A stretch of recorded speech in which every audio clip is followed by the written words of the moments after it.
on this Wednesday night edition of the NBA on 2K Sports. Joined by Richard Jefferson and Greg Anthony, I'm Kevin Harlan. David Aldridge is with us on the sideline.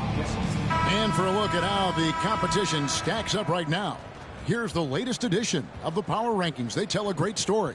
They're still in the bottom third of the league, but see a little bump up in the rankings. And looking at Sacramento, they're just right now outperforming those preseason predictions. And that's because they're getting help from some unlikely sources. So with Williams on the bench, this is Mike Budenholzer's lineup. Deadly backcourt pair of Booker and Beal. Nick Richards out there with Bol.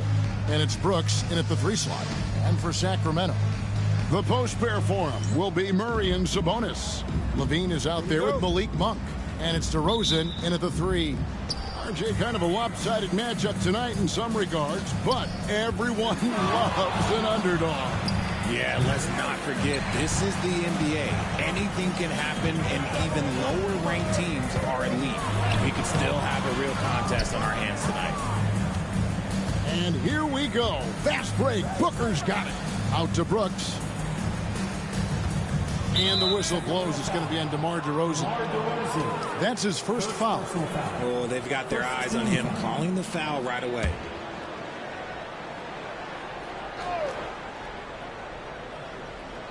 And it's the Suns with the ball.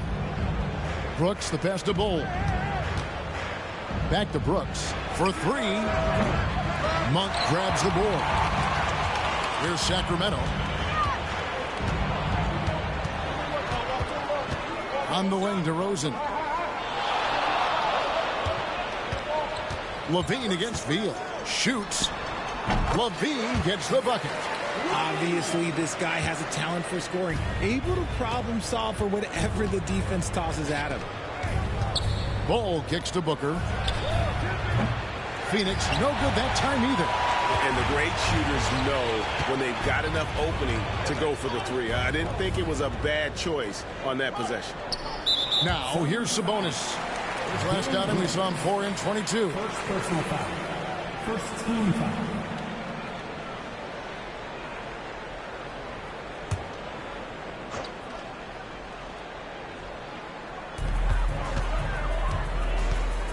Brooks against DeRozan. 6 to shoot over Brooks. Here's Sabonis. 2 free throws coming up, and they call the shooting foul. Greg, give us one word to describe Domantas Sabonis on the offensive end. Kevin, I guess I'd say dominant, but that only scratches the surface. The way Sabonis drops dimes, hits shots, and controls the glass, dominant just doesn't even really begin to say enough.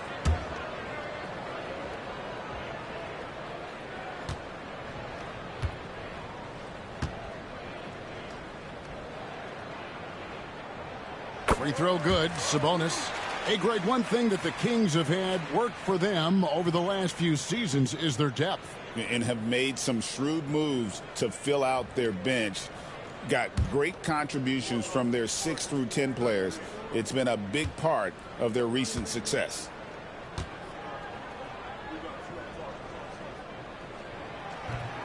He doesn't get the second one. Some thought that Domantas Sabonis was the snub of the 2024 All-Star selections. RJ, what'd you think? It's easy to see why people felt that way. He is a walking double-double, Kevin.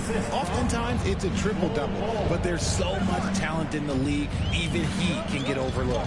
Here's Levine. Devin Booker picking up that last basket.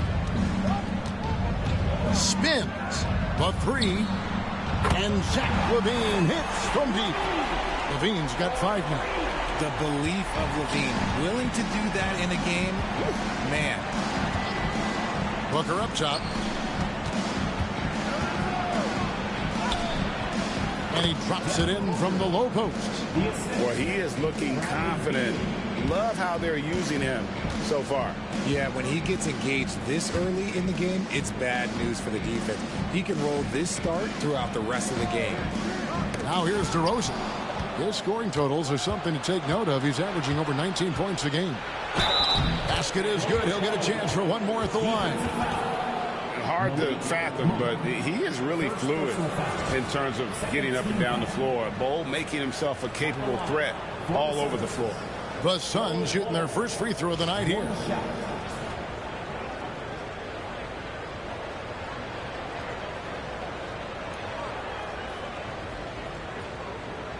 One shot.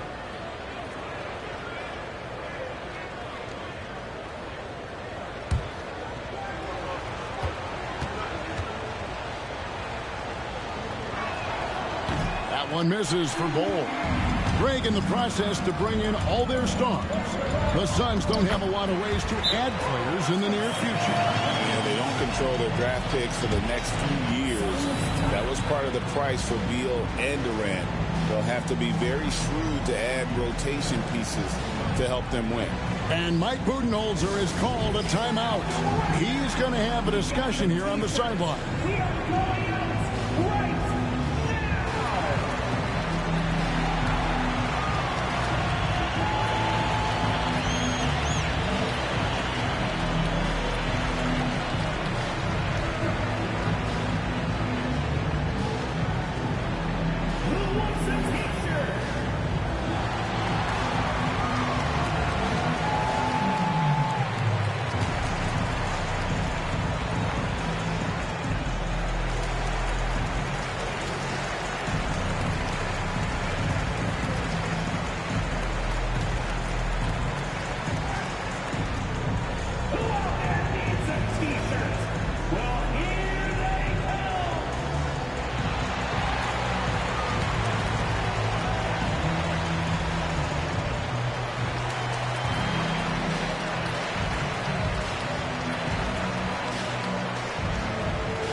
Let's see how things are shaking out in the West early in the season.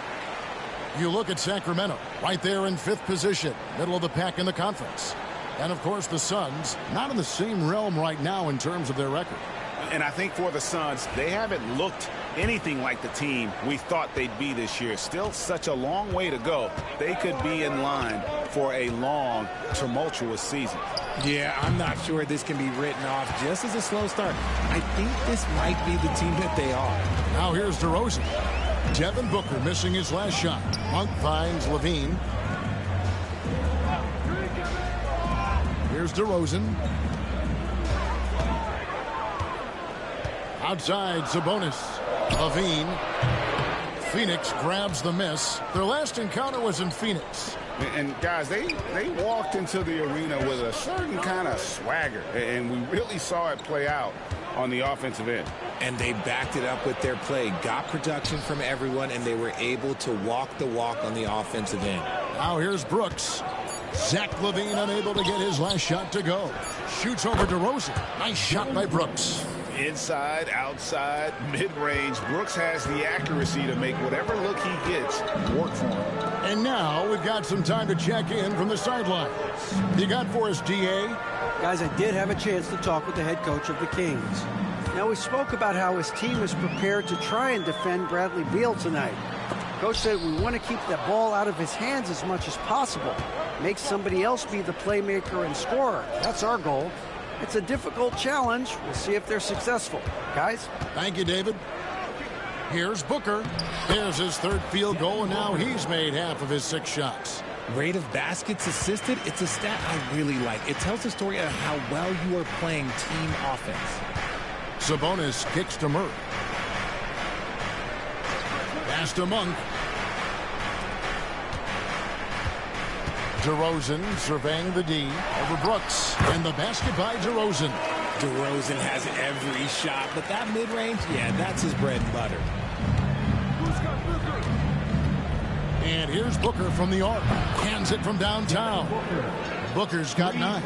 And at the offensive end, he's done about as much as they could have hoped for today. Pass to DeRozan. Back to Monk. Murray outside. Levine with it. This one for 3. He can't hit that time. Outside, Beal to the inside. Stolen by Levine. And wrestling for it there, but no one has possession. We'll have a jump ball.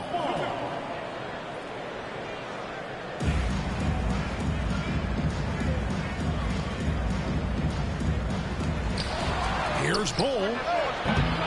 Misses off the left iron. Well, they'll be happy with that look, even though it didn't fall. Tough to watch those miss. I'm sure they'll convert the next chance. So the Kings call timeout. They're first. The Kings with a timeout.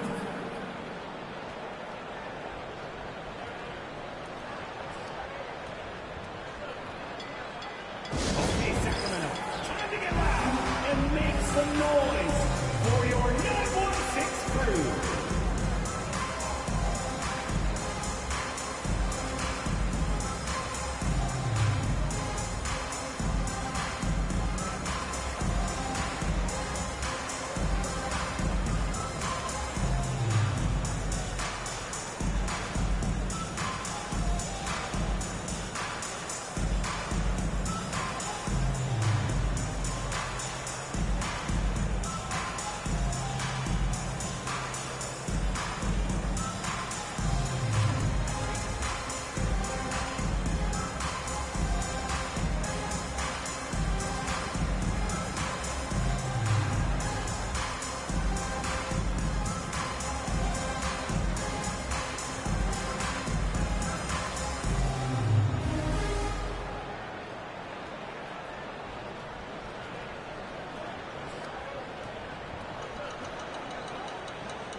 Then the shooters check in for Monk.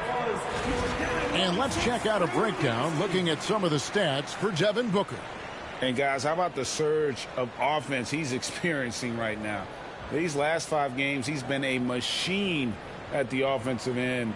A different score than he had been earlier in the season. We'll find out if he can keep it going here tonight. Sacramento with the ball. They trail by 3. Outside DeRozan. Outside Levine. Clock at 6. Shoots over Beal. And misses it off the right side of the rim. See, that miss right there. It's why teams try to avoid the mid-range jumper these days. Bull laid in with a nice touch off the glass. Bull's got his second bucket tonight. Yeah, inside, Bull does a great job just making subtle adjustments and utilizing that length. Shooter passes to DeRozan. Levine sets the screen for DeRozan. Misses the 3. Suns leading by 5. Right side Beal. He can't get that one. And here's Levine who brings it up for the Sacramento Kings. DeRozan on the wing. Brooks covering. Sabonis sets the pick for Levine. And there it is for him. Levine's got 7. Running the play like clockwork, Levine expertly creates some space with the pick and roll. And Richard, you look back, Zach LaVine has been one of those microwave-type players. He can get hot in a blink of an eye. Zach LaVine is one of those players that when he catches fire, there is nothing you can do about it. He can score from deep, multiple level score, and when he gets going, ooh, it could be a problem. Murray, no good. For Phoenix, they've gone an even 50% from the field. They are 7 of 14 for the game. Booker, good.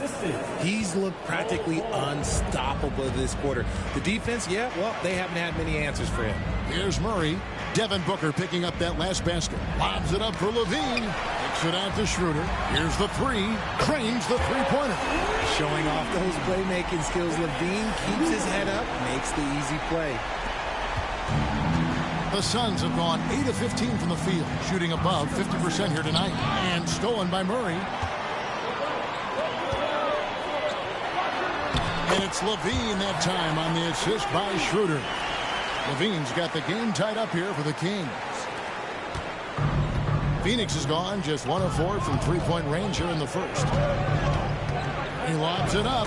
Continuing to get better at facilitating Booker with a dime. Devin Booker. Last outing for Sacramento, they won that game against the San Antonio Spurs. You know, those road games are tricky, but they had a good strategy going in and stuck to what they do best. Yeah, despite the challenges of being away from home, they were able to execute cleanly and look really fresh out there. And a chance to catch up on some numbers here. The hustle stats for the Suns. From the tip, they are not making things easy on them. Lots of steals, playing disruptive basketball. And the other thing, I love how they're playing up tonight, getting into ball handlers and forcing some turnovers. He's off on the first. And Richard, the season's still in its early stages, but the travel miles already starting to add up for some teams. But it's so easy now compared to a few decades ago. All flights are chartered, team meals, sleep scientists. Road games aren't easy, but they are easier. The Kings making a switch here. Ellis has checked in. Good on the second free throw. For the Sacramento Kings, GA, the expectations for this group have risen. Well, it was about just making the playoffs for this franchise and breaking that drought. Now, Kevin, it's about advancing in the postseason. Just getting there isn't good enough. Now, Sabonis. He's been a nice option for them offensively, and he's averaging more than 17 points a game. Schroeder against Green. Williams with the block. O'Neal inside. Good. Nice job down low. And it's the Kings with the ball. It's a three-point game. Pass to Sabonis.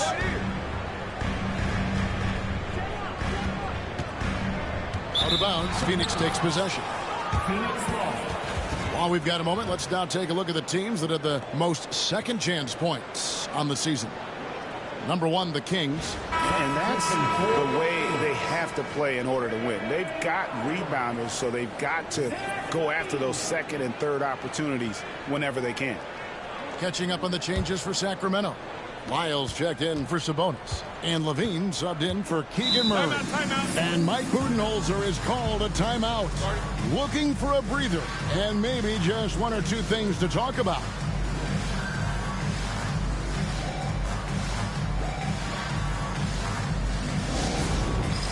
Here's time. Get ready, everyone. You see yourself up on the big screen? Time to show us your best moves. Let's go.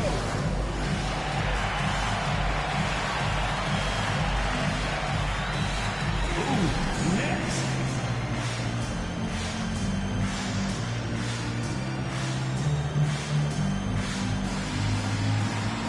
Come on, let's see those moves.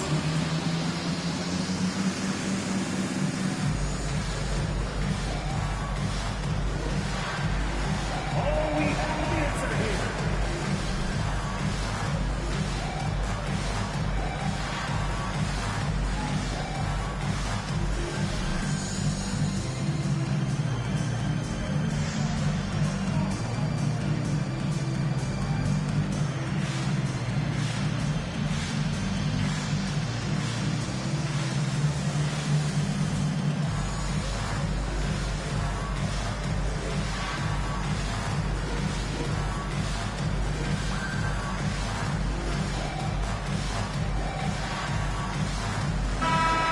The pause in the action. Let's look at the numbers for Ellis. Averaging about 4 points, 3 rebounds, and 2 assists. And to have a player who can fill it up like him coming in off the bench, what an asset. He's crucial to the success of their second unit because he can keep that offense rolling.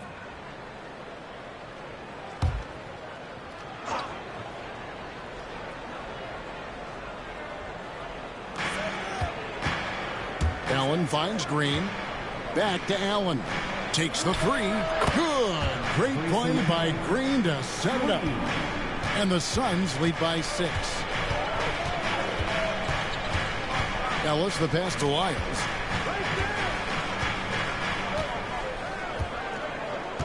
Pass to Schroeder. That's in. He's got 2 made now, and he's shooting 2 for 3. And they've scored several times already here in the first quarter on the inside. Top of the key, Beal over Ellis. The shot by Beal, no good. And so it's DeRozan. He'll bring it up for the Sacramento Kings, trailing by 4. Schroeder against O'Neal. It's Schroeder with the drop. It drops for his 3rd basket. He's missed only 1 shot. 1:53 left in the first. Schroeder against Green.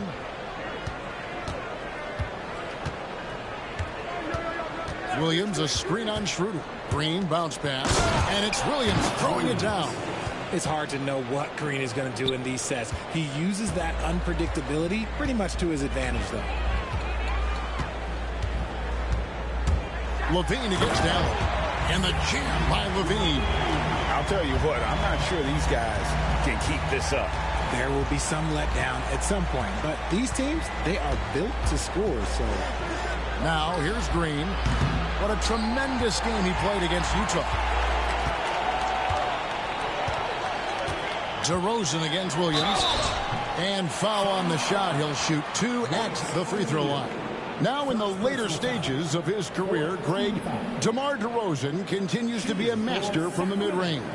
Kevin, we all know he loves that area of the floor. And what makes him so effective, the footwork. He's so good at backing guys down and creating space to get that jumper off.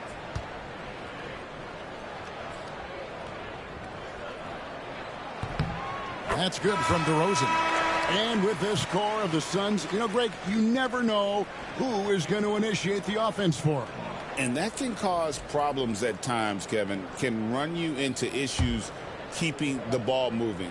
Turnovers can be their Achilles heel as well. Booker, he's checked in for Bradley Beal. And it's tied up with that one. You know, RJ, we talk about DeMar DeRozan scoring, but he's also a terrific passer. Yeah, his first couple years in the league, DeRozan averaged less than 2 assists a game. Now, making plays for others is a big part of his game. And with the break here, let's look at the stats for Devin Booker. And such a great distributor and decision maker among the top 10 in assists per game. And you noted it. His points per game average is unreal right now. He's literally propping up the team's offense, scoring whenever they need him to.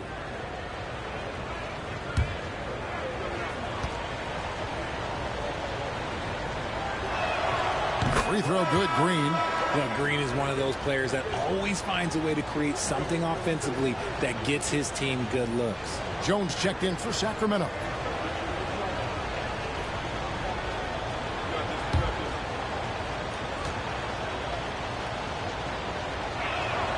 Both free throws good from Green.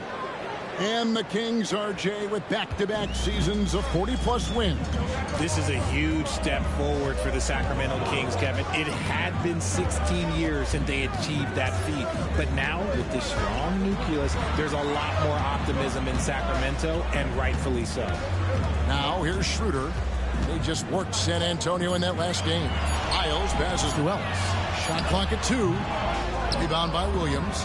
And Kevin, they need to be consistent with their effort on the boards. You look at the box score, and they're at a definite disadvantage. Here's Booker. It's Allen on the wing. Suns moving the ball around. There's Williams. And a great assist by Allen as that one goes in. And they've done well at taking advantage of some late defensive rotations and getting the ball in the paint. Got it. Nice one there from Levine. Levine's got 13 points. Coming off a big game, his confidence couldn't be higher, and coach knows it. When it ain't broke, leave it alone until someone stops him. Just let him roll. So at the end of 1 quarter of play, still a close game.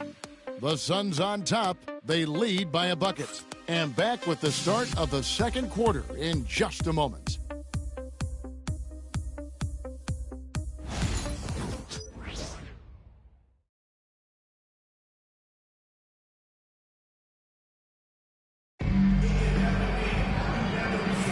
Some good action already in this one, but a fairly even matchup after the first quarter of play.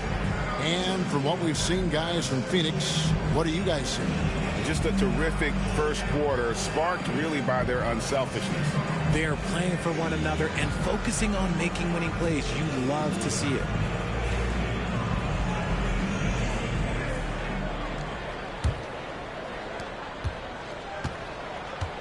On the court for the Suns, we've got Williams.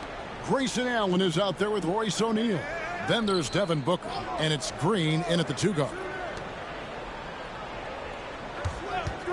Levine for 3. Slides through for his 7th basket in 11 tries. And Levine takes a lot of threes for this very reason. Such an effective shooter. Williams has a screen for Green. It's stolen by Wiles. And now Ellis running the floor all by himself. Gotta take care of the ball. They'll punish you if you're that careless. That's right, and that's severe punishment right there. An important 2 points, not just on the scoreboard, but also for a little bit of momentum.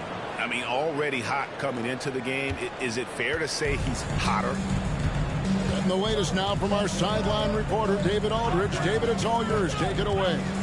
Kevin, thanks. Devin Booker is a 3-level scoring threat. He said, I'm just reading coverages and taking what the defense gives me. That's a mid-range jumper, which analytically people say isn't the highest percentage shot. But for myself, it's a good one. I've shot it pretty much my whole life. Kevin? And David, doesn't it show? Wow, he is something else. Hey, thank you. Pass to Wiles, and it'll be Sacramento as it goes out of bounds. The teams retain possession. Yeah, gets a finger on it, but just can't quite come up with the steal. That's fine. You love the effort, not making things easy for the opposition on offense. Saric has checked in for Sacramento. Malik Monk comes in for Dennis Schroeder. Saric just screen on Green. Here's Ellis. And foul on the shot, so he'll get a chance at the line. That's on Jalen Green. And you know what? You allow a guy to get right to the rim like that. That's your only option. And a moment now to look at the scoring approach in terms of where the points are coming from here for the Kings. The story so far has been their mid-range shooting. The analytics might not like it, but elite offenses still knock it down from that area. And in addition, the three-point shooting has been dialed in tonight. They seem poised for a big game from deep. Greg, we know about the Euro step, but is the decel the next move that's getting more notice? I think it is, Kevin, and you can see players have quickly incorporated that into their arsenal. It's been fun to watch, man, and I tell you, it creates some uncomfortable situations. A minute and a half gone here in the second quarter. The three. That's in, and he found his range with that one. Now 1 for 2. And it's encouraging to watch Green knock down the triple. Needs to keep doing this. Pass to Jones.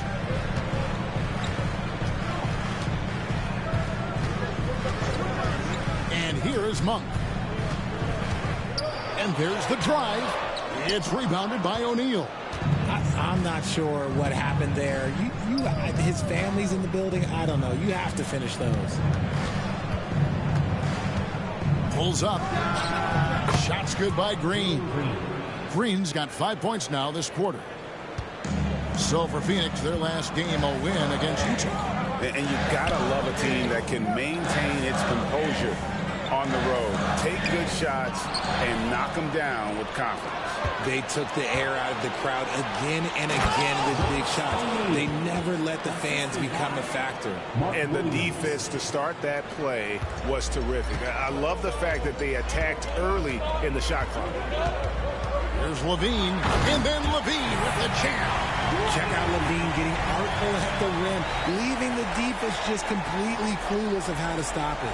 And that last look brought to you by the AT&T 5G Slam Cam. And for those of you just joining us, in the second quarter with about 3 minutes gone by. To the middle, it's stolen by Wiles. Booker against Monk. Williams with the steal. Inside. Allen against Levine. Green inside. A basket good off the assist from Allen. Green's got 9. And one of Green's best attributes is that he doesn't really see contact. He will either go over it or through it. Pass to Jones.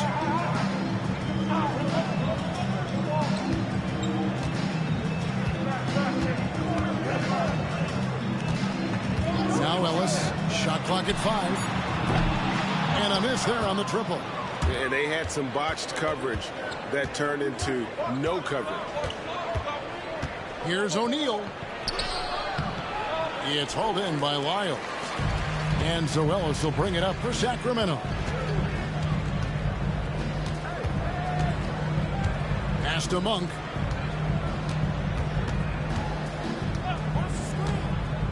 Lets it go from deep. He's now 1 for 2 with that bucket. Confident stroke from Monk outside the arc. Suns have gone 5 of 7 from the field here in the second. Ellis against Green. Here's Williams. And that's foul number 2. And maybe you don't sit him at this point, but you really have to be careful to not pick up another beforehand. The Kings making a switch here. DeRozan's checked in. Phoenix also making some changes. Nick Richards, he's checked in for Williams. Hayes comes in for Royce O'Neal. And Brooks subbed in for Grayson Allen. Here's Booker. Fantastic finish by Booker. Just bouncing off of contact. Booker putting in work in that weight room. Outside DeRozan. Ellis kicks to Levine. Oh, good on the triple. And he didn't punish them for the weak coverage there, but they can't count on him to continue missing. Booker, good. Instantaneous offense. Booker gets the hot pass and quickly has that shot in the air. Monk outside.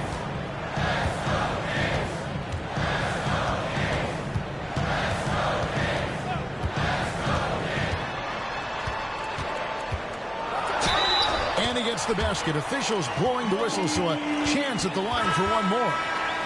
I tell you what, Monk's ability there to finish in traffic shows some toughness, even though he was fouled. Sabonis, he's checked in for the Kings. Phoenix also making some changes. Ole comes in for Hayes. And Beal subbed in for Jalen Green.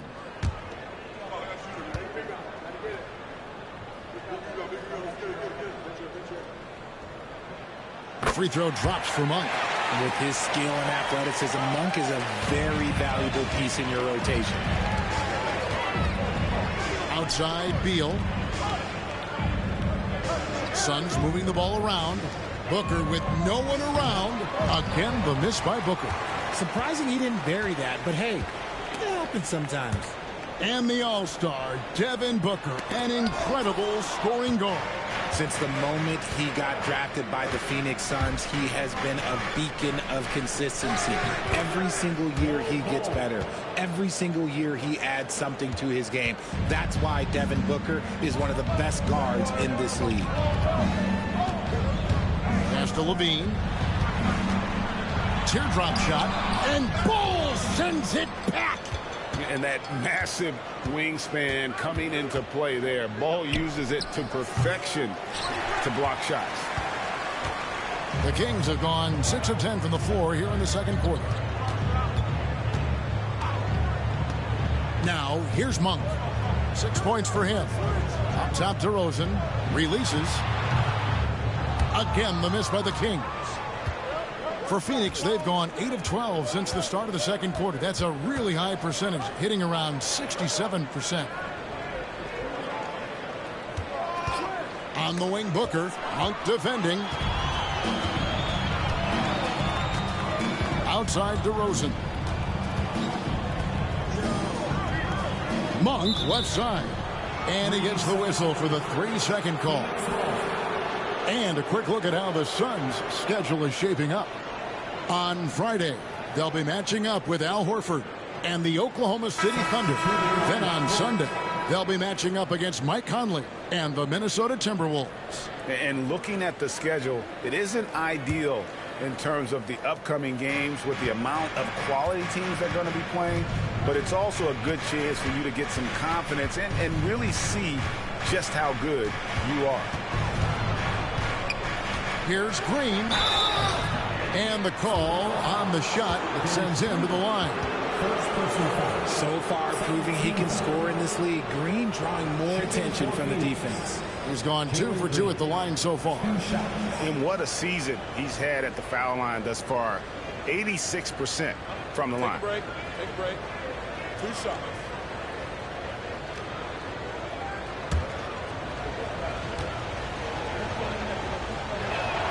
The first one falls. Very good from here. Green over 80% from the line.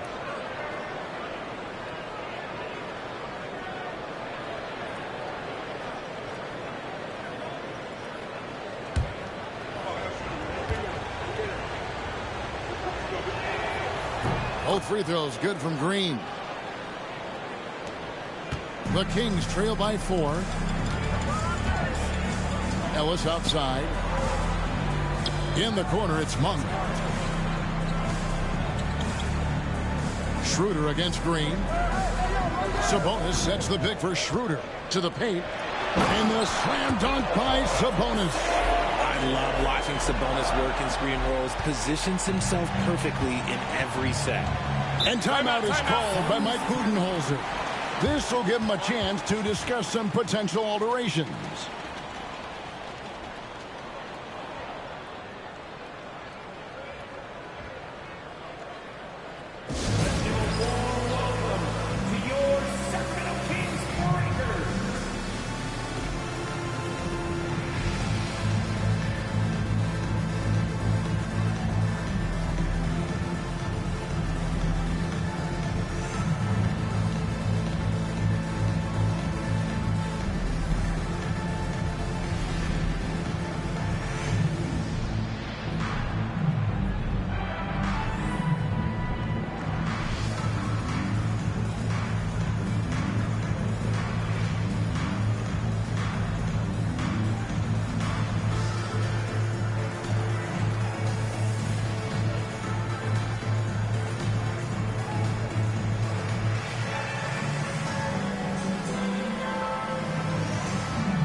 Making free throws a big key for any team. Let's see the best in the NBA.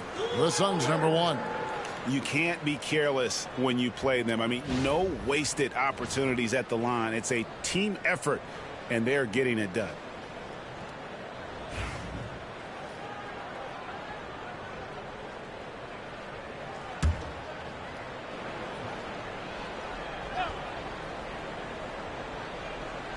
Phoenix with the ball. Beal with it. Now guarded by DeRozan.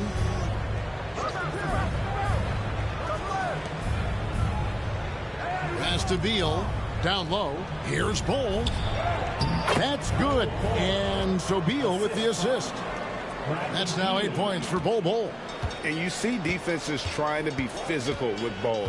That time, contact on the shot had no effect. Here's Schroeder. Got a hand on it. Bol against DeRozan. Pulls it from the elbow. And he didn't get quite enough under that one. And so it's Schroeder with the ball. He'll bring it up for the King. Pass to Sabonis. Back to Schroeder. DeRozan for 3. And it's Phoenix with the rebound. Beal's got his 4th rebound in this one. And he banks in the layup. Beal's got the lead up to 6 now for the Suns. And there's a pattern starting to take shape here. They're working it inside and getting good shots from close range. Sabonis a screen on Green. Here's Schroeder. It's tipped. Monk against Beal.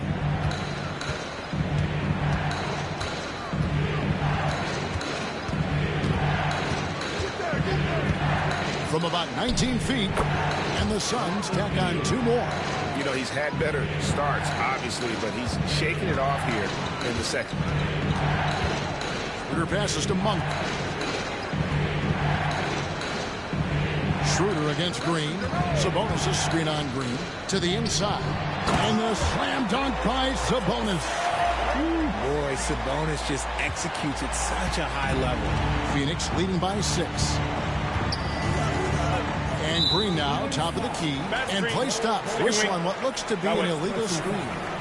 When a pick like that is questionable, it creates that much of an advantage for the offense. You have to blow the whistle.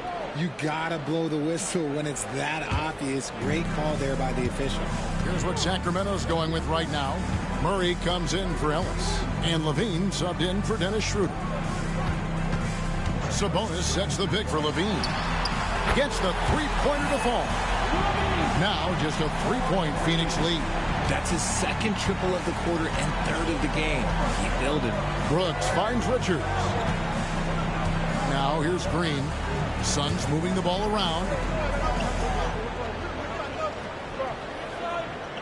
1:46 left in the first half of the game. 6 on the shot clock. The 19-foot shot, and good, as it just snugs right down through the net. It just seems like the more he touches it, the more the lead grows. Outside, Levine. Back to Monk. Hey, guys, this is the way to stay in the game. They're doing a masterful job from the line.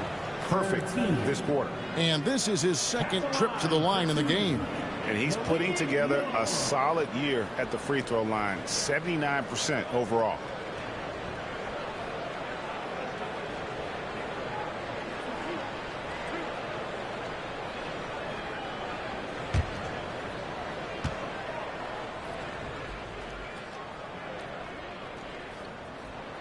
First free throw is good.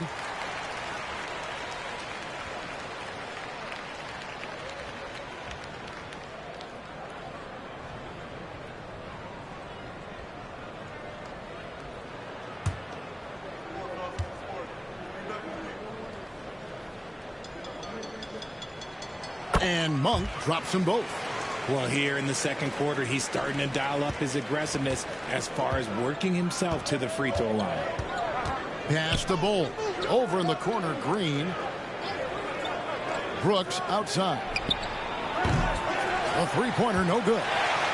Something that's kept this game close is the fact that the rebound stats for both teams are almost identical. Suns leading by 3.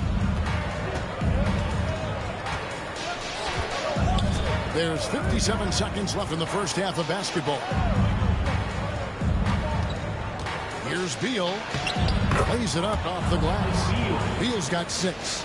His bounce isn't quite what it used to be, but Beal still has plenty of burst to finish inside. Monk kicks to Sabonis. He takes it in, and slam dunk by Sabonis. Oh, an aggressive move and fantastic finish. Trying to send a message with that slam, I think. Green passes to Richards. Back to Green. Bull, a screen on Monk. And Green launches it from deep. They get it back. Bull finds Beal. Bull setting the pick for Beal. Fires from deep. Gets it to go from beyond the arc. Beal's got 9 points now in the quarter. And after struggling out the gate, he's looked more confident. And it's why his teammates have continued to feed him. DeRozan for 3. And he got that one up in time, but doesn't go in. And we finished one half of basketball. Suns lead by 6. And now we'll send it over to David Aldridge, who is standing by courtside. David. Thanks very much, Mike. Stout effort defensively in the first half. What did you do to limit them? I just think our activity on the ball, we got to try and keep it in front of us. Our bigs did a good job, I think, being big in the paint, making things tough there. We got to finish it with the board. Yep, rebounds and possessions, Coach. Thanks. Back to you guys.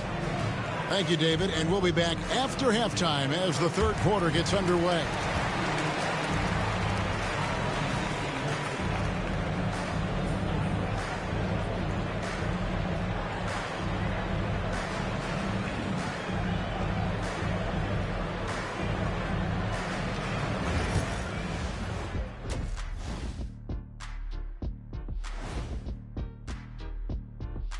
Welcome. All right, guys, let's break it down. It has not been the ideal start for the Sacramento Kings. They're getting bullied on the defensive end. Punch in the mouth, kicked in the teeth, but they're still standing. That says something. Yeah, giving up so many easy buckets. How are they going to still win this game? Okay, time to shift focus. Looking at some games coming up later on tonight. That one starting at 7 p.m. Eastern. That sounds like a blowout. And that is it for halftime, folks. It is back to Kevin Harlan and the crew for the second half.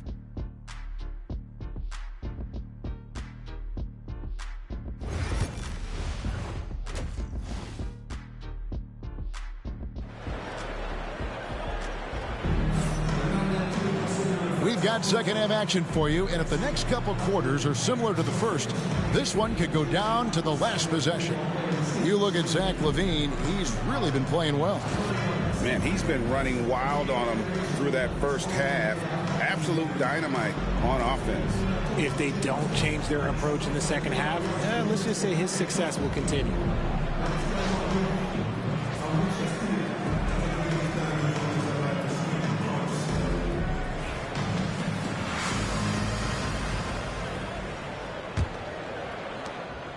The Kings trail by 6. DeRozan and Murray slot in at the small and power forward. Hunk is out there with LaVine, and it's Sabonis in at the 5. So that's the 5 in the game for Sacramento. Lobs it up for LaVine, and the jam by LaVine. The lob, the finish, just a textbook alley-oop. And LaVine, his bounce, his athleticism, it kind of pays off in these moments.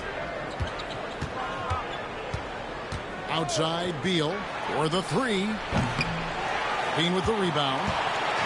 LaVine's got 4 rebounds now tonight. And stolen by Booker. Pass to Beal. Bull with it.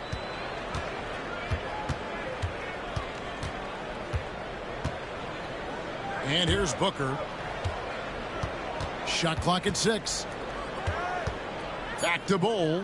Now Beal. And the baseline jumper, no good. Monk against Booker. Pass to DeRozan.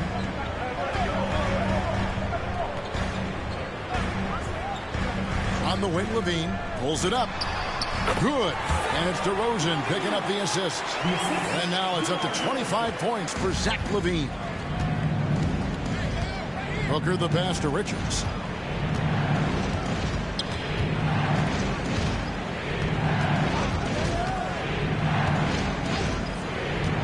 Back to Booker. Shooting foul as the whistle blows. He'll shoot 2 free throws. That one on DeRozan. Outstanding initiative from Booker. Terrific at earning these calls inside. Phoenix shooting their 6th and 7th free throws in the game. And they've had really good numbers all season from the free throw line.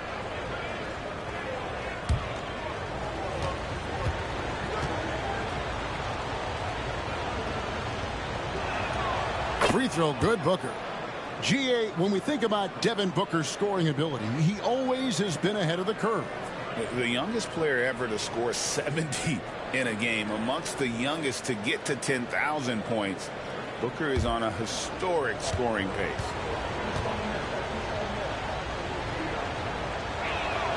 Both free throws good from Booker. And that's the norm for him. He's pretty much automatic when he's at the line. Outside, LaVine.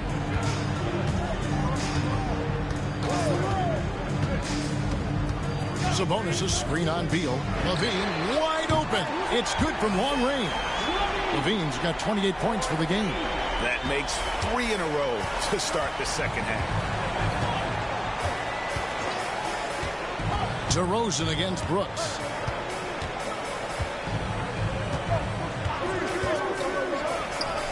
It's good from the top of the key. And the Suns lead by 3. Sacramento's gone 6 of 14 with the 3 ball tonight. Just a little over 40%. Murray dishes to DeRozan. LaVine inside the 3-point line. Brooks grabs the board. Their first miss since the break. Still, I like how they've come out so far. He's looking for Ball and finds him. That one goes. Count it.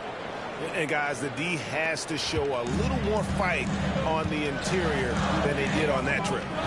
Murray outside. Monk against Booker. Levine for three. Not going to go that time. And you could tell he thought that triple was going to fall. The drive by Booker. And he gets the whistle. 2 free throws coming up. Well, you got to help out the team whenever you can, and this group of shooting guards have helped out on the glass for their respective teams this year.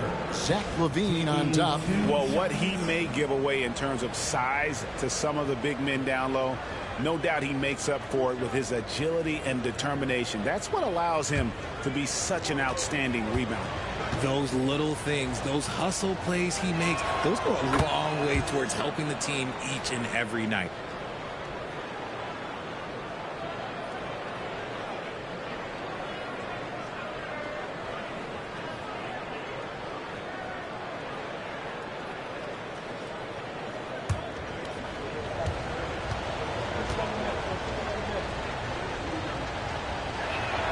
Both free throws good from Booker.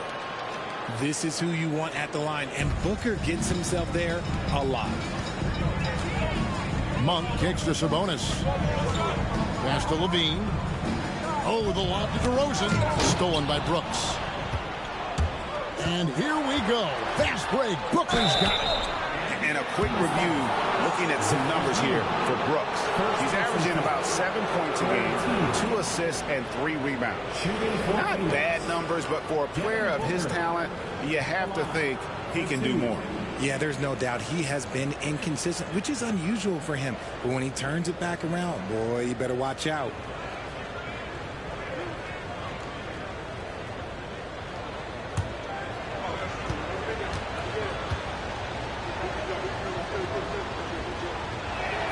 And he makes the first.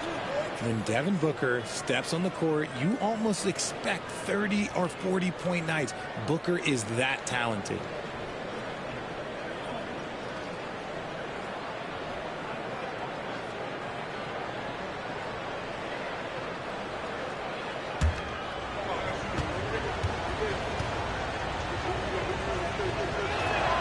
Both free throws good from Booker. Little under 2.5 minutes off the clock now here in the third. It's time now to hear from our Hall of Fame reporter, David Aldridge. What's the latest, David? Kevin, thanks. The NBA chose to extinguish G League Ignite. G League President Sharif Abdul-Rahim says with the changing environment across youth and collegiate basketball, now is the right time to take this step. But Kevin, in its short time, the Ignite produced double-digit draftees. So the experiment was a success. A huge success, D.A. Thank you. And timeout is called by Mike Budenholzer. He wants to check in with his team and regroup.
Some stats. Here are the numbers for Sabonis. And he's in the top 20 in assists per game. His talent for creating easy buckets for his teammates, such an asset. And he's so explosive, so hungry. You really can't keep him off the glass when he wants to get there. That's why he's top 5 in rebounding. We've gone about 3.5 minutes into the third now. Booker outside. Back to Brooks. Booker against Monk. They set the pick to the paint. Here's Richards, and that one is hammered home. The defense expects Booker to find his own shot, but he gives it away off that pick and roll. Monk, the pass to Sabonis. Beal against Levine. With the drive, and he could not get that one to go. A lot of contact, and he'll go to the line for two. Bradley Beal picks one up.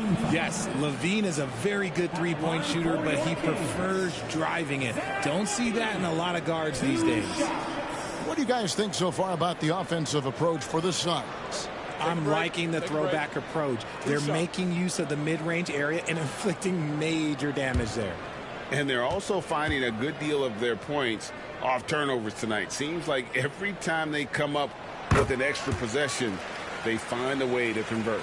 Players with this type of athleticism have Zach LaVine. Historically, they keep people watching on TV, and they keep people in the crowd. Why? Because you never know what you're going to see from them. And that one goes in. 2 from the line that time. And you talk about the impressive resume of Zach LaVine. Multiple All-Star appearances, multiple dunk contest victories. This is a very talented wing player. Booker outside.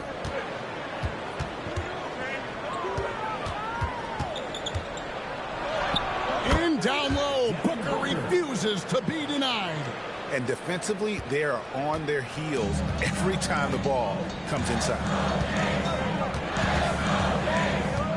Monk dishes to Levine.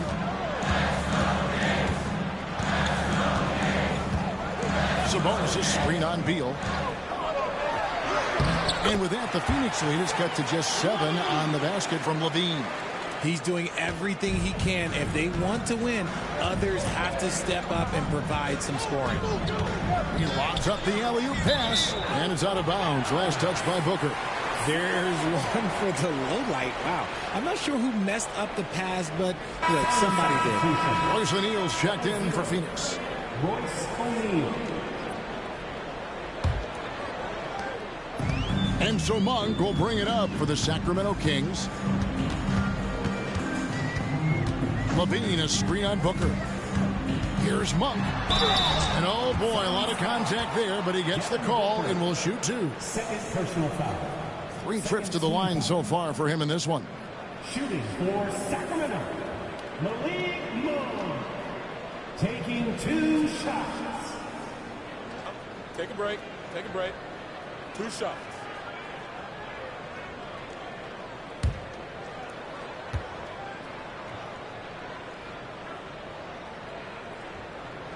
First free throw is good.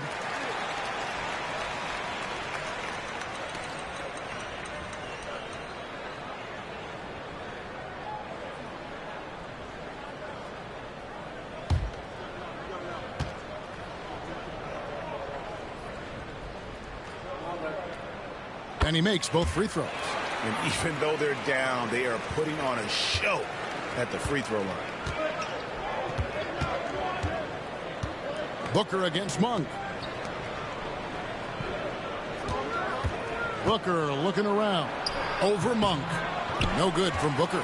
I don't know how that one doesn't go in. Nice cushion between him and the defender.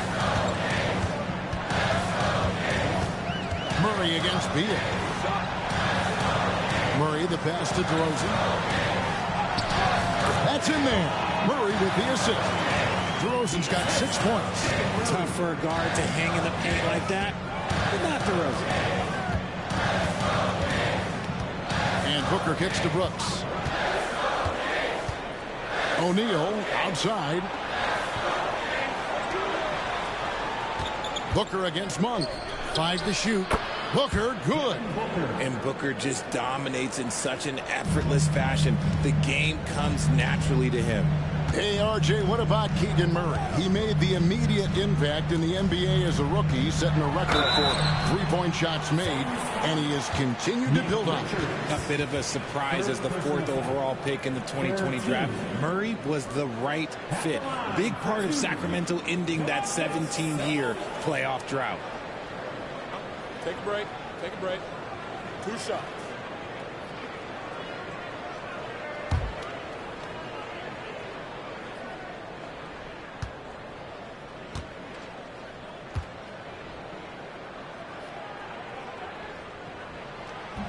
Free throw good. Sabonis. Sabonis is the type of big that every team wants. Athletic, facilitates, great screener, and he finishes around the rim. He does so much. Dennis Schroeder's checked in for Monk.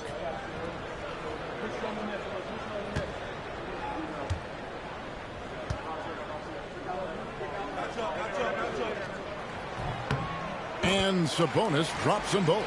You can tell Sabonis brings a lot of heart to his game. He's serious about winning, but he also knows how to enjoy himself out there with his team. And he's going up for the alley-oop. Sabonis with the steal. Inside. It's tipped. Kicks it out to Schroeder. For the tie. Gets it to drop, and now he's shooting at a 5 for 8 clip. This team really feeds off of one another in terms of their energy. Yeah, the second half in stark contrast with the first. Coach must have gotten on them a little bit at halftime. DeRozan against Brooks.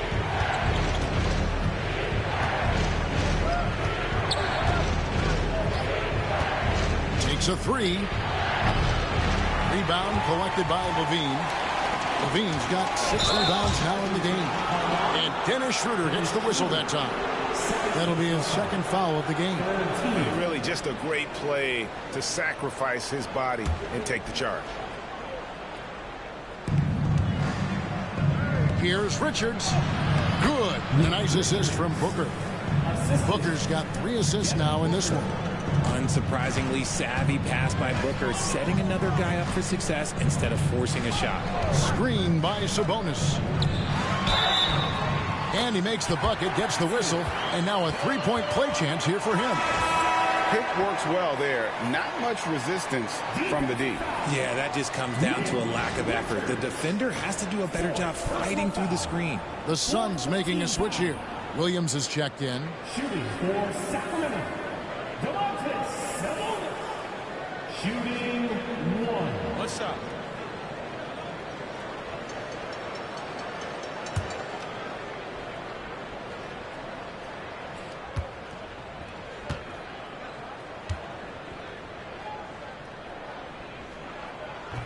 And Sabonis, no good on that one.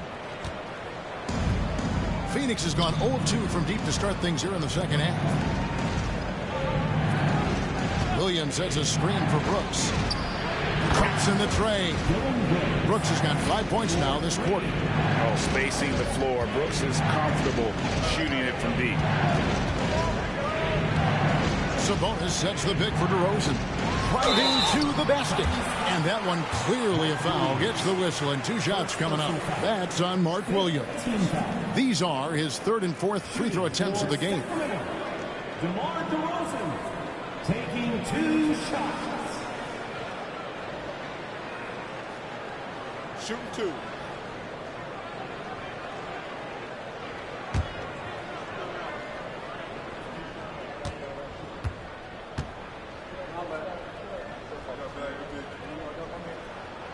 And that free throw good from DeRozan. I like the leadership DeMar DeRozan provides for his team. He's a steady veteran presence out there on that floor. He can motivate his guys even in really tough moments. Jalen Green's checked in for Phoenix.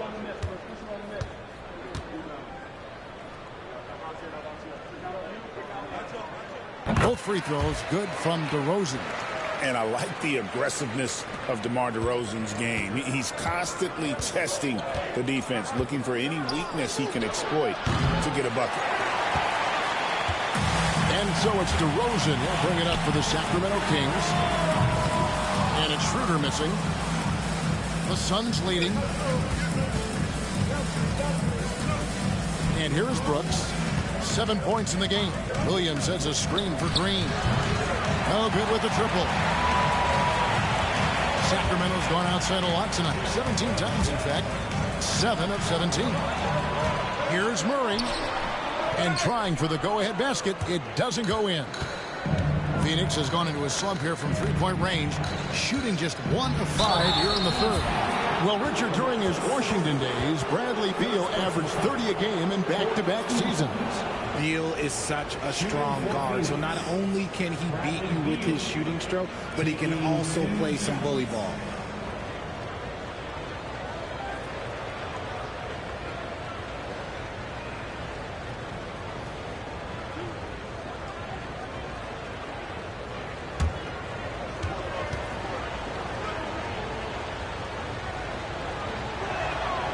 That one is off. An all-around threat. Beal is one of those guys that provides leadership in your locker room. And the second free throw, good. The Kings trailing. Outside, Sabonis. Pass to Levine for the lead. No good there. Suns have gone 7 of 13 in the third quarter so far, just above 50%.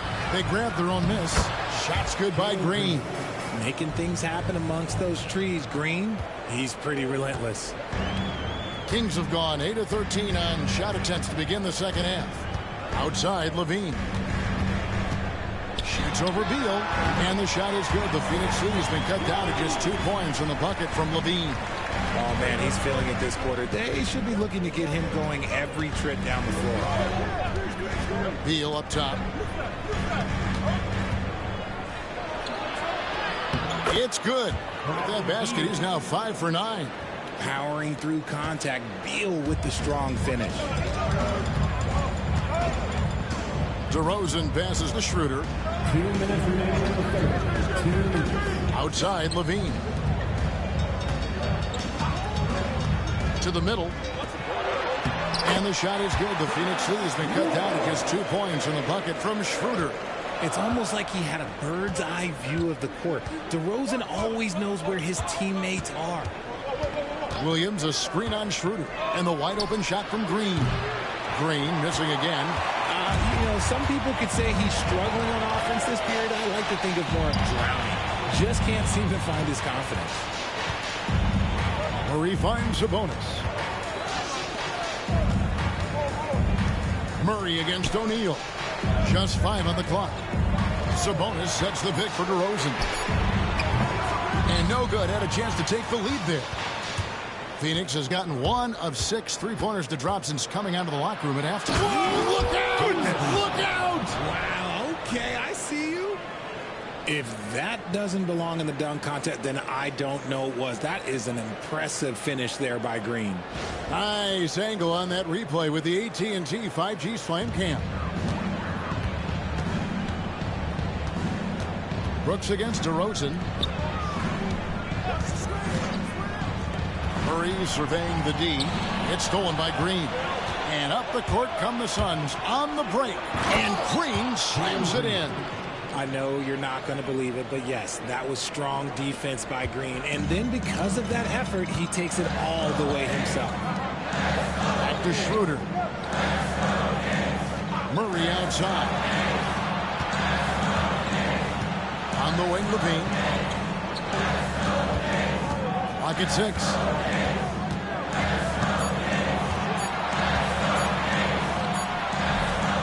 Again, the miss by the Kings. Phoenix leading by 6. Brooks kicks to Williams. Green with the ball. He's got 19.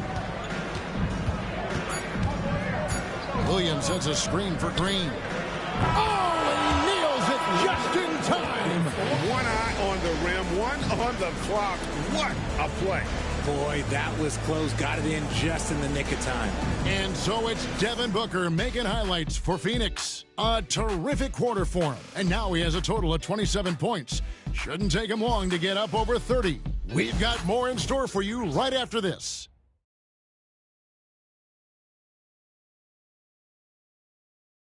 And a moment now as we take a look at our State Farm assists of the game.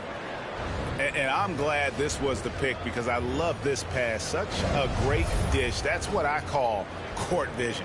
There wasn't a better pass in the game, almost like he had a sixth sense. And this is it. Glad to have you along for this fourth and final quarter. And so Booker will bring it up for the Suns. They lead by their biggest margin of the game, 9. They'll take on the Thunder at Paycom Center after this one. In the midst of a 4-game road trip right now. That'll be game number 3. On the court for the Suns, Jalen Green is out there with Booker. Then there's Grayson Allen. Then it's Williams. And it's Hayes in at the 4-man position. And that one's good. Schroeder. It's been like this all night for both teams. The offenses having their way. Yeah, but I think it's going to come down to who can get the stops down the stretch, because that's who's going to come away with this one. Allen for 3. Good. And it's Green picking up the assist. Green's got 3 assists now in this one. Yeah, these defenders had better start closing down on Schroeder. Schroeder against Booker. Charity stripe shot. It's hauled in by the Suns. Just over a minute played here in the fourth. That shot off the mark. Monk with some nice defense. Pass to DeRozan. Back to Monk. Deflects the pass. And Phoenix pushing it up now. Here's Hayes. Rebounded by Ellis. The Kings trail by 10. Now here's Schroeder. He's guarded by Williams. And there's the call on Mark Williams. That's foul number 2 for him.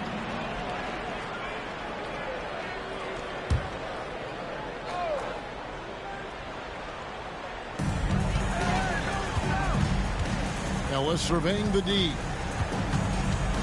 Here's Schroeder. That counts. He's put up 13 shots, and he's had 8 of those go in. Taking it up strong against size. He does not lack for confidence. Really putting the bigger defender on his heels. I love seeing aggressive finishes like that. On the wing, Green. Out defending. Green has been locked in, really powering this offense. The Kings have gone 2 of 3 from the field to get the fourth quarter started. Schroeder kicks to Monk. Pass to Wiles.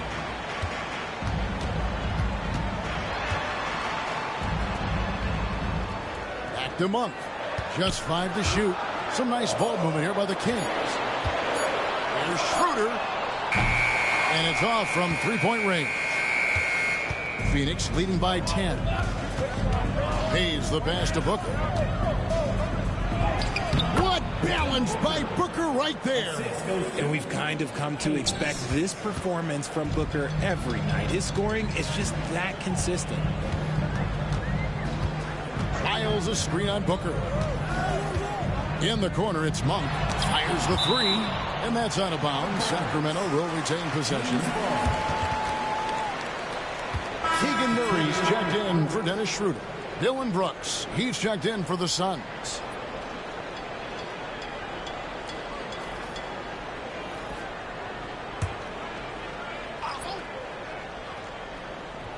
Here's Ellis. To the inside. Out to DeRozan. 4 on the clock. Over Brooks. Sacramento again missing. A slight rebound advantage for them. One more column in their favor, and it's all adding up. 3 on 3. Ellis with it. He's picked up by Brooks. Murray, good. And you like Murray as a spot-up shooter. Knows where to park himself and always ready to receive the pass. And Booker kicks to Green. Williams a screen on Ellis. To the paint. And it's Sacramento with the rebound. Wiles got 4 rebounds in this game. Monk the pass to Wiles. Now Murray. Throws it up high. Williams with the steal. Ellis against Green. Pass to Booker.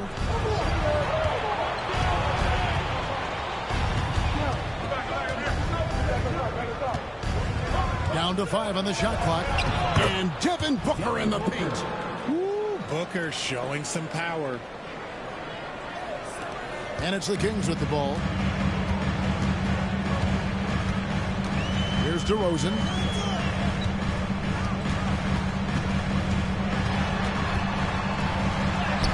And it goes down 2 points. Now Green.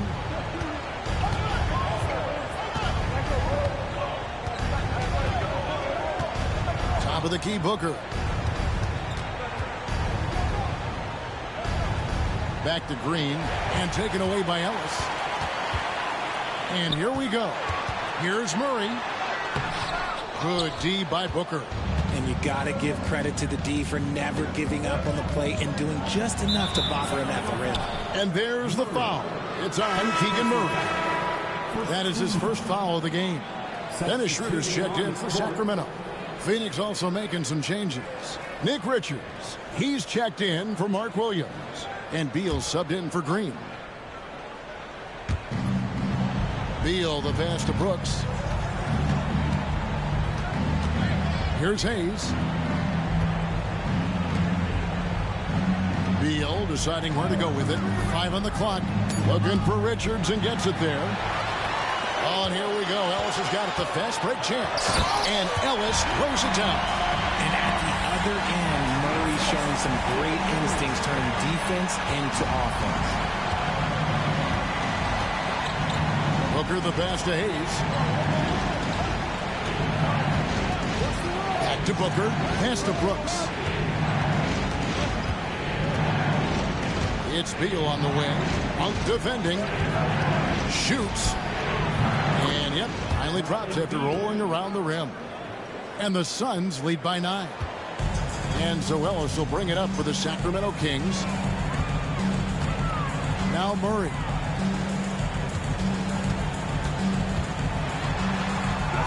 And he converts the layup. And look at the inside presence already for Murray. It'll be fun to watch this young man grow.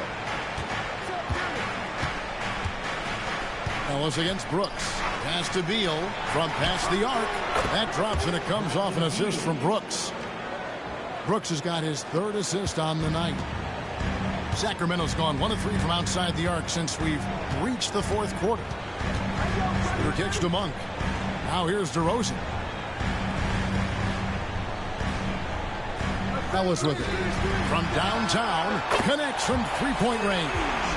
And an eye for an eye. Both teams working to stretch the floor. This is today's NBA. Hey, we see this kind of exchange more often than not. Pass to Beal. Lets the 3 fly. Another 3 for Phoenix. This is his 2nd 3 this half. He's getting even more bold at that arc. Monk outside. Murray outside. And here is Ellis. Outside DeRozan. Just 5 on the clock.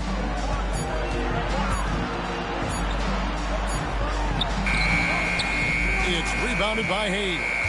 It's a +5 advantage for them in rebounding after that one. There's Beal with the 3. And it's Sacramento with the rebound. Murray the pass to DeRozan. Over Hayes. And it's DeRozan missing. Let's just say his subpar shooting is just one reason why they are trailing in this ball game. Now here's Beal. And it's good for 2. And now a 12-point Phoenix lead. Beal is always a scoring threat, but right now we're seeing what happens when he's in the zone. Timeout, Sacramento. You gotta like what Devin Booker is doing in this one. Well, he's been destroying them inside, and they need a timeout to figure out an answer or a prayer if there is one.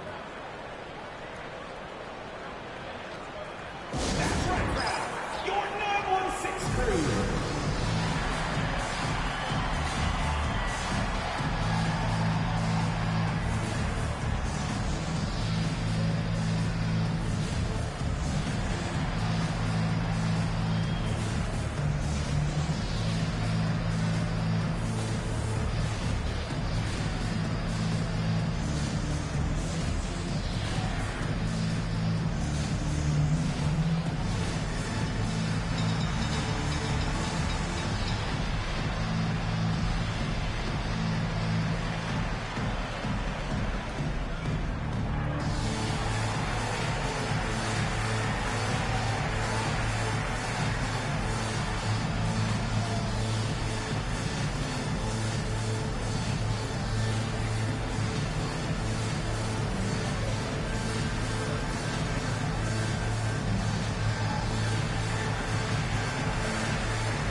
some changes here for the Kings.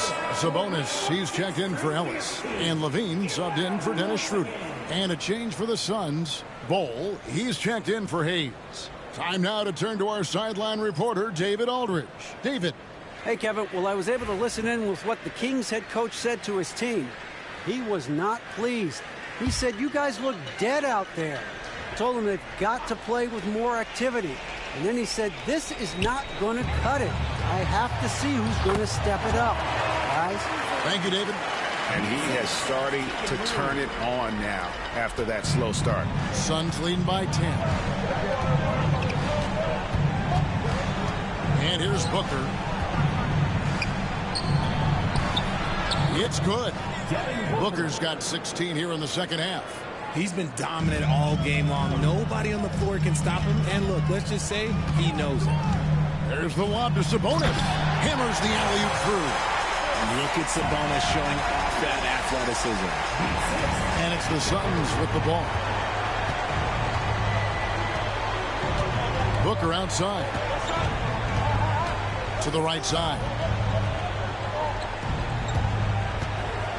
Bol against Murray. 6 to shoot. Back to Booker. Shoots the 3. Rebound by Murray. Yeah, no triples for him here in the second half. One fell in the first, though. Can he turn it up? Pass to Sabonis. Good, and the assist goes to Murray. Murray's got assist number 5 here tonight. Oh, man, with how skilled Sabonis is, you can't forget that this dude is giant. He's 6'11", 240. It is tough to knock him off his shot. The Kings trail by 8. In the corner, it's Monk. On the wing, Murray. Back to Monk. Pass to Murray. Now Levine. He's covered by Beal. From deep three-point land. It's hauled in by the Suns. Beal's got his 6th rebound on the night. Here's the teardrop. And it's good on the layup. Beal's got 12 points now in the quarter. Even at his size, Beal can make trouble inside, beating the defense. Here's Levine. That shot missing. Suns leading by 10. Booker the pass to Bol. We've got 1:18 left here in the fourth quarter. Always going up for the alley-oop here. Takes the alley-oop pass and dunks it down. Taking on more playmaking responsibilities, Booker has matured over the years, becoming a better teammate. No question as to which team gave the better effort tonight. A dominant performance and an outstanding win for the Suns. We got to see a display of offensive prowess in this one that got it done. High-scoring game. Bucket after bucket. They were really in attack mode all game long. And it'll mark their 4th win on the year. Actually, their 5th win on the year. And continued dominance against this team, winning both of their matchups this season. And as one might have guessed coming into this game, it was indeed another big game tonight for Devin Booker. He was everywhere defensively, offensively. The effort we saw from him tonight, I think, was the difference. Rosen dishes to Murray. And it's Murray with the jam. And DeRozan has done an amazing job improving his playmaking skills, including finding his open teammates. This game looks like they've got it just about wrapped up. Yeah, just got to work that clock and take care of the ball. And Sabonis has proven that he is huge in the clutch. He has hit big shots time and time again for this squad. And that's an intentional foul. Second team foul.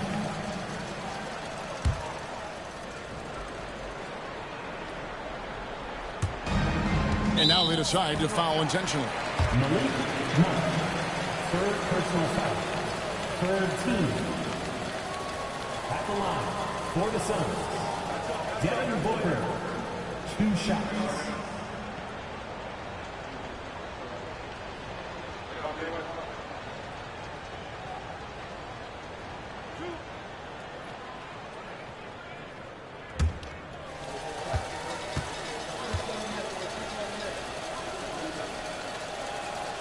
Good on the first, and that makes it a 7-point lead.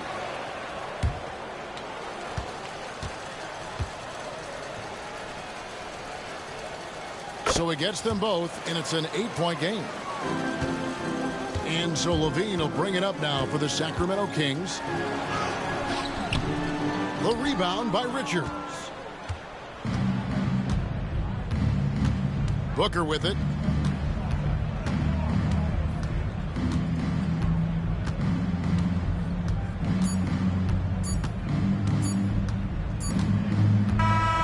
So it's Phoenix picking up the win. They came in here and took care of business like they were the home team. And Kevin, how about the mental toughness that this group showed? They were never rattled at all by the opposing fans. And that'll do it, folks. Richard Jefferson, Greg Anthony, and David Aldridge.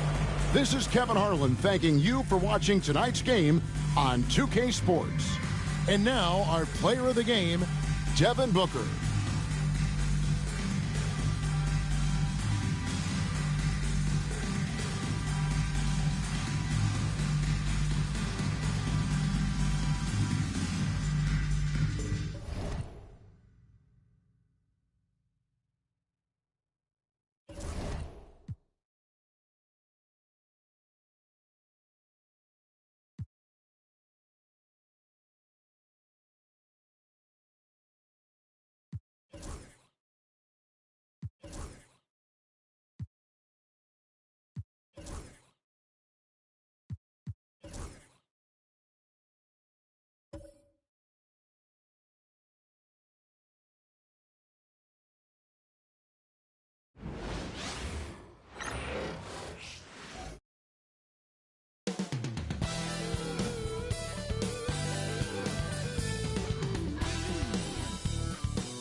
Greetings, folks. Thanks for tuning in to 2K Sports for our latest presentation of NBA basketball. This is Brian Anderson. Coach Stan Van Gundy, Hall of Famer Grant Hill, and Allie LaForce round out our broadcast crew for this one. A moment here to see the numbers for him. And over the last 5 games, his field goal percentage has increased. And you can make a case his confidence as well because of this.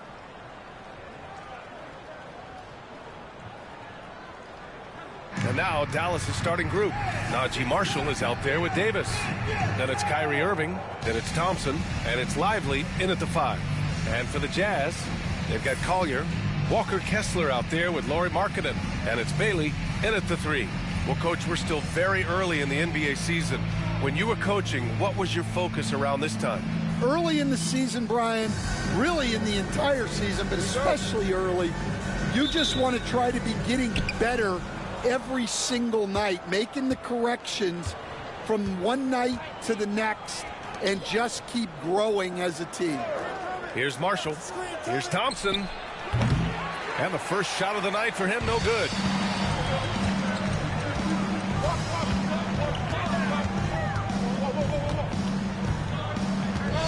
To the paint. Here's Bailey, and he makes no mistake. Slam dunk. B.A., when he gets the rim in his sights, it's tough to stop. So aggressive and a determined finisher. Nice. Now here's Davis. Irving looking around. Screen by Lively. 6 to shoot. And the shot's good by Irving. In the interior, Kyrie is money. He has the touch to just drop it in with ease. We played just over a minute here in the first. He gets it in there. And even though it wasn't a great screen, he found a way to create some space. Utah shooting their first free throw of the night here. First team foul. At the line for your Jazz, number 10. Shooting 1.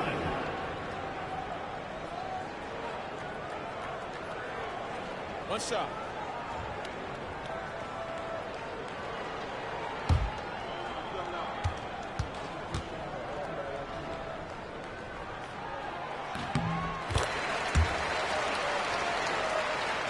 So it's the Mavericks now. It's a 3-point game. Irving, the pass to Marshall.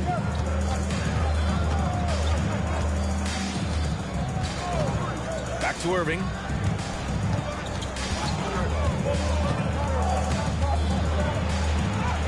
And And that one makes him 2 for 2. He's in his rhythm. Oh, great concentration from Irving. He's focused on the rim, not the contact. Love it. Here's Collier. Deflected. Outside Davis.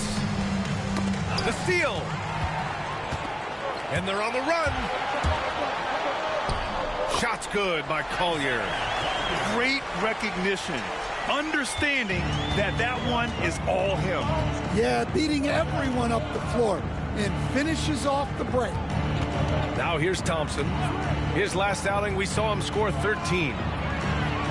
Irving, the pass to Thompson. Shot clock at 6. Thompson with a screen. Marshall.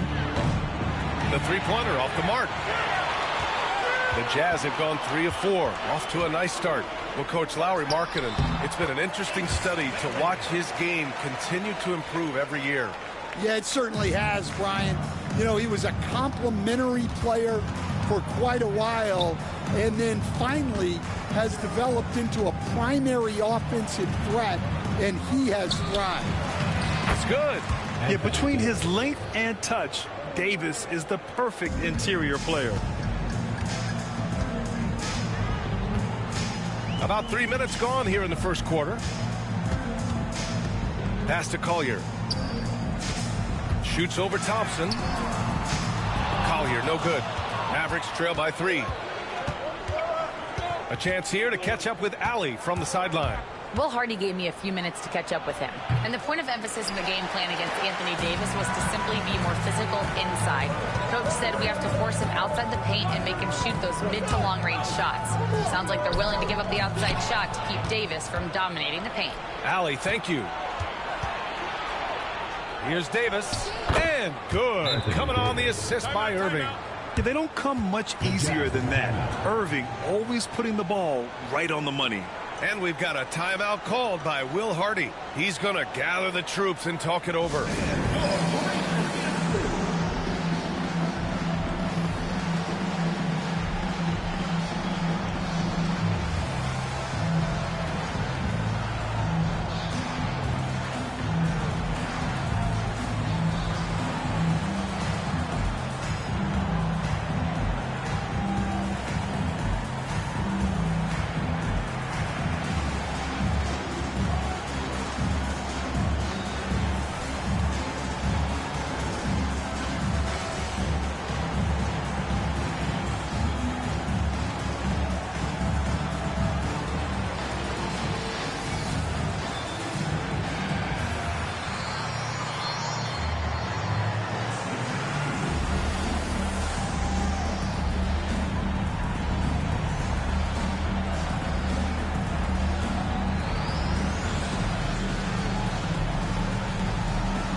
Look at the best first-year players when it comes to three-point shooting. 5th is Isaiah Collier. The level of competition in this rookie class around the arc is truly something special. I'm sure he's eager to climb to the top of the list.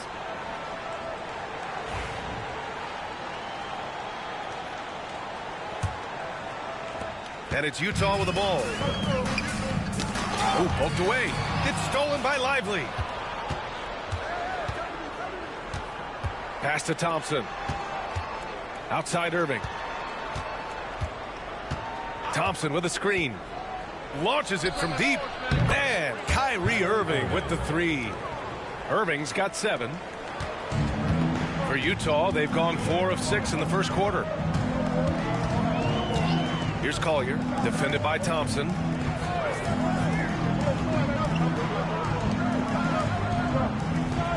Kessler, a screen on Irving. Offensive rebound. Well, it's hard not to get physical when you're going up against a guy of Walker Kessler's stature. This is his first opportunity at the line this evening. At the line for Utah, Walker Kessler. Taking 2 shots. Shooting 2.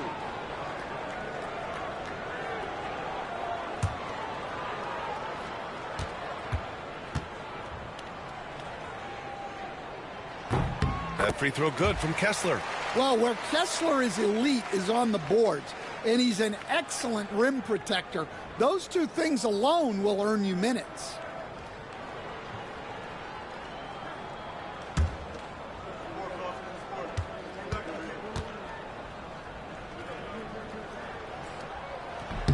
Both free throws good from Kessler. Now here's Lively. In his last outing, 8 points for him. To the inside. Here's Davis. And Davis slams it home. Yeah, talk about guys that like to go right to the rim. AD is towards the top of that list. Here's Bailey. In his last outing, 16 points for him. Utah with another miss.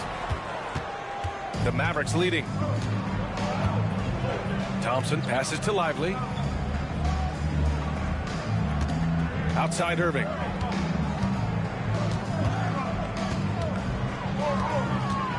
The shake. And it's good on the lay-in. Irving's got 9 points. Boy, absolutely no rim protection, leading to a lot of easy buckets. Pass to Bailey. Now Markkanen. Checked by Davis. Markkanen, the pass to Kessler.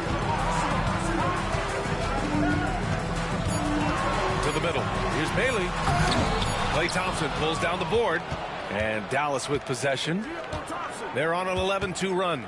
Down low. Here's Davis. And so he draws the foul. Headed to the line to shoot a pair. Despite entering his 30s, Anthony Davis is not slowing down, Graham. Yeah, B.A. And last year, AD put up the best rebounding numbers of his career. And his shooting percentage also very high. And just watching him, Davis is still an all-NBA caliber player, capable of taking over on both ends.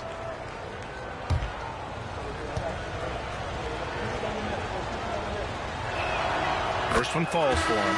Quite simply, AD is one of the most impactful players in the league. Can take over a game on both ends. Filipowski, he's checked in for Utah.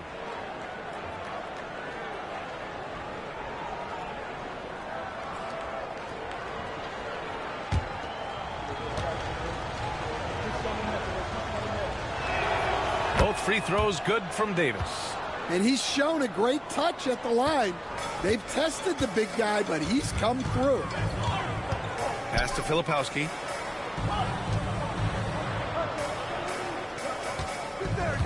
Markkanen with it. The three. Count it. 1 for 1 to start the game. Just a great setup for Markkanen. All he needed to do was shoot in rhythm. Irving, the pass to Lively. Outside Davis. And the layup is good off the glass. Davis has got 10 points. And their offensive game plan is clear. Get it inside and go to work. And so Will Hardy calls for the timeout. I think right now he must be looking at some adjustments. And we'd all love to hear what goes on in those huddles, but we just get the snapshots. Well, as a coach, you want to cover just 1 or 2 major points.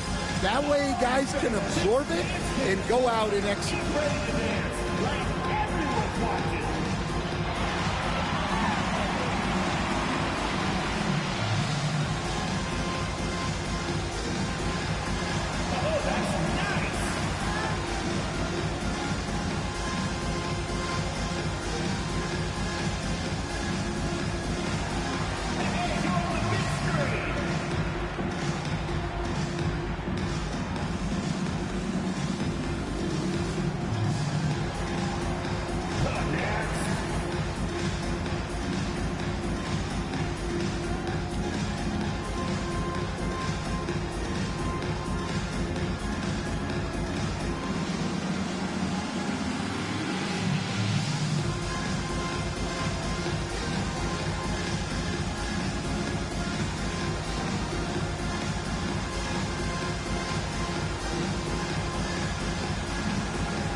Inside.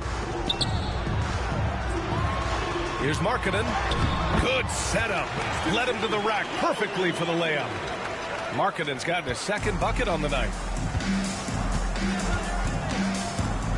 Now here's Irving. He's covered closely. To the middle.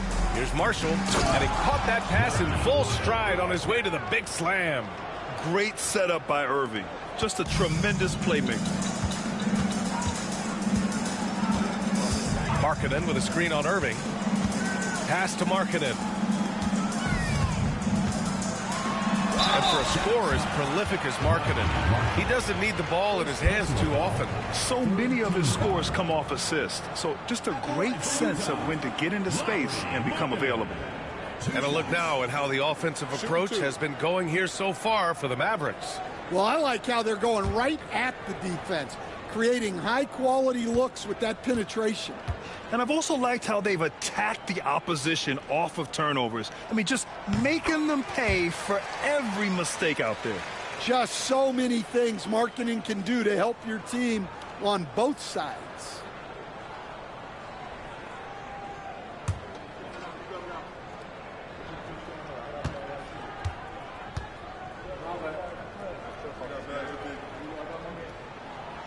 So he makes one of two, and the second one misses. And when Markkanen is used correctly, he can be an important contributor. A big man who can really shoot, which is valuable in today's game. So it'll be 2 free throws. He was fouled in the act of shooting. Well, that was clearly a foul. Dallas shooting their 3rd and 4th free throw shots of the night. Klay Thompson taking 2 shots.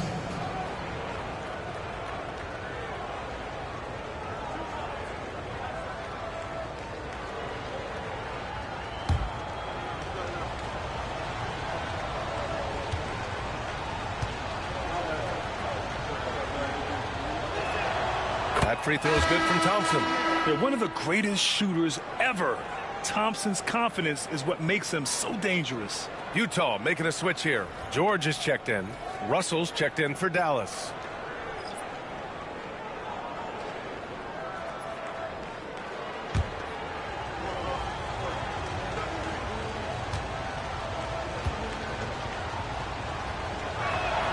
Both free throws good from Thompson. Two-part equation. You have to be aggressive enough to get to the line, then talented enough to sink them. Kessler, a screen on Thompson.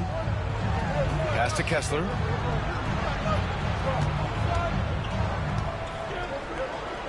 Out to the wing. George outside. 4 on the clock. Three-pointer. And the rebound goes to Dallas. Last time they met was in Dallas. And they came away with the win because everyone contributed. The starters, the bench, they all played as a unit. Yeah, give credit to those guys for playing with such aggressiveness. It makes a huge difference when you get that kind of boost from your second unit. Utah trails by 6. Pass to Kessler. Back to George. Here's Filipowski. And he lobs it up to the rim. Stolen by Davis. In transition, here they come. Here's Thompson. That's in there. Davis with the assist. And the Mavericks lead by 8. An outstanding first quarter from the field. And keeping us updated from the sideline, Allie LaForce. Hey, Brian, Anthony Davis is letting it fly. He said, the way that teams are playing me, I've been getting back to the mid-range. It's an easier shot instead of fighting the double team, so that's all it is, continuing to trust it and shoot it. Brian, we've seen that jumper be a real weapon for him. Yeah, that's a good call, Allie. Thanks. He takes it in. It doesn't go for him. Wow, missed opportunity from point-blank range. You got to make those. Pass to Russell. Down low. And finished off by Davis.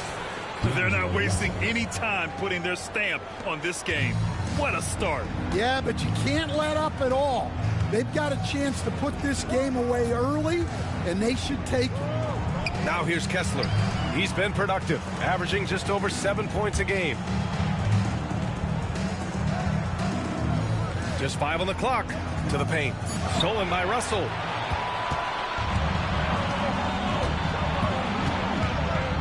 Takes the three. Out to Thompson. Launches it. Rebounded by Bailey. I love how they've attacked the boards here in the first quarter. Takes the elbow jumper and drains it. Bailey's got 6. Well, he's been very efficient in this quarter. Keep getting him the ball. Thompson outside. Pass to Lively.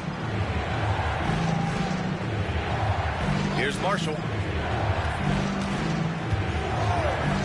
Outside Davis. From deep.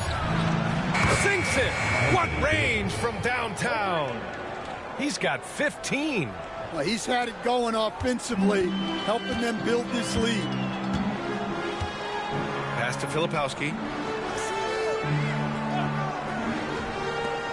The three is up. And they recover it. Offensive board. Out of bounds. It'll go to the Mavericks. We are now into November, so let's check in on the standings in the Western Conference. You look at the Mavericks, right now 5th in the division, right in the middle. And of course there's Utah, not posing much of a threat right now. And the Mavericks will go for a different look here.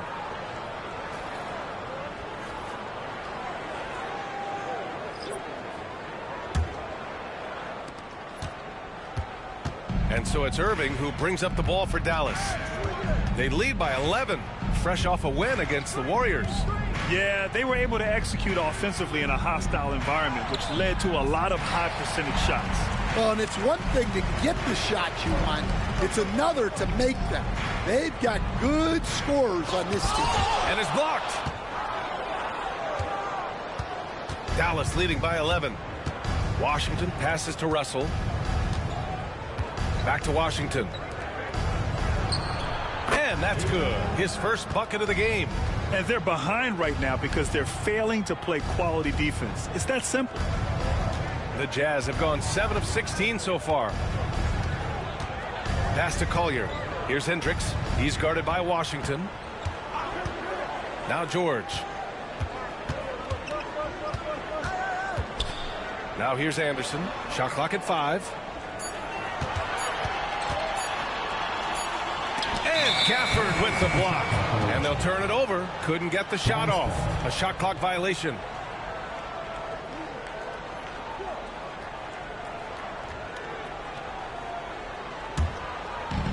Dallas has gone 2 of 5 from deep. Irving for 3. Utah grabs the miss. Now George. No points so far. Anderson passes to George. Here's Collier. Launches a 3. Whoa! He just got it off in time. That was close. Now, he doesn't panic in these situations. He released it just in the nick of time. What a shot. And as the first quarter wraps up, already a double-digit lead. Dallas on top, leading by 10. And we'll get the second quarter underway on the other side of this break.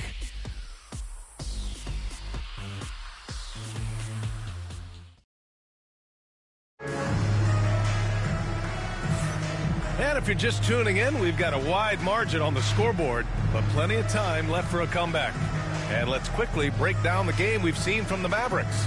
You know, they've been relentless in how they attack the paint. Well, if they're going to be that ferocious inside, this defense is in for a long night.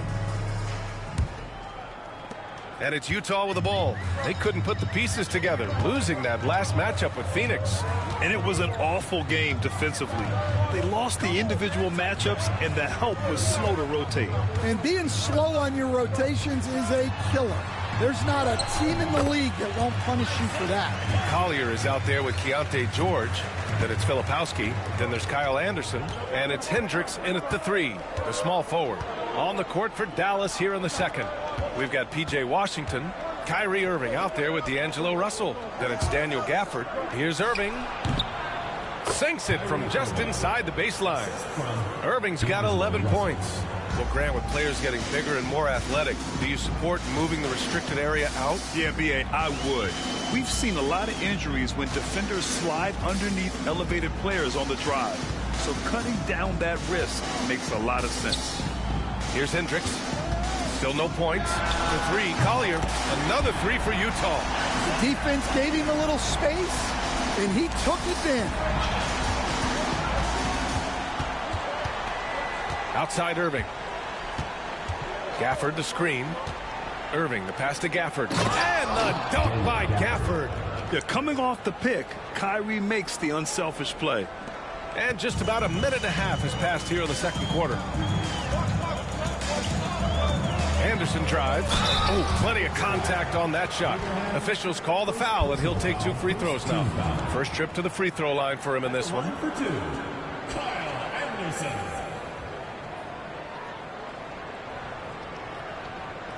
Take a break. Take a break. 2 shots.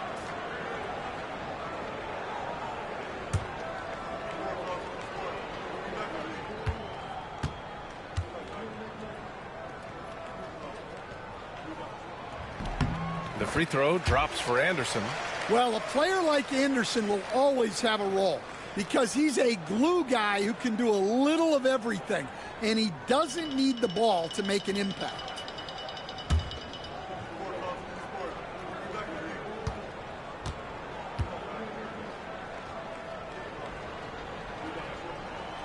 Second free throw, no good.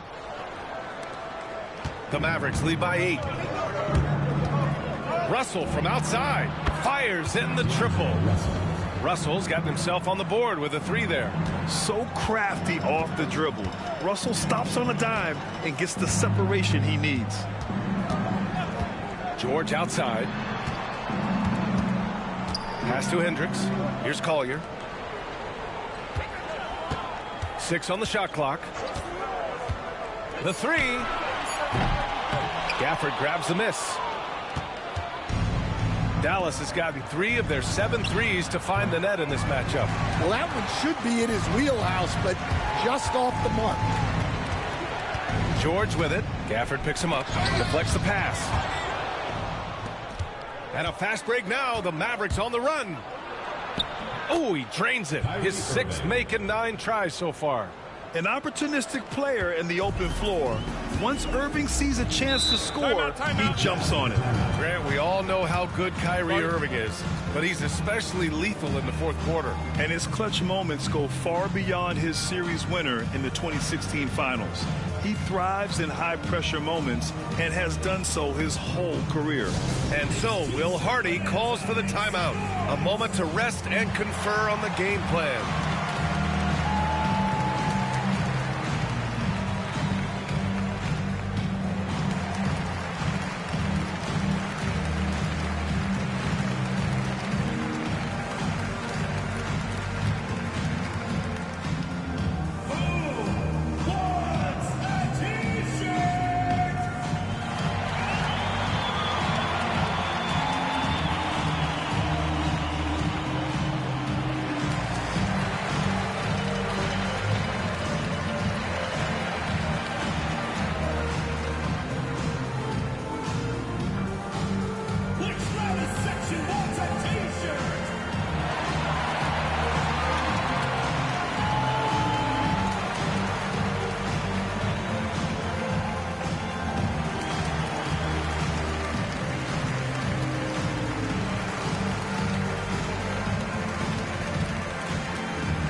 Now at the top rookie rebounders in the NBA. 5th, Kyle Filipowski. Rebounding is a skill that can easily translate into the pro game. He had a reputation for being good on the boards, and he has certainly delivered on that.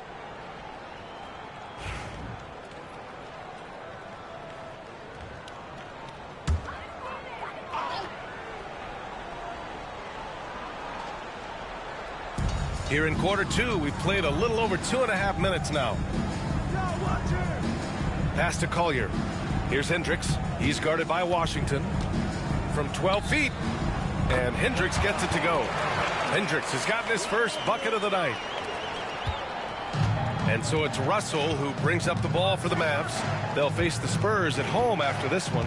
It'll be a quick stopover at home before they have to get back out on the road. Outside Irving. And it's good. Fought through contact, hit the shot, and will go to the line. And we all know about Stan the analyst and Stan the coach. But when you played in college, what was your game like, Stan? Hey, Brian, I had the game that would get you beat as a coach. I will say my greatest strength was this. I was never once accused of overpassing. The black hole. That is Stan Van Gundy.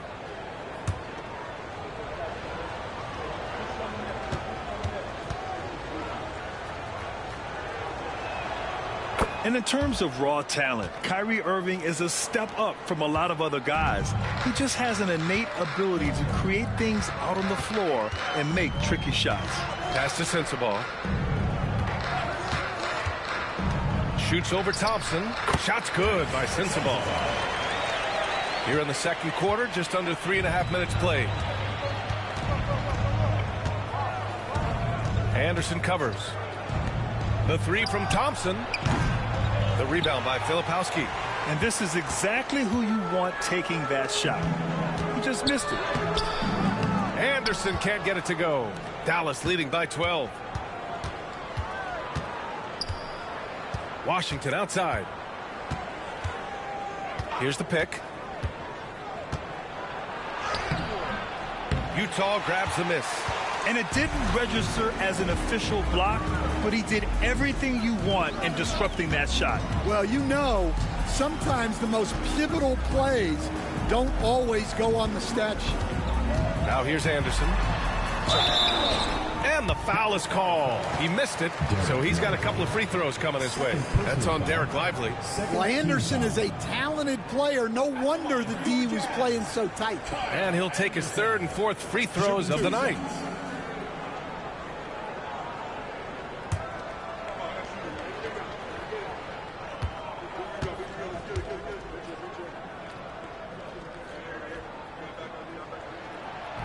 First one falls. A different look here for Utah. Kessler, he's checked in for Hendricks. And Lauri Markkanen subbed in for Sensabaugh.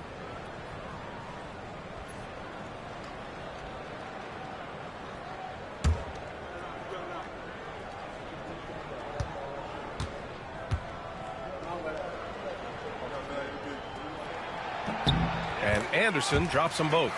Well, Stan, you've coached some lockdown defenses. With the way the game is officiated these days, is it getting too hard to defend? Well, it's certainly frustrating. You've heard defenders saying everything is a foul. We might need to redefine incidental contact. Now here's Markkanen. He's got 6. Forcing the issue. Markkanen. Yeah, he's not just a perimeter shooter. Markkanen will take it right at you. Pass to Thompson. Driving in. And he got the whistle on the way up. So he'll be headed to the line for a pair. That one on Kessler. He's gone 2 for 2 at the line so far. Klay Thompson, 2 shots.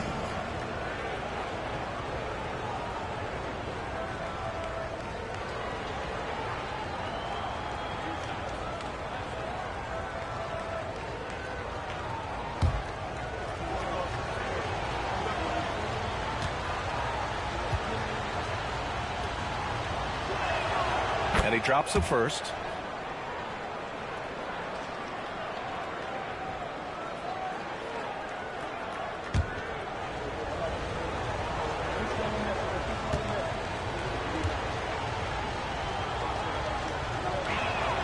Both free throws good from Thompson.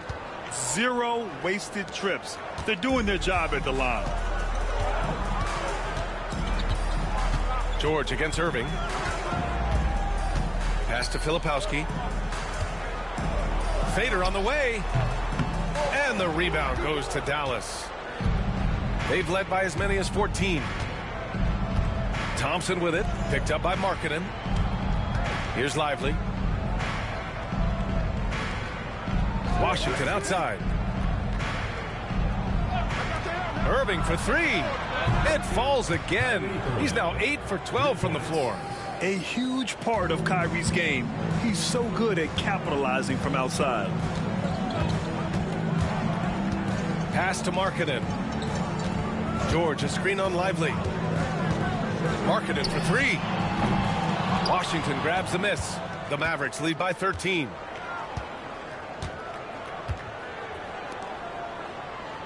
Thompson with it. Here's Irving. Utah grabs the miss. Filipowski's got 4 rebounds now. To the inside. Here's Kessler. And out of bounds. Dallas will have it. A chance to check out Dallas's upcoming schedule. On Saturday, they'll go up against Chris Paul and the San Antonio Spurs. And then on Sunday, they'll be facing Al Horford and the Oklahoma City Thunder. And you know, for that matchup with the Nuggets, that's a game where you'd be surprised to see them lose. They'd have to have a really off night for them to get upset there. Anthony Davis, he's checked in for the Mavericks. Marshall comes in for Washington. Lively finds Thompson.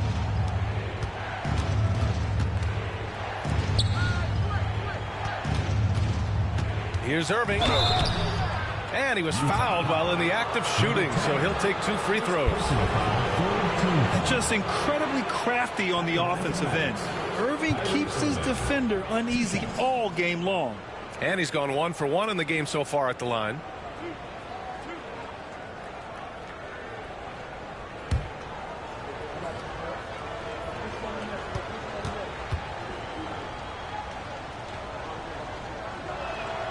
And the first one at the line is good. George, he's checked in for Utah.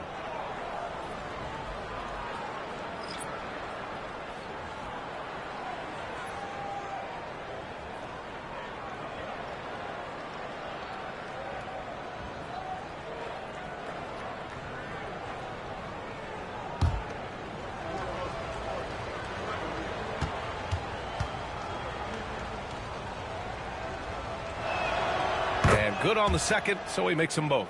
And he's showing a little more aggressiveness, getting himself to the line here in the second quarter.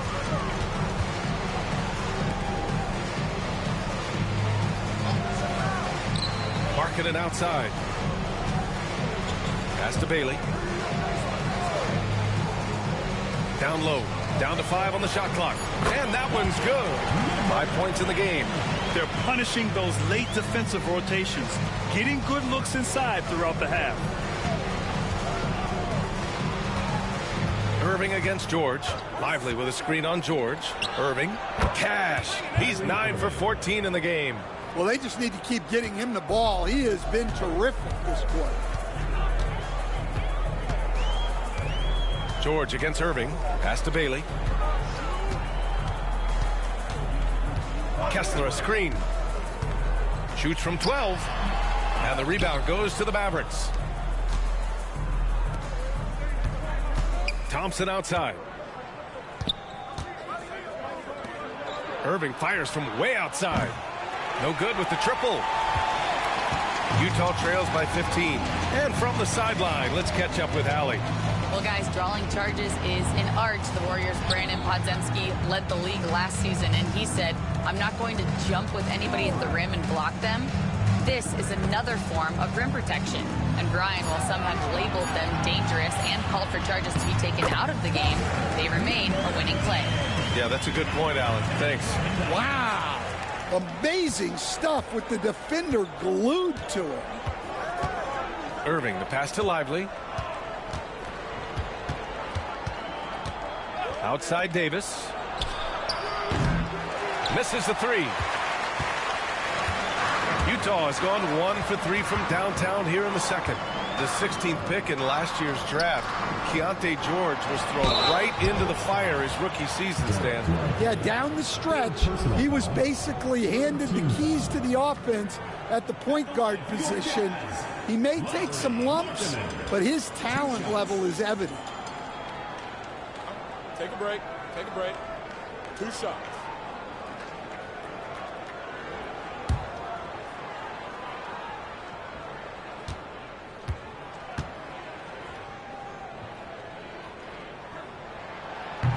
No good on that one. Stan, you've coached some great defensive anchors in your time. Who do you view as the best in the game today? Well, Brian, you probably have to start with Rudy Gobert, but we've got guys like Brook Lopez, Jaren Jackson, Anthony Davis, and then we've got two young ones coming up that could be as good as we've seen in Wemby and Chet Holmgren. And Davis has got the ball here for Dallas. And they're going to count that bucket, and they'll send him to the line. It could be a three-point play. Davis resolute with the and one. This is his second trip to the free throw line in this one. Washington's checked in for Williams.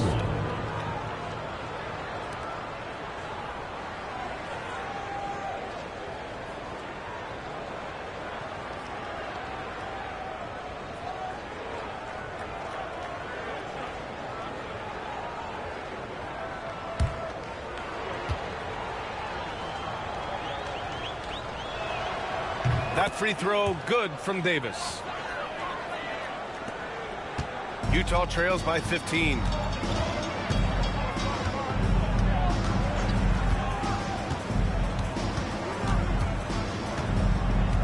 Pass to Kessler. Now Markkanen.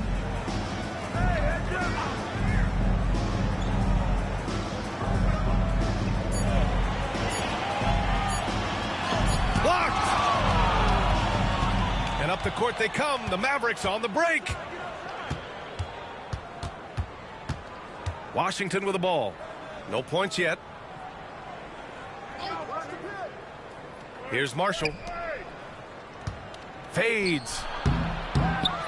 That won't go. Making him 7 for 10 now. And here's Kessler. 9 points for him in his last game. Kessler, a screen on Thompson. Here's Bailey. They get it back. From deep. That miss makes him 3 for 7. Dallas leading by 15.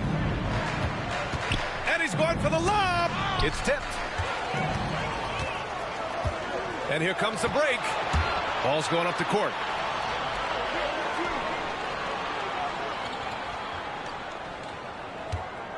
Back to Markkanen. Clock at 6. Pass to Bailey. Takes a 3. Now shooting 50% for the game. He's 4 for 8. Yeah, really nice to see Markkanen keeping his head up and finding the open teammate. Marshall passes to Washington. And it's in after a nice bounce off the right iron. Washington's got his first 2 points. Utah trails by 14. A minute 35 left in the second quarter. Markkanen misses. Well, he certainly had trouble finding the mark this quarter. Davis, the pass to Thompson. Oh, nice finish from the low block. That one's good. And the Mavericks lead by 16. One of the most selfless stars in the game. Clay has no problem playing the role of distributor. Thompson with some nice D. Dallas has gone 2 of 6 from distance here in the second quarter. To the paint. Here's Collier, defended by Thompson. It's Markkanen on the wing. Utah with another miss. He is really scuffling this quarter offensively. Perhaps a little frustration setting in. And you can count it. He'll go to the line with a chance at a three-point play. Defensively, they've got to get more bodies in the paint. That's 3 straight field goals from below the free throw line. And this is his first trip to the line tonight. Shooting.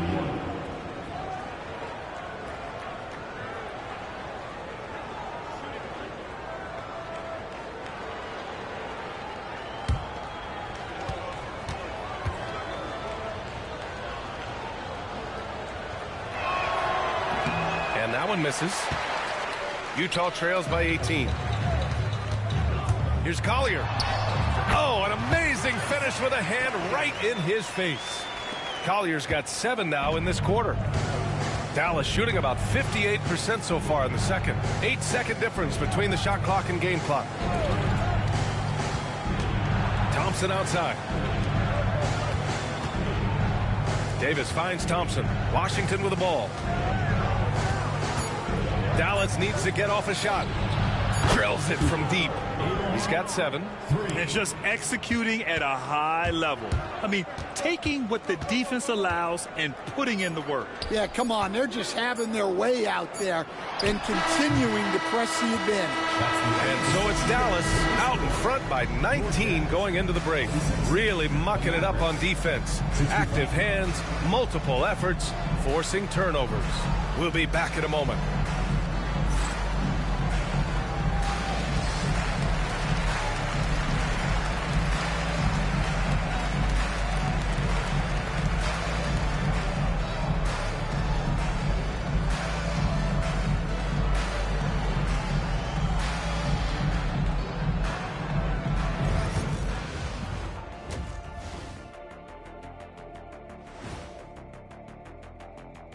Welcome to this early season edition of the NBA on 2K Sports.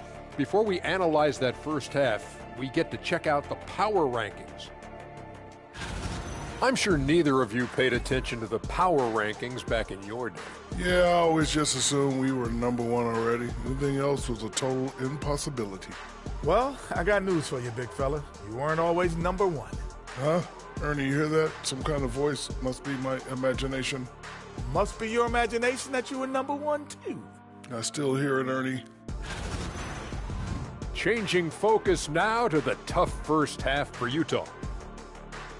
The defense has been trash. That is, if you can call it defense. I call it being lazy. Yeah, it's lazy, Shaq. They've been outworked, and you gotta beat them to the basketball. That's the kind of team that you want to have. And so far, they haven't answered the bell.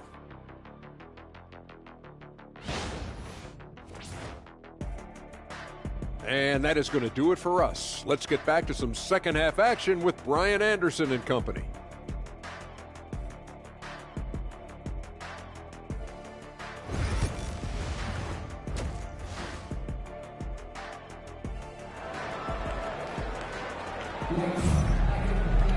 Just about ready for the second half here. A big comeback is needed for this game to be competitive, and it probably has to happen quickly. Well, you look at Kyrie Irving in this game, he's been everywhere. What makes him an exciting player is the ultra-aggressive mindset that we saw over and over in the first half. Yeah, he hasn't been settling. He's getting to the rim, and that's him at his best.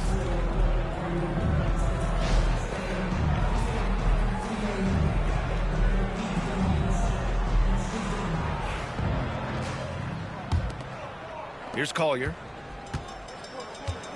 We've got Lauri Markkanen. He's out there with Walker Kessler. And it's Collier in at the 2. And that's the group for Will Hardy as we begin the second half. Pass to Markkanen.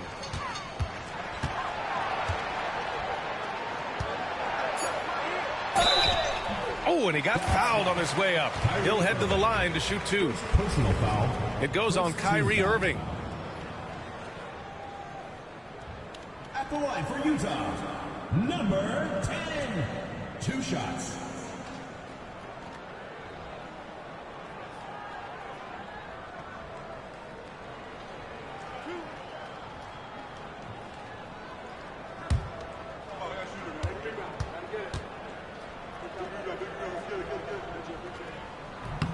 And he makes a first.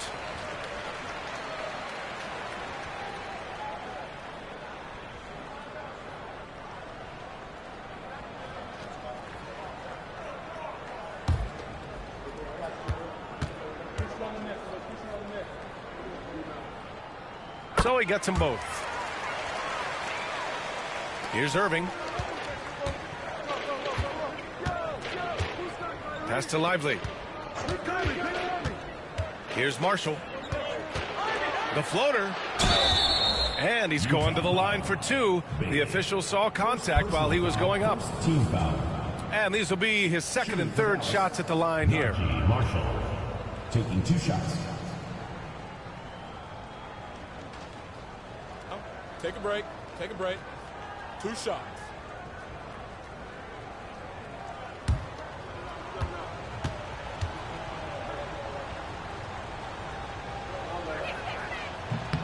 And he knocks down the first one.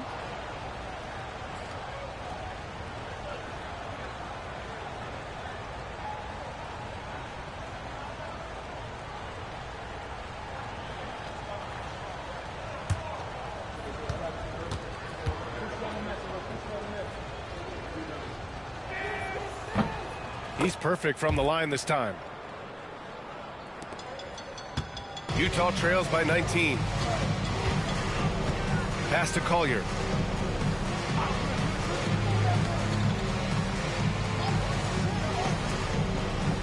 It's Markkanen on the wing. Checked by Davis. Kicks it out to Markkanen. Stolen by Davis. Here's Irving. Utah grabs the miss. Those are precisely the looks this team is trying to create. Yeah, quality offense will serve you well in the long run. You can't settle for bad shots. And the foul on Anthony Davis. That's his first foul of the game.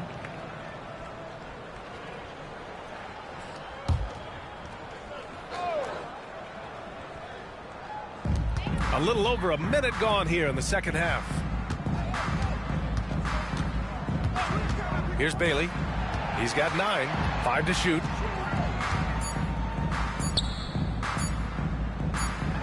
And they force the shot clock violation. Great D. And let's have a look at the teams who have collected the most blocks this season. In third, Dallas. They're quick to help each other, and they have some tremendous athletes with a nose for the ball.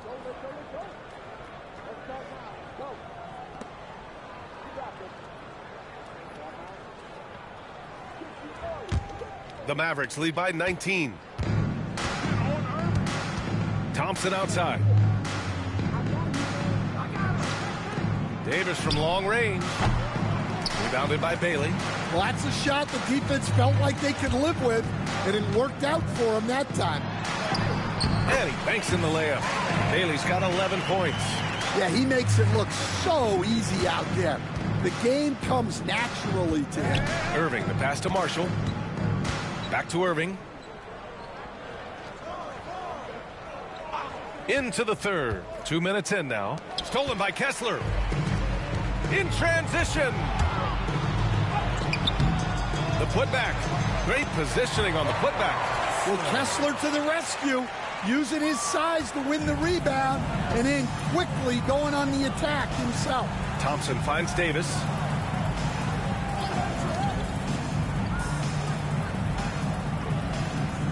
Inside, here's Irving, and he drops in the layup off the glass.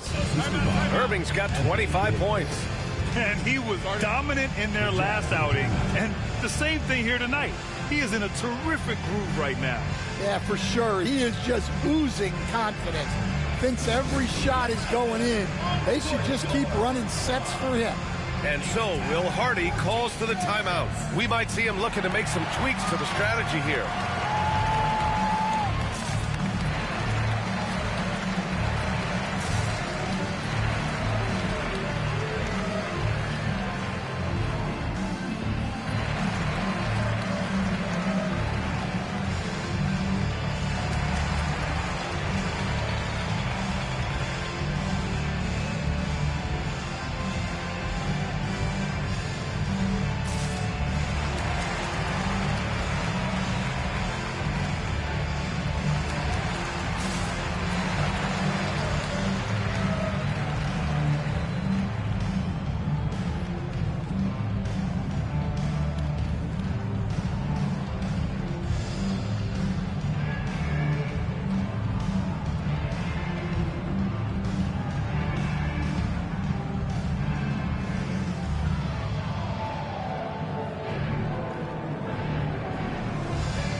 Utah trails by 17.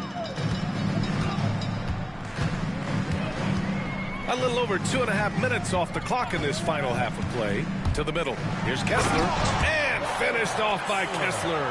Great roll by Kessler after setting the screen. That's textbook. Now here's Thompson. 6 points for him. Outside Irving. Three-pointer. Counted from distance. Irving's got 28 points for the game. Defensive mix-up there. He's the last guy you want to leave open. Pass to Kessler. Here's Collier. 12 points for him. And here's Markkanen.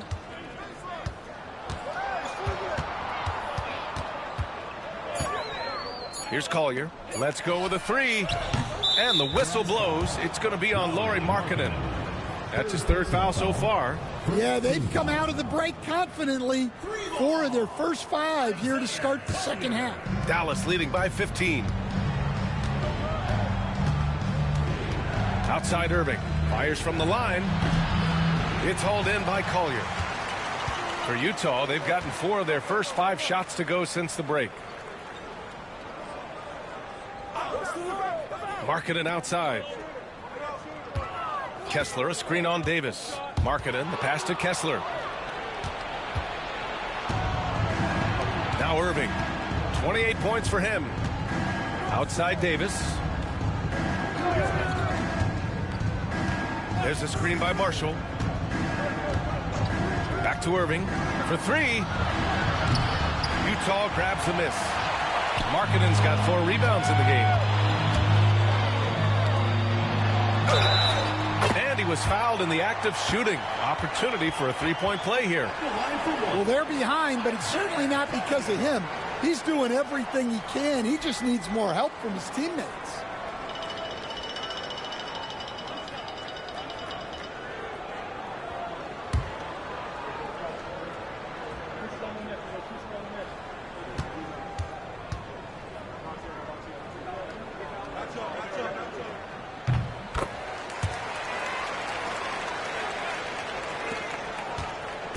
And so it's Irving who brings up the ball for the Mavs.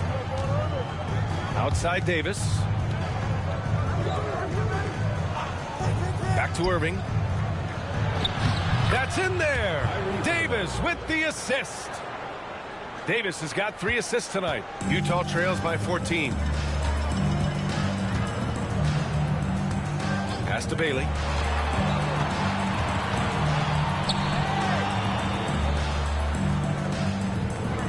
Kessler, a screen on Irving. No good on the 3. Well, I hate to say it, but he hasn't done a lot to help their cause tonight. He's been a little erratic from the floor. Yeah, so crafty at drawing fouls. Kyrie really enjoys going at the defense and daring them to get aggressive. All right, guys, let's get your take on the scoring breakdown for Dallas. Well, they've really been sharing the basketball. All coaches talk about that, try to get their teams to do it. It's really great when you see it in action. Also, they were ultra consistent from outside, hitting a high percentage of those shots tonight. And he can't get the first one.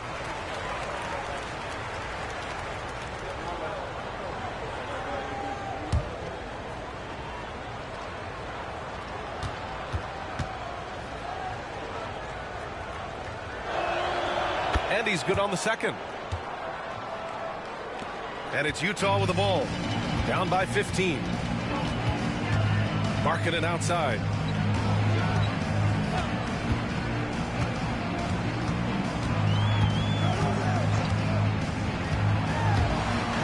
And it's going to be a goaltending call here, so they will count the bucket. He almost blocked that shot in time, just a man a second late. This is his 3rd trip to the free throw line in this game, and Dallas making a change here.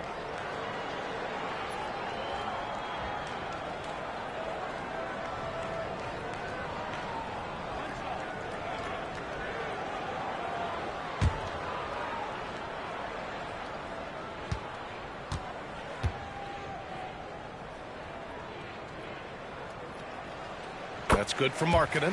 And we've seen some good free throw shooting in the second half. Dallas leading by 12. Back to Irving.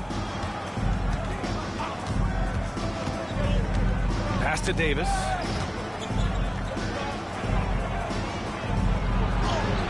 A tough finish inside from Davis. And what you love most about Davis is his confidence, because it's what helps him take over games. Here's Collier, defended by Thompson. Here's Bailey. Utah with another miss.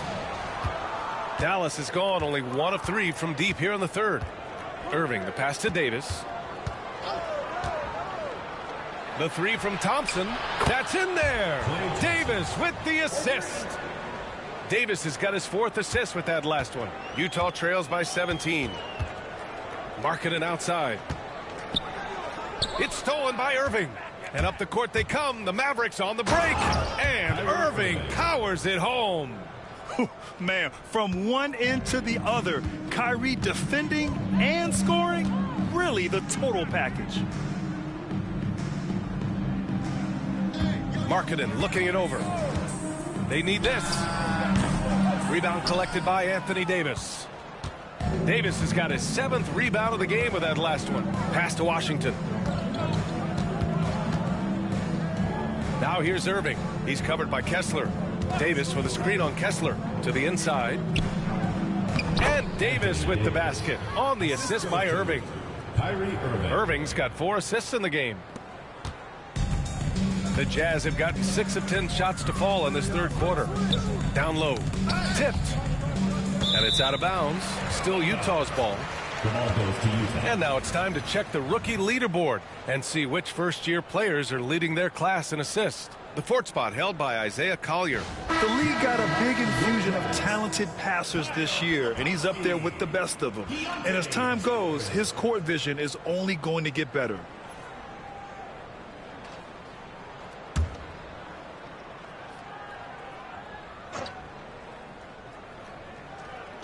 Dallas on D. A 21-point lead, the biggest in the game. Here's Collier. The ball's knocked loose. The Mavericks have gotten 7 of their first 11 attempts to go in this half. And for Utah, they're shooting 46%, a decent average so far. Ooh, Washington with the defensive effort. The Mavericks lead by 21. Pass to Irving. Now here's Thompson. 4-3. The rebound by Filipowski. Filipowski's got 5 rebounds in the game.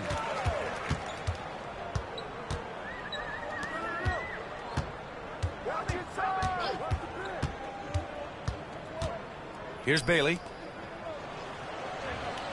Shot clock at 6. Kessler a screen on Washington. Pure from 3-point range. Bailey's got 14 points. Rock solid screen right there. The defender got completely lost. Yeah, you've got to lock and trail hard. You can't allow him a clean look from that. Irving against George. Crafty move, and it's Irving off the drive. And he sinks the layup. Irving's got 12 now in this quarter. Well, he's been nothing short of fantastic this game, and he has his team in a great spot as this thing winds down. Over to the left wing. Fires the 3. Another miss. 6 makes, 6 misses so far.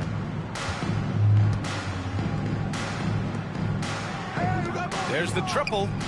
He drops it from range. Irving's got 38 points. Don't blink or you'll wonder what Kyrie did with the ball. Pass to Filipowski. Inside. Ooh, good finish at the rack off a slick feed. Well, he led him with the pass there, almost like a quarterback timing a route. That was impressive. Thompson outside. To the paint. Oh, and there's the whistle on the shot. So 2 free throws for him coming up. First personal foul. Man, he made sure to get his money's worth on that foul. At the line for the Mavericks, Abraham, 2 shots. Take a break. Take a break. 2 shots.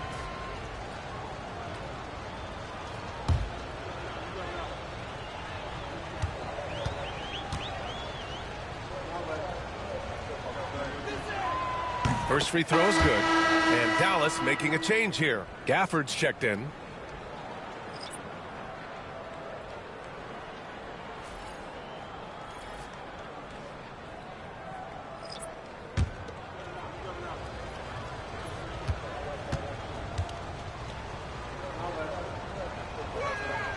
Both good from the line that time. Anderson with it, averaging around 5 points a game. Rebound, Anthony Davis. Davis has got his 8th rebound here tonight. Shot from 16, connects, the jumper drops. Davis has got 6 in the quarter. I like when Davis knocks down those jumpers. It forces the defense to leave the paint and really spaces the court. George with it. Irving picks him up. It's stolen by Washington. 2 minutes remaining in the third. 2 minutes. Oh, got a piece of it. Here's Hendricks. Pass to Anderson. Puts up a deep 3. The shot off that time. Dallas has gotten 3 of 6 threes to fall in the third quarter. George against Washington. Outside Irving. Beyond the arc. Offensive rebound, Mavericks. And a foul called on the way up. So he'll take 2 from the free throw line. No debate there. He got hammered. First trip to the line for him here. Daniel Gafford at the line for 2.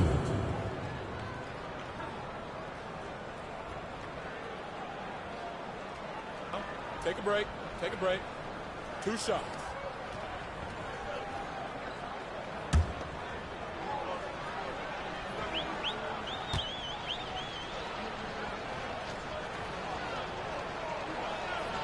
The first free throw is good.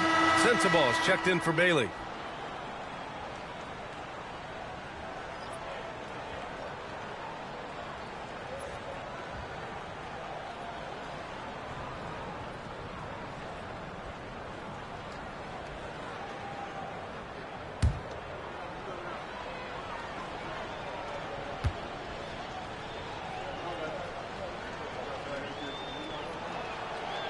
Off on that one, so he goes 1 out of 2 at the line. Utah has gone 2 for 5 from 3 since halftime. Pass to Anderson, and here's George. He's guarded by Irving. 6 to shoot. George, no good. The Mavericks shooting a terrific 58% from the floor. Here's Washington. And he's going to the line for 2. The official saw contact while he was going up. These are his first free throws of the game. At the line for the Mavericks, P.J. Washington, taking 2 shots. Take a break. Take a break. 2 shots.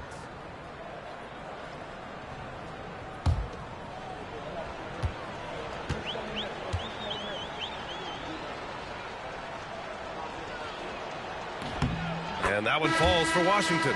D'Angelo Russell, he's checked in for the Mavericks.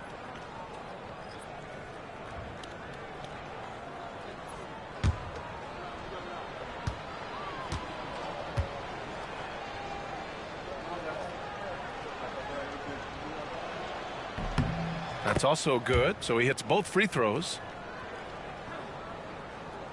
1:04 left in the third. George against Russell. Pass to Sensible. Back to George. Over Russell. George's shot is good. And he's a crafty scorer for a young player. George is always going to find the gaps in the defense. Now Gafford. Outside Russell. 36 seconds left in the third quarter. 6 on the shot clock. Here's Davis. Utah grabs the miss. Filipowski's got rebound number 7 tonight. George feels it out a bit. And so he draws the foul, headed to the line to shoot a pair. It's going to be on Anthony Davis. And there's no question George can fill it up. For him, it's about focusing on shooting good percentages. He's got his first free throws of the night right here.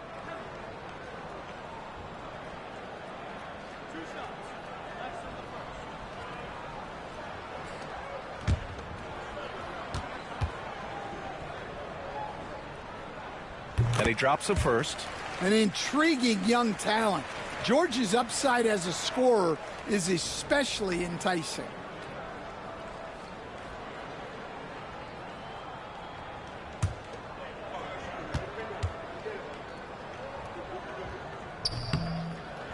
That one misses. Dallas has gone 3 of 7 from deep so far in the third quarter. And here's Washington.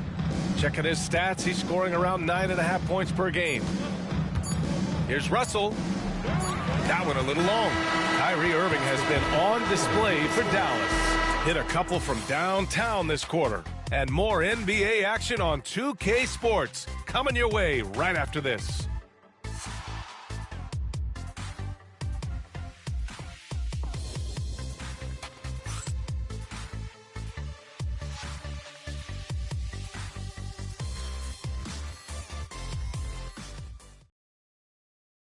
All right, let's take a look at our assist of the game presented by State Farm. And I'll tell you what, this was a no-brainer tonight. Take a look at the precision on this feed. Couldn't place it any better. Yeah, that's high-level playmaking. He makes it look easy, but it's not.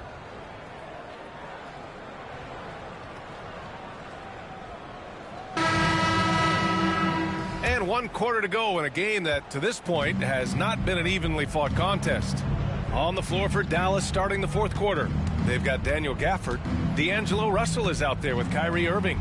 Then there's P.J. Washington. Irving, that's good. Well, they wouldn't be in the position they're in without his contribution. He has tormented this defense tonight. George against Russell. And he'll draw the foul. He'll head to the line for 2. And one of the findings in a recent league report, Stan, back-to-backs, not a major risk for injury, it seems.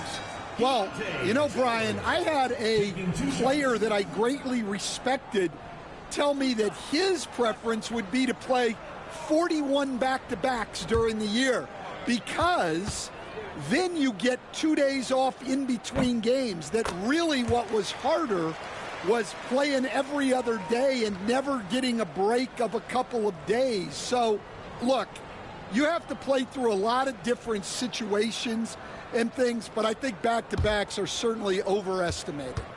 Interesting. Something to consider for sure. George hits them both.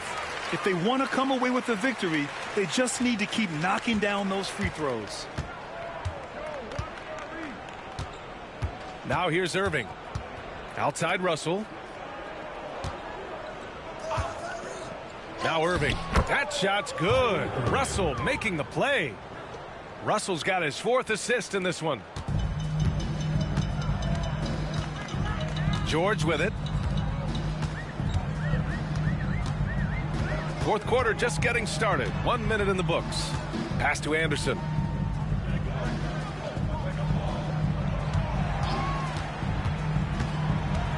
Here's Hendricks. This one for 3.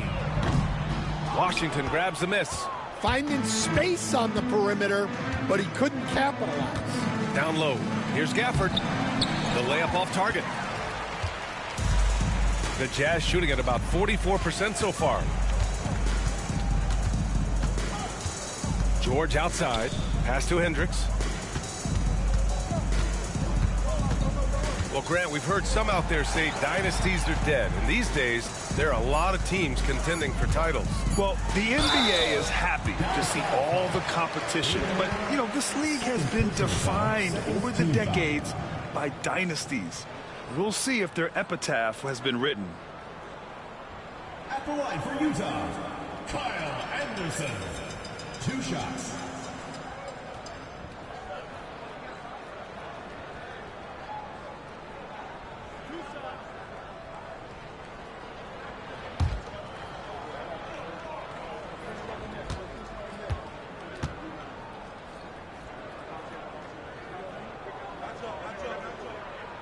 First free throw is good.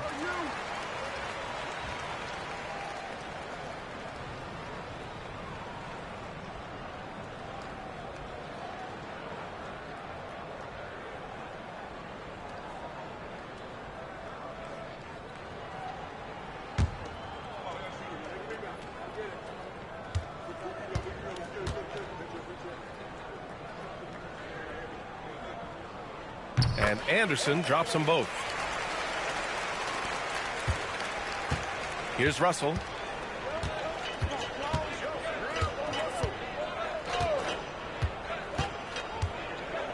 2 minutes gone by here in the fourth. Irving for three. That shot's good. Russell making the play. Russell's got 5 assists tonight. Irving's gone 5 of 10 shooting from long range. George against Russell. Pass to Sensabaugh. George a screen on Irving. Here's Hendricks. The 3-ball. Drains the triple. Anything you can do, I can do better. That one felt a little personal right there. Well, and as a fan of the game, you have to love these back and forth moments. Russell to pass to Washington. Right side Irving. There's the block. And he stays with it. Utah grabs the miss. Just over 2.5 minutes played now. Final quarter of regulation. And here's George. Jacks up a 3. Gafford grabs the miss. Now here's Washington. And he's going for the oop here. Up high and down it goes on the lob.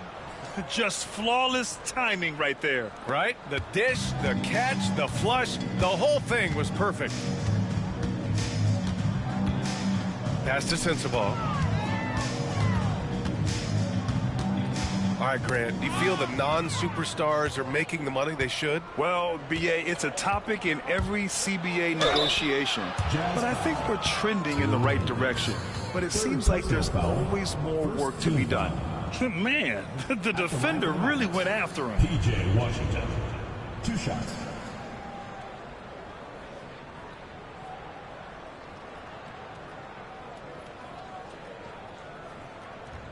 Shooting 2.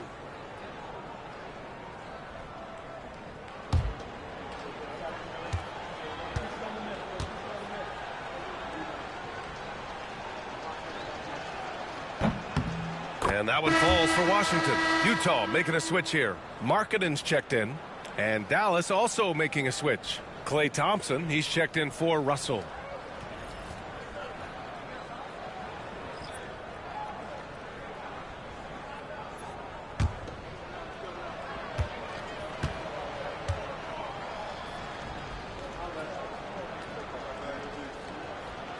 So he picks up just 1 from the line that time.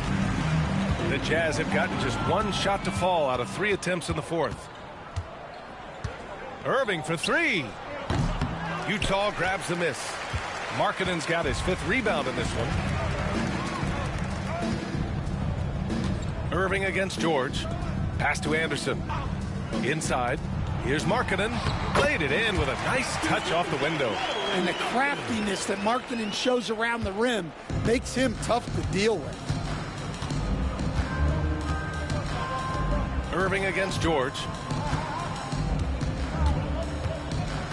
Now here's Irving. The D's right on him. And the basket is good. Irving's got 47 points. You really have to question the defensive effort on that possession. Yeah, I got to agree. Their defensive commitment's got to be a lot better. I know he's on a cold streak, but he can't let that get in his head. Yeah, they might want to draw something up here to get him something at the rim or get him to the free throw line. Sometimes that's all it takes to snap a cold streak. Lets it go from deep. And got it. Another basket. My goodness. 50 for the game. Just putting on a show. George against Irving. Pass to Filipowski. Back to George. And Gafford with the block. Well, it's been a frustrating night for him at the offensive end. Just not able to give them any kind of a lift. The 3 from Washington. It's rebounded by George. Well, with his team leading, he might just want to put that one in his pocket next time. Kicks it out to Anderson. There's the 3. The Mavericks pull it in. Well, he hasn't made a shot, and his team is losing. Time to find another solution. Good. He hits again. That's 52 points for him. Making it all look too easy right now. Pass to Hendricks. To the inside. It's stolen by Irving.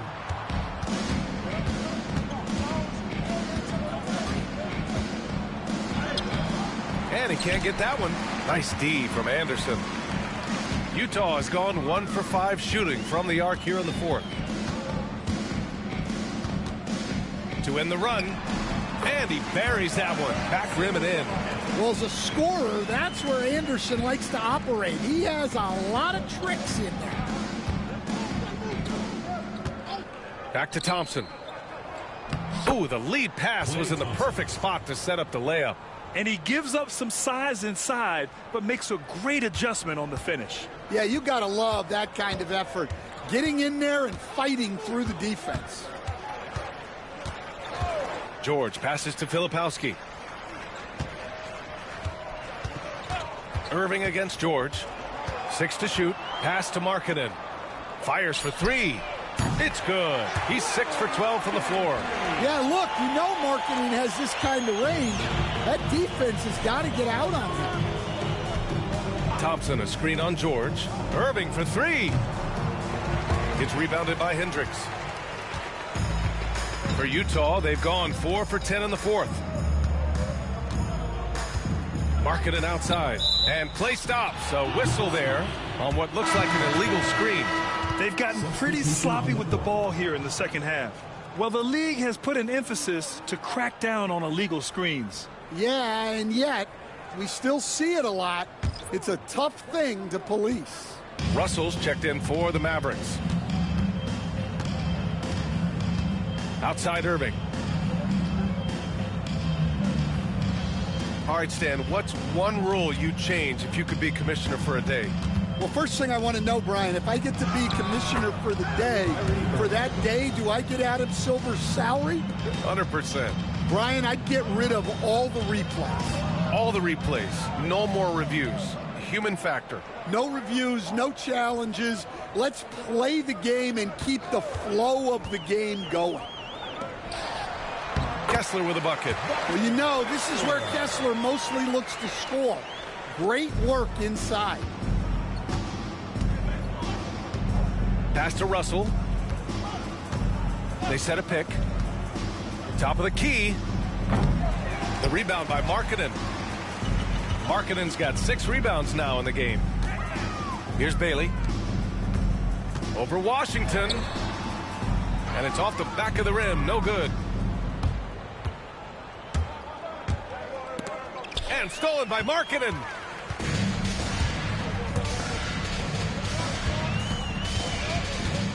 To the wing on the left. Here's Collier. He's guarded by Irving. To the middle. Here's Kessler. And finished off by Kessler. Inexcusable defense. You can't let Kessler get established inside like this. Pass to Irving. Fires the 3.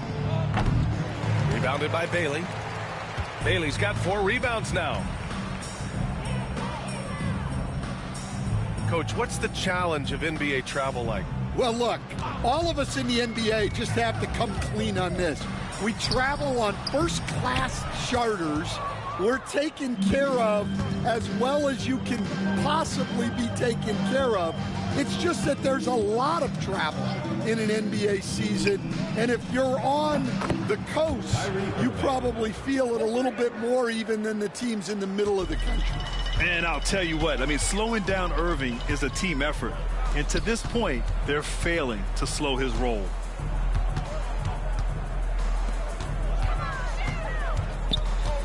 Knocks it loose. And stolen by Irving.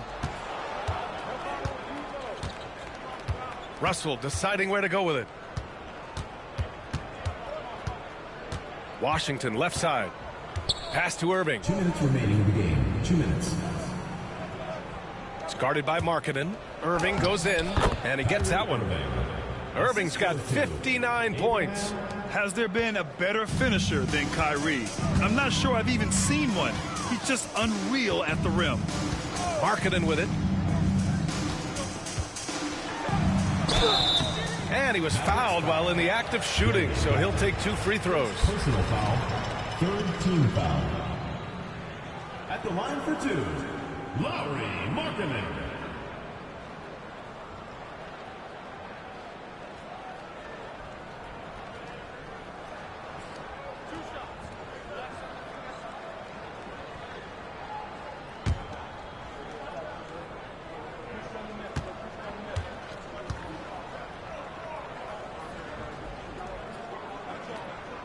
It's good for Markkanen.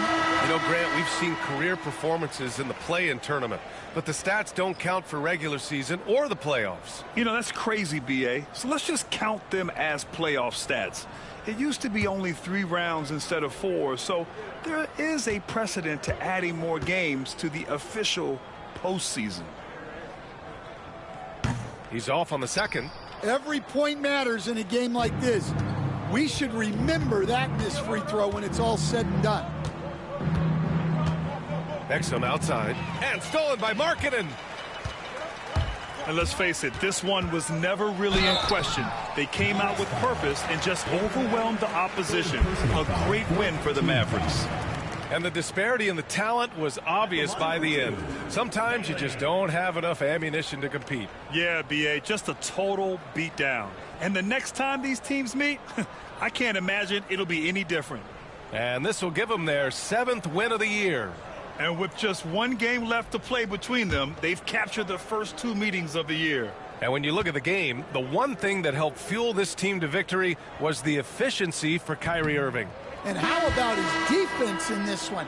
He was just wreaking havoc and racking up the steals. Really tremendous effort on that end. And Dallas making a change here. Christie's checked in.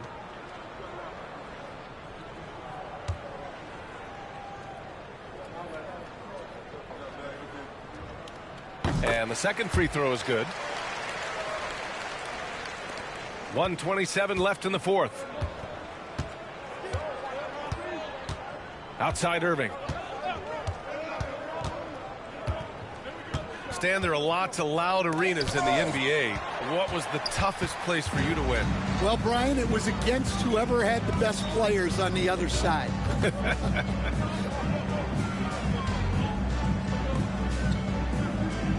And 1:01 left in the 4th quarter here. Shot clock at 6. Here's Kessler. Again gets it to go. He can't miss. 5 for 5. Great timing and coordination. Lays it in coming off that pick. Here's Irving. Oh, and there's the whistle on the shot. So 2 free throws for him coming up. And even from where we're sitting, you could clearly tell it was a foul. Kyrie Irving, 2 shots.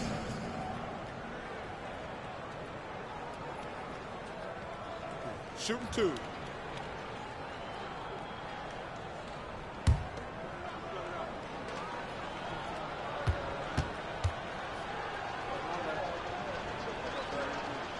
He makes a first. Washington's checked in for Christie.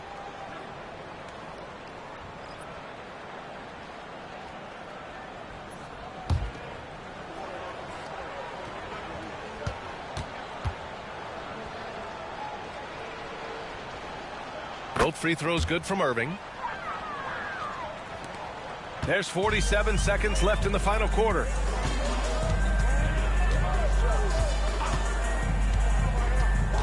Inside. Oh, deflected. Markkanen. It's down. His 7th make in 13 attempts today.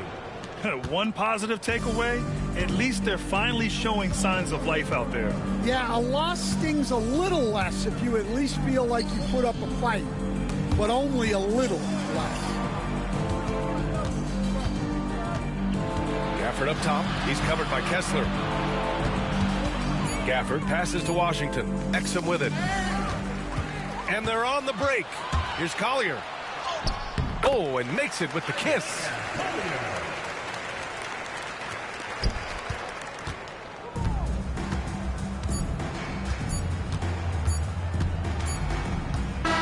And so it's the Mavericks taking care of business in this one. Boy, this crowd has to be shocked by the way their team was dismantled. Shocked and surprised. It doesn't matter what the matchup is.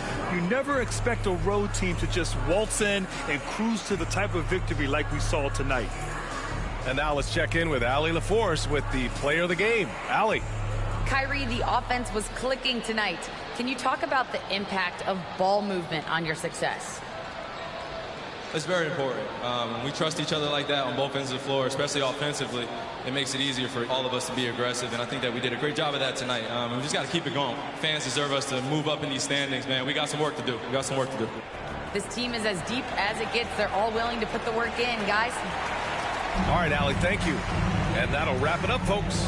With Grant Hill, Stan Van Gundy, and Allie LaForce, this is Brian Anderson saying thanks for watching the NBA on 2K Sports.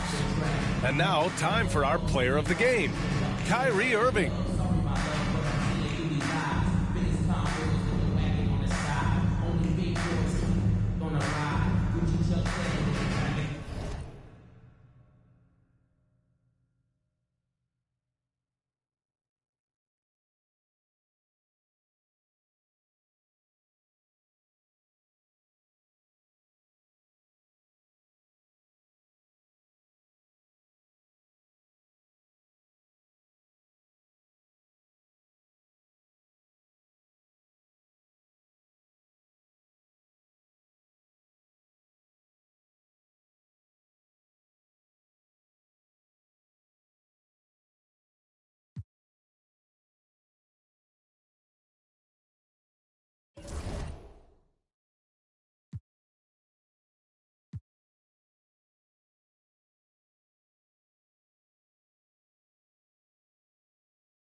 And we welcome you to this NBA Cup game with a bit more riding on the line here than usual.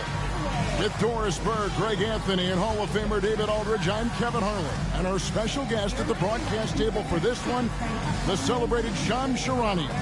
Hey, Shams, thanks so much for joining us tonight. It's a pleasure to have you here. Kevin, thanks so much. Always fun to hang out with you and all your crew and talk basketball. All right, I've told Doris and Greg and David, just buckle up because we are going to be on a great ride with you. A moment here now to see the numbers for Tyrese Halliburton. And, guys, how about the surge of offense he's experiencing right now? These last 5 games, he's been a machine at the offensive end. A different scorer than he had been earlier in the season. We'll find out if he can keep it going here tonight. So the opening lineup for the Heat, we've got Alec Burks. Bam Adebayo is out there with Powell. Then it's Tyler Hero. And it's Ware in at the 5 down low. And for the Pacers, the forward spots with Nesmith and Siakam. Halliburton in the backcourt. Nembhard to his side. And it's Bryant in at the 5 spot. And so the tip-off, it's Miami. Hey, get on Tyler. Burks looking around. Up top, Hero. From the top of the key, he buries it. Hero's got the scoreboard going with his first points of the night for the Heat.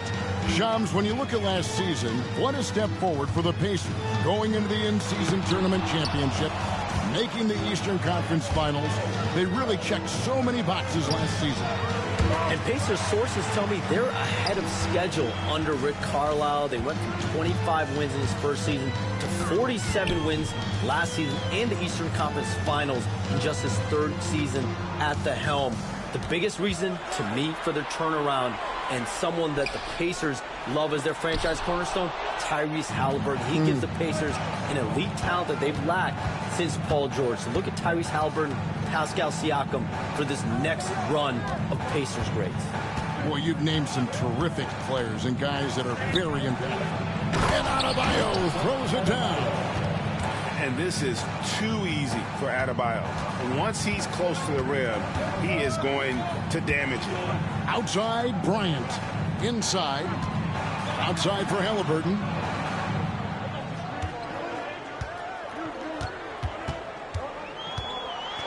It's blocked. Boy, that's 0 for 3 in the early going. Just a little out of sync. Here's Adebayo. And the shot goes down. Adebayo's got his 2nd bucket of the night. Boy, not a bad beginning. 3 for 4 from the floor. Pretty good start. Pass to Nesmith. Hits it from 3-point range. Wow, they finally get it to go down on their 4th try. The Heat have gone 3 of 4 from the field to start out the game. Burks finds Adebayo. Up top, Powell. Nembhard covering. Adebayo against Siakam. 6 on the shot clock. 18 feet out. And no good. Trying to use the glass. Well, that's a blown defensive coverage, but it doesn't matter. He cannot answer the bell. And a wide open look for Halliburton. And they're unable to get the tying basket there. Yet another miss. Just 1 for 5. Not exactly an ideal start. Pacers trail by 3. Siakam left side. And that one, good. And the influx of international players continues to just fill these rosters in the NBA. And Shams, it has truly become a global league. It's truly a beautiful thing, right, Kevin? We want sports to bring people together, to really galvanize communities, no matter your ethnicity, no matter your gender, anything. And now I really feel we're breaking down a lot of barriers in the world. And think, 3 of the top, 5-6 players, we got Doncic. We've got Porzingis, of course, who is such a nice player, but Antetokounmpo and Jokic. I mean, the names go on of key contributors to winning teams. You have to make a case that the world team against the U.S. team, if they were ever stacked against each other, that would be a heck of a game. You and I would pay for the ticket, wouldn't we? I would pay to watch that. I'm willing and able to pay immediately, Kevin. Sign me up. When are we going? I hope soon. This is what makes him a challenge to stop. He will beat you from the floor, and he can also beat you from the line. And Rick Carlisle decides to call timeout. He's made the decision. He wants to huddle up with this guy. Get ready to dance like everyone's watching.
And we're now around the midway point through the group stage games.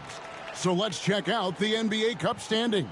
Well, as you know, teams are randomly drawn to their groups based off their record from the previous season. And as you can tell, some of these groups are easier to navigate than others. Now about 3 minutes gone in the first quarter. Halliburton kicks to Bryant. Now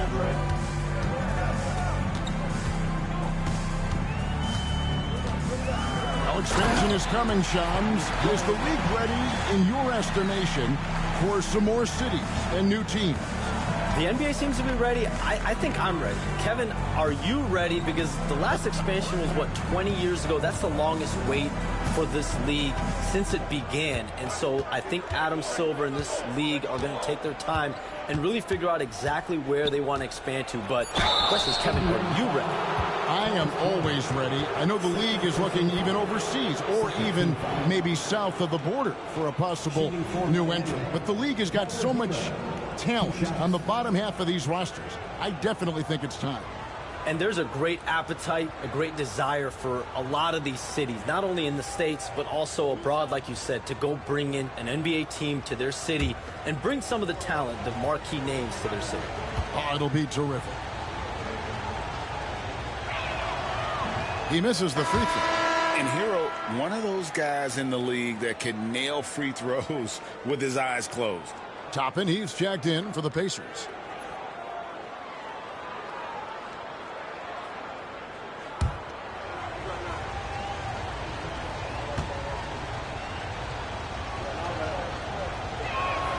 He hits the second from the line. Just over 3.5 minutes gone here in the first. Halliburton outside. Drains it from beyond the arc. A remarkable three-point shooter out of the gates in his NBA career. Tyrese Halliburton, let him hear you. Adebayo passes to Ware.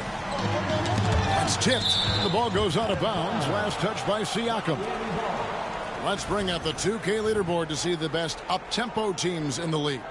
The Pacers in 5th. I think that's what really distinguishes them offensively. They really like to get out in transition.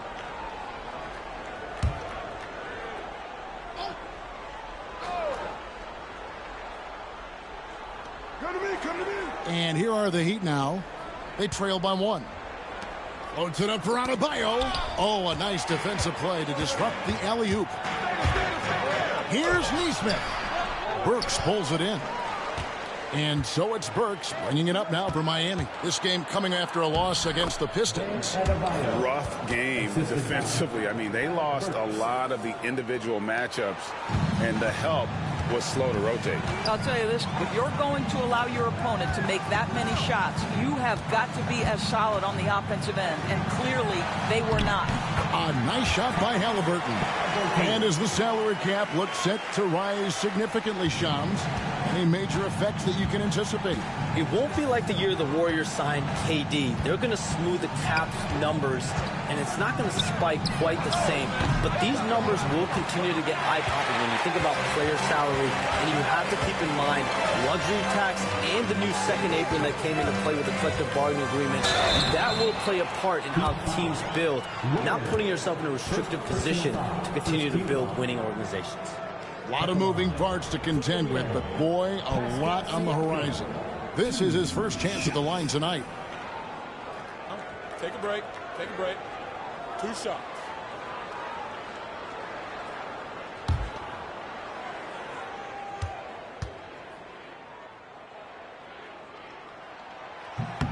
Free throw good. Siakam. One of the things that we're watching happen with Pascal Siakam is the willingness to accept more and more responsibility, both from a leadership and a productivity standpoint, guys. And it has been something else to watch that growth. And so he makes both from the line. Miami with the ball. It's a 3-point game. Now here's Powell. Nesmith covering. Fires for 3.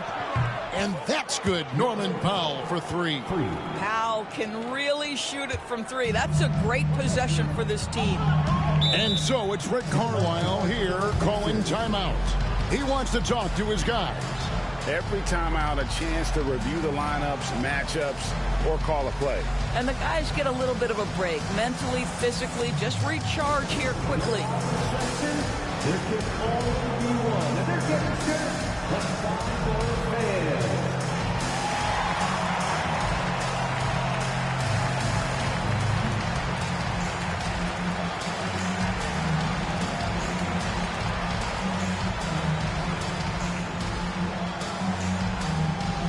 It's T-shirt time, everyone. Get loud right now.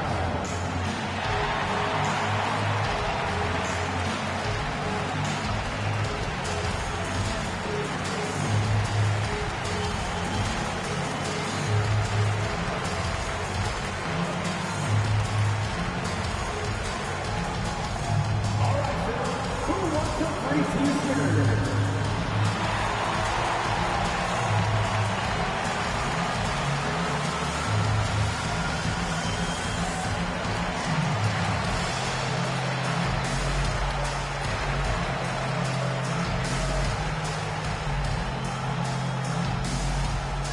We want to give you shirts for this, but you need to be the loudest. Can you do it? Let's hear it! And we saw some players banged up down the stretch last season, Shams. I'm told that there was a focus on maybe allowing some more flexibility in physicality. It definitely upped the intensity some, and I think that's what the fans want, but there are going to be some trade-offs, and that includes the free throw rates, that includes game time, and in the long haul, adding some more physicality and adding some more attention to detail defensively and allowing defenders to play more and defend more. That should be good for the game. Yeah, those were good trends, I would agree. Now here's Burks. Guarded closely. Adebayo passes to Ware. And the bucket is good. 3-point play chance here for him. Boy, when he's this deep, it's going to be tough to stop him, especially with a smaller defender. The Heat shooting their 5th attempt at the line in the game. And team free throw numbers really about as good as you could ask for, around 80% on the season.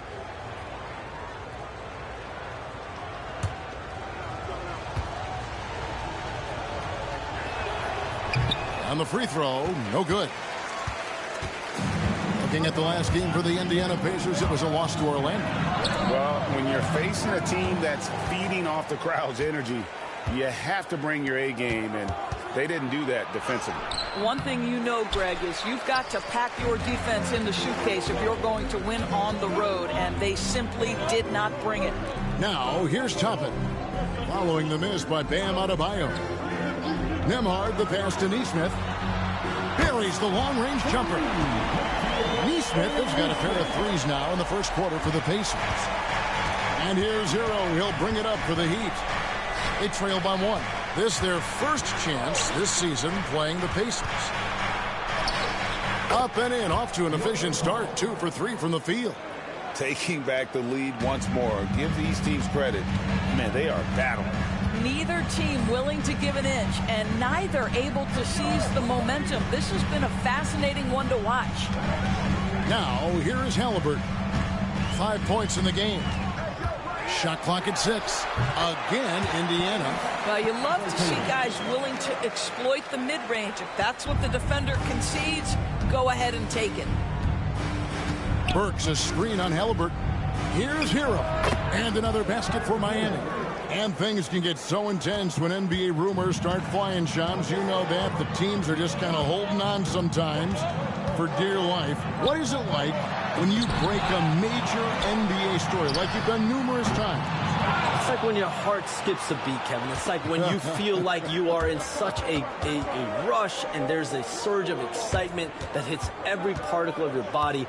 Every profession obviously has a big payoff, but everything happens so fast. So when it happens, it makes all the hard work worth it, but it certainly brings a great feeling. And I definitely get goosebumps to this day. You get goosebumps, but the hard work you put in to get that story, I know what you guys go through. It is amazing the hours you spend on it. 365, 24/7. Wow. T.J. McConnell, he's checked in for Indiana.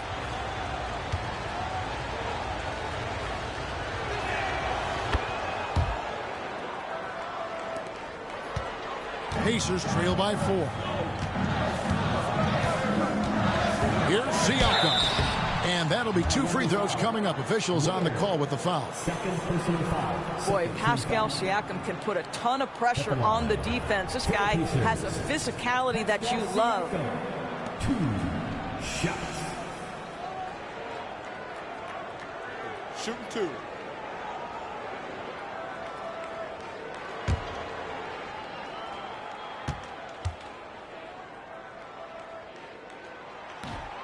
Free throw good, Siakam. I think the value of Pascal Siakam is the skill set on both ends of the floor. He can play multiple positions either end, and he can lift his team in any number of ways. Wiggins is checked in for Miami. Mitchell comes in for Tyler Hero. Siakam hits them both. Now Mitchell. Taking a look at his stats, he's averaging around 9.5 points a game. Now, here's Burks. Nembhard covering. Adebayo with a screen for Mitchell. Off target with his 3. Indiana's gone 3 of 5 from three-point land so far in the ballgame. Fades and shoots. Nesmith can't get it to go. The Heat with the lead. Hey, Shams, I know you cover the league like no one else, but I've seen your jump shot. You have a sweet J. You must have played organized ball, I'm assuming. I played a little bit in high school, Kevin, but once I got cut in high school, that's when I knew my career path would have to trend into what I'm doing now, into writing and covering. the NBA. But listen, I have a lot of confidence in my jump shot, watching players like Steph Curry shoot the basketball. I'm not trying to give any comparisons, but I do love to shoot the ball. That is the one thing I know I can do decently on. I know. I love your answer. Not much else, but I can shoot. What you love about Norman Powell historically is he knows his role is professional scorer. Catching up on the changes now for Indiana. Benedict Mathurin comes in for Aaron Nesmith. And Shepard subbed in for Andrew Nembhard. Nikola Jovic is checked in for Miami. Fontecchio's coming in for Burks. And good on the second, so he makes them both. An efficient night from the line. This is a guy who puts in the work and it pays dividends. Mitchell against McConnell. Tapping a screen on Wiggins. And he lobs it up toward the rim. And it's Fontecchio with the rebound. The Heat leading by 4. Powell with it. Picked up by Shepard. Offensive rebound. Wiggins surveying the floor. Over Mathurin. Miami no good on that time either. And Indiana shooting the ball to the tune of 41% from the field so far. Toppin against Powell. Here's Toppin. Scoreless thus far. Shoots over Powell. Count that one from Toppin. Well, what made Obi Toppin a lottery pick, that combination of size and shooting. That jumper is nice. Now here's Powell. 7 points in the game. And it's Mathurin with the rebound. With a short break in the action, gives us a chance now to send it over to David Aldridge. Thank you, Kevin. Now, Pascal Siakam is nominally a power forward, but his versatility at both ends of the floor allows him to play a number of roles. Siakam says that's where the NBA has been going. It's always positionless basketball. I feel like I can do anything. And in today's game, Kevin, that means tremendous value for Siakam. Back to you. Doesn't it? My goodness, David, he is something else. Thank you very much. Well, we're talking about a tough individual competitor in Pascal Siakam. He goes right at the defense. Hey, Shams, you're always on the pulse of those league-changing trades. We certainly saw some impactful ones last season. Across the board, the Pacers, the Mavericks, they made deep runs, and they did so on the back of some big trade deadline moves. Those are transformations that excite all of us to witness. Even New York, getting OG Anunoby at the trade deadline. This is a league that's built on capitalizing at the moment and striking when the iron's hot, and we saw multiple teams do that this last season. That trade deadline was phenomenal for those teams you mentioned. Really impactful. And that one's good, Mitchell. And that's an example of playing big, adapting to the situation. Well, major height disadvantage. He recognizes that and still able to score it. McConnell passes to Mathurin. Indiana moving the ball around. Bucket is good. Siakam's got it all tied up now for the Pacers. He is now 3 for 4 to start this game. Clearly, the confidence is already building. Mitchell passes to Wiggins. And Wiggins throws it down. Andrew Wiggins simply skies to finish that shot. 1:05 left to play in the first. To the left wing. Cuts off the pass. Jovic passes to Mitchell. Fontecchio defended by Mathurin. No coverage that time. And now a 5-point Miami lead. Indiana's gone 3 of 5 from three-point land so far in the ballgame. Here's Siakam. Rebound by the Heat. Wiggins outside. On the wing, Mitchell. Mathurin against Wiggins. Fires the three. Pascal Siakam grabs the miss. Outside Mathurin.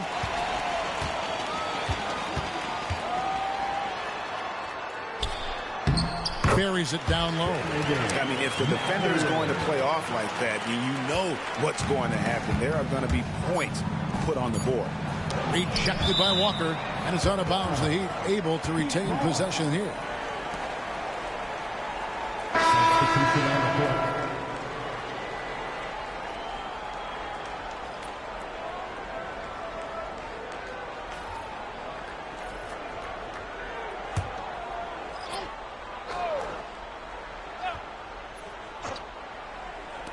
For three, Mitchell, and it is good at the buzzer. Wow! Big-time shot to beat the buzzer there. My goodness. Well, that's the perfect end to the quarter for them. You have no idea how much of an effect those buzzer beaters can have on a team's momentum. Tyler Hero has been leading the charge for the Heat. He notched 8 points in the quarter and has that terrific basketball instinct on display. Don't go anywhere. We'll be right back.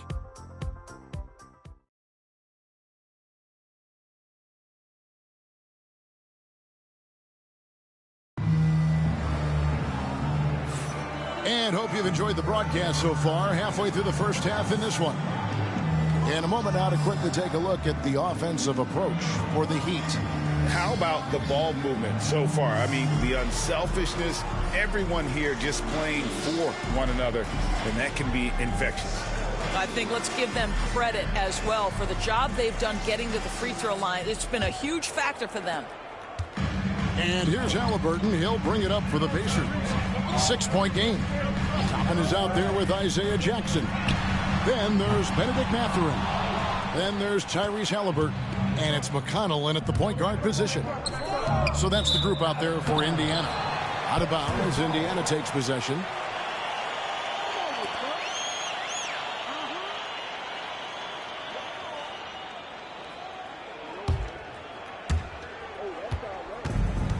Indiana's gone 3 of 6 tonight when they've let it fly from downtown. Jackson a screen on Hero. Halliburton for 3, and it's Miami with the rebound. Wiggins outside. Halliburton with the steal. Swiped away. And the whistle blows on the backcourt violation. He went over and back. Let's take a peek at the league's assist leaders. In the third spot, Tyrese Halliburton. His passing has been so terrific. You can see his unselfishness really rubbing off on the rest of the team.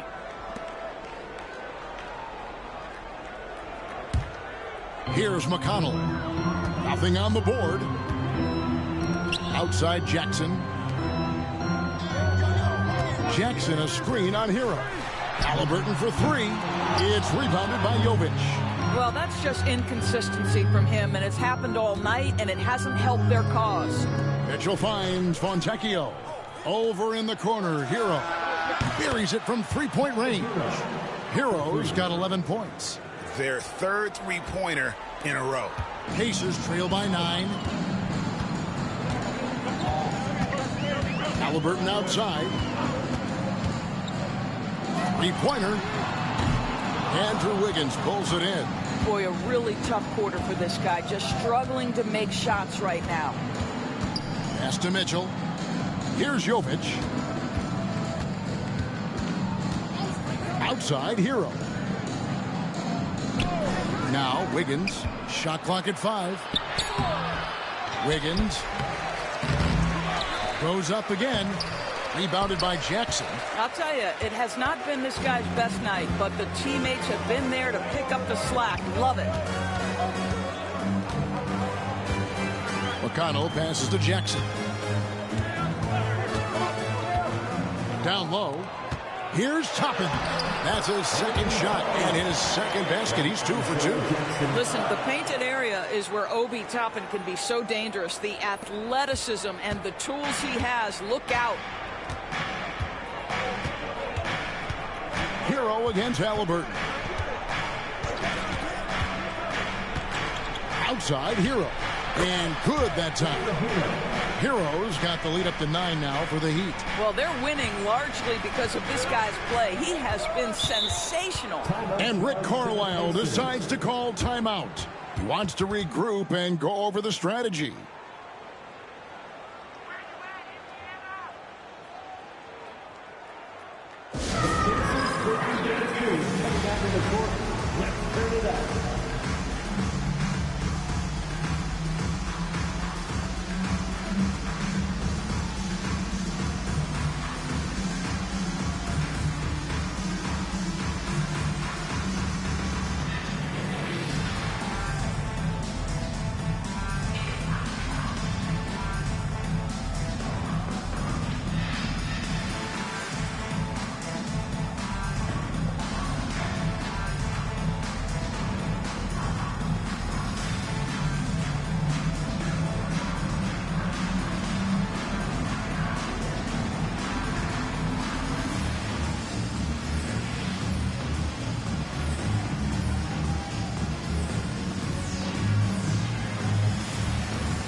change here. Highsmith is checked in. Here we are in November, and let's see how things are going out east in the early season. Taking a look at Miami. They're sixth best right now, looking to make a move up in the standings. And, of course, the Pacers. They're much further down in the standings right now. And, you know, for the Heat, they've stayed right there, just in sniffing distance of the conference leaders. That's a solid accomplishment at this stage of the season. Yeah, even so, though, I'm sure they're not satisfied just being near the top of the standings. They're going to be looking to make a major push as the season winds down. Oh, great job moving the rock by Hero. Not a ball stopper. Tyler is a team player. Hero against Halliburton. A three ball. Sinks the triple. Halliburton's got 10 points in the game. This guy is a pick-your-poison kind of player. Very hard defensively to cover all your bases with him. There's the screen. It's Hero with the drive. Right through the D for the layup. He's got 15. And if there's one thing about Hero, he is fearless. Loves to attack the rim. McConnell's scanning the floor. Outside for Halliburton. Good. And McConnell gets the assist. Halliburton's got a couple of three-pointers in the second for the Pacers. Higgins outside.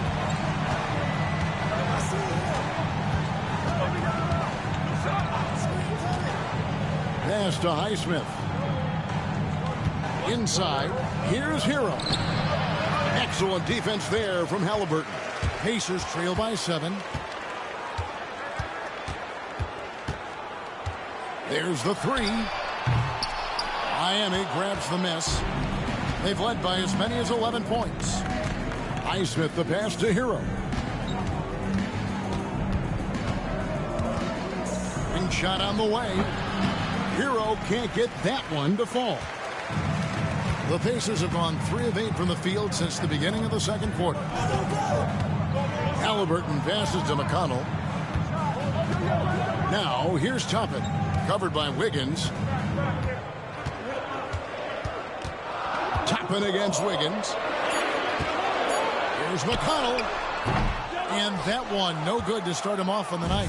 The Heat leading by 7. Hero on the wing. And they call the foul, so a chance at the line for one more coming up. Boy, it seems like every shot he puts up, it's going in. This guy is hot. Hot. This will be his 4th shot at the line in this one. And he buried a bunch of shots from the stripe in that last game. Looking at who's out there now for the Pacers. Ryan is checked in for Jackson. And Andrew Nembhard's subbed in for T.J. McConnell. That's good from Hero. And here's Halliburton. He had 37 points last game out. Tapping a screen on Mitchell. Halliburton for 3. Rebound by the Heat. Wiggins has got 6 rebounds in the game. Pass to Ware. Oh, you better shoot that. Hero kicks to Burks. From outside the arc. Hero no good. And even without that 3-ball dropping for him, the defense should have done more on that last play. And Mathurin proving he can be unselfish, wanting to find his teammates. Now Hero, who's coming off a 25-point game against Detroit. Yeah, don't forget how great he was drawing contact and getting himself to the free throw line. Picked up a ton of easy points there. For 3, Mitchell. Nembhard grabs the board. Pacers trail by 8. Pass to Halliburton. Stolen by Mitchell. There's the lob to the hoop. It's stolen by Mathurin. To the paint. Got a piece of it. Wiggins against Halliburton. Wiggins with some nice D. And so it's Burks bringing it up now for the Miami Heat. Wiggins finds Hero. Nailed from 3-point land. Hero's got 13 points now in the quarter. Short corner 3 there for Hero. Such a smooth stroke from deep. Halliburton passes to Bryant. To the middle. Outside for Halliburton. And they come right back with their own three-pointer. Halliburton's got 16. And the three-pointers are starting to add up. That's his third of the quarter, and it brings him to 4 on the game. Outside, Hero. To the inside, Ware. And he goes right over Thomas Bryant and slams it down. And the playmaking ability of Hero, special. Outstanding pass there off that pick and roll. On our AT&T 5G Slam Cam, you just saw an explosive highlight. Pacers trail by 10.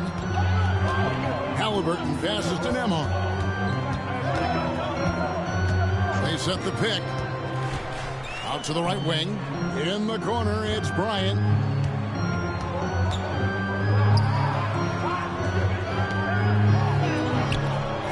Rebound by the Heat. They have been board dominant in this game. That's definitely been a factor in crafting this huge lead.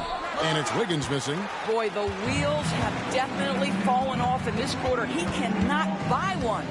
Halliburton inside the three-point line. And it's good off the back rim and in. He's got 18. Well, I'm telling you, this guy is doing everything he can to get them where they want to be. He's been on a mission in this period. And we'll have a timeout called by Eric Spoelstra. Wants to talk some things over, might be seeing some things to adjust.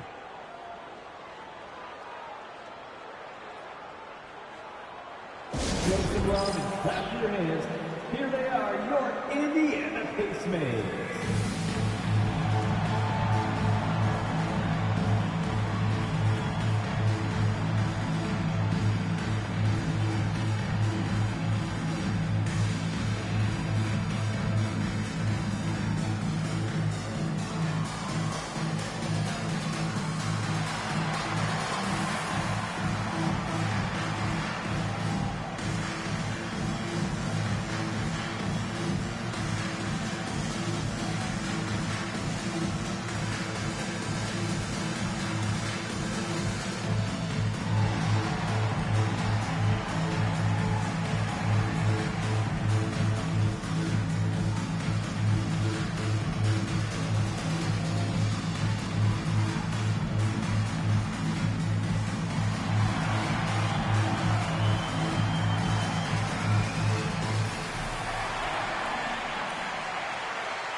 Some changes for Indiana.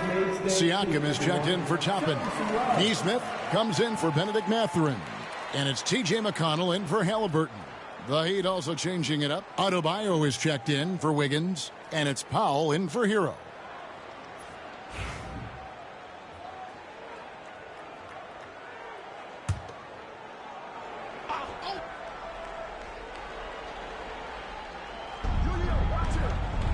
Pass to Adebayo.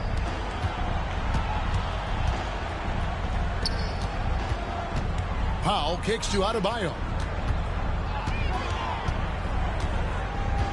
Down to 5 on the shot clock. Puts it up from 12. Nice jump shot. Good. Adebayo's got 8 points. And inside is where Bam is at his best. He knows how to outwork the other guys in the paint. Pass to Neesmith. Siakam with it.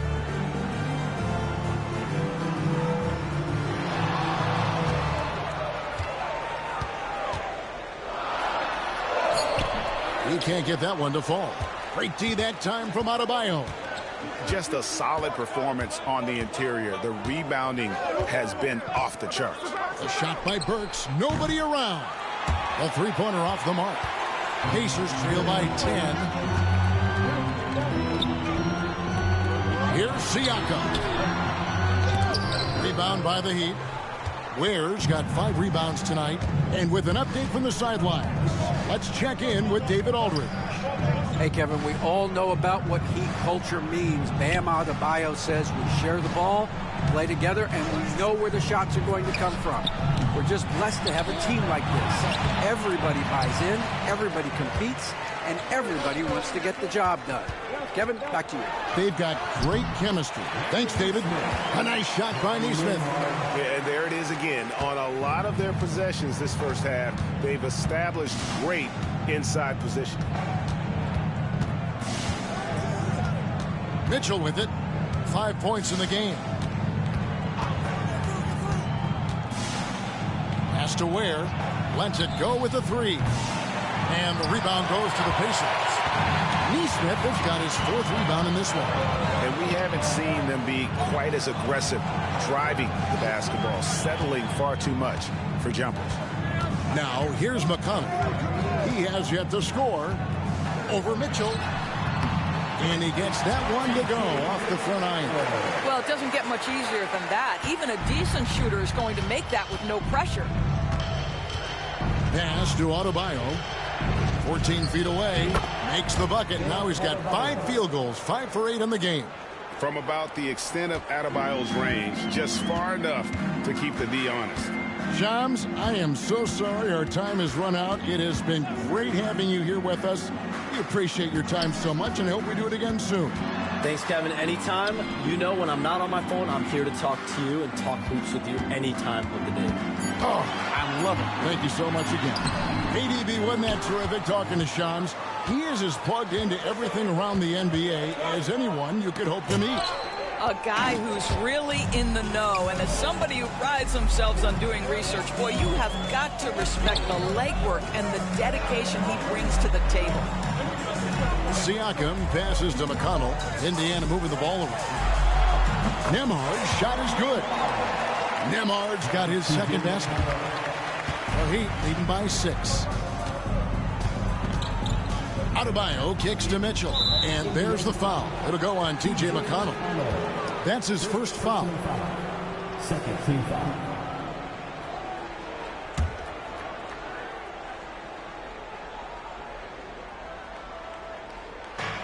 There's 31 seconds left to play in the first half. Here's Ware. Bryant defending. 5 to shoot. Ware dishes to Burks. And they force the shot clock violation. Great team.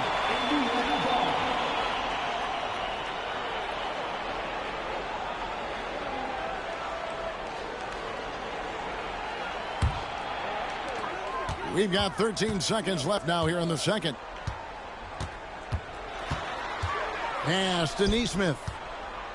At the elbow, it's Bryant.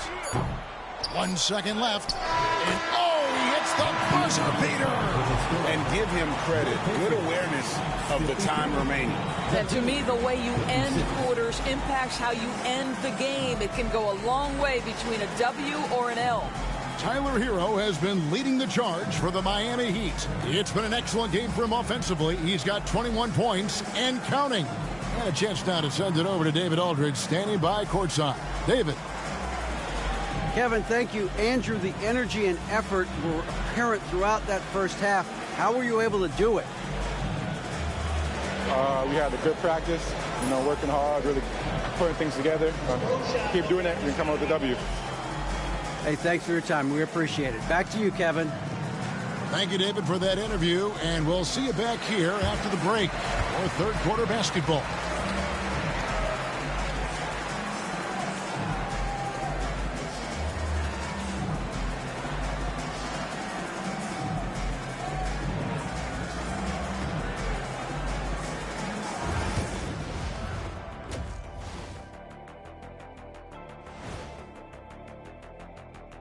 We'll get to the first half action in just a second, but first, let's take a look at where teams are sitting in the power rankings. You take a look at the Heat, they've moved up to the 4th spot. Check that out. But if you were talking about medals, they're below gold, silver, and bronze. So what would that be, Shaq? Well, good question, Kenny. Maybe 10 or wood? No, not wood. Or paper mache? No. Now we're talking. Moving right along now to the Miami Heat, they find themselves in a close contest at the half. Depth has been the key for them so far. They've gotten a nice spark from their second unit, especially at the offensive end. And they've needed every bit of that bench production. It's been the difference.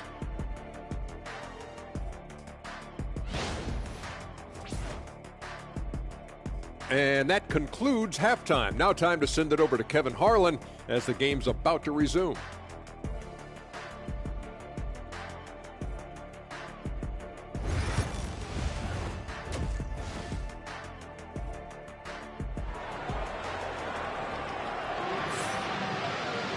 And as we get into this third quarter, as we've seen so far, neither team able to create much separation on the scoreboard yet. You gotta like what Tyler Hero has done in this one. Yeah, and just look at the numbers from the first half. He has been very efficient. I think they've taken their time. They've showed incredible patience. It's a sign of a well-coached ball club.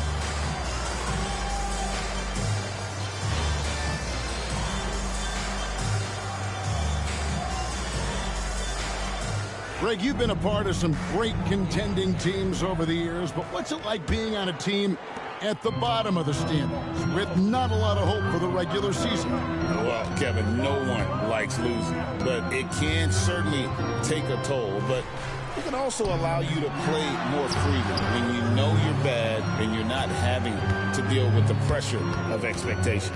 Here's who Eric Spoelstra is starting the second half with. They've got Adebayo. Alec Burks is out there with Hero. Then there's Powell. And it's Ware in at the pivot spot, manning the middle.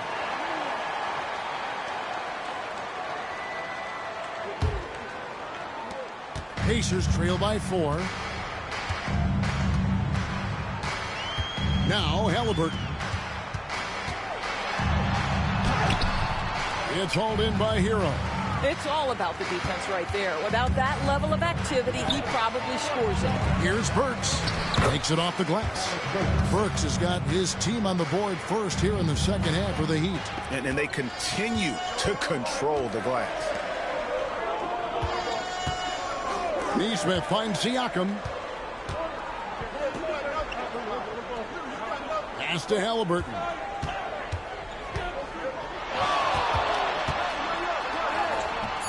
And the shot goes in.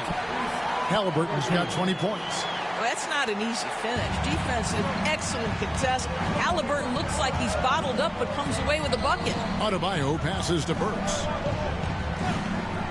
Powell with it. Beyond the arc. It's rebounded by Neesmith. Neesmith has got his 5th rebound in this one. Here's Siakam. And he floats in for the easy 2. Credit the assist on that one. With a harmonious blend of length and strength, Siakam has become a dependable interior scoring option. Here's Ware. He has 6. Hero from long range. The rebound by Bryant. Bryant's got 4 rebounds now tonight. Halliburton against Hero. Bryant with a screen for Siakam. And Bryant throws it down. Well, the beauty of Pascal Siakam's game, he's still growing, and the guy is so unselfish. Miami's gone 0-2 from deep to start things here in the second half. And Greg, we know the Pacers have to improve defensively. But where do they start? Candidly, Kevin, I feel like they're too soft. Giving up offensive rebounds, cheap fouls, they've got to be tougher mentally and physically, especially on the interior. Take a break. Take a break. 2 shots.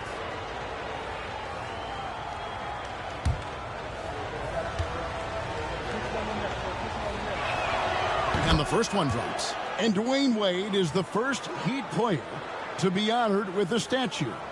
And Greg, that's pretty significant for a very successful franchise. And Kevin, well deserved, right? D-Wade, the best player in franchise history. He helped bring 3 championships to the city. Plus, he's already got a street named after him. Now, here's Neesmith. He's got 8. It's hauled in by the Heat. Powell's got his 6th rebound on the night. Adebayo, high post. Siakam's there. Powell for 3. That's in, coming off an assist from Adebayo. Adebayo's got 3 assists tonight. You've got to be able to manipulate pick and roll. Norman Powell taking what the defense gives him. That's really nice. And so it's Rick Carlisle here calling timeout. And coach has decided they need a moment to talk things over.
Now, a quick review at the numbers for Tyrese Halliburton. He's averaging 28 points, 8 assists, and 4 rebounds.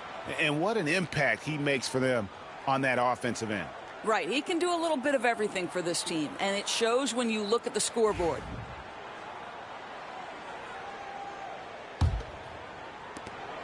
Pacers trail by 5. Pass to Bryant. Second half of play, and we're 3 minutes into the third here. To the middle. Siakam inside. He's guarded by Adebayo. Siakam's shot is off. And boy, have they been hitting the backboard in this game or what? Kind of surprising in such a tight game. And you don't want to give up that kind of look too often. Halliburton with it. Picked up by Hero. In the first half, he was on fire from range, but he hasn't knocked one down since. In the third quarter with just over 3.5 minutes off the clock. Ware sinks the three-pointer. Ware's got 5 points now in the quarter. Yeah, that's 2 straight three-pointers they've allowed. Adebayo against Siakam. Down low. Shot to stop the run. Halliburton, no good. Well, this is the kind of shot we've come to expect him to make. He's got to be upset with that one. And contact on the shot, so he'll be shooting free throws here. Let's go to the 2K leaderboard and see which teams have been the NBA's best in the rebounding department. The Heat third. You know, it's not necessarily a glamour stat, but make no mistake, their top-notch board work has been a huge key to their success. Shooting 2.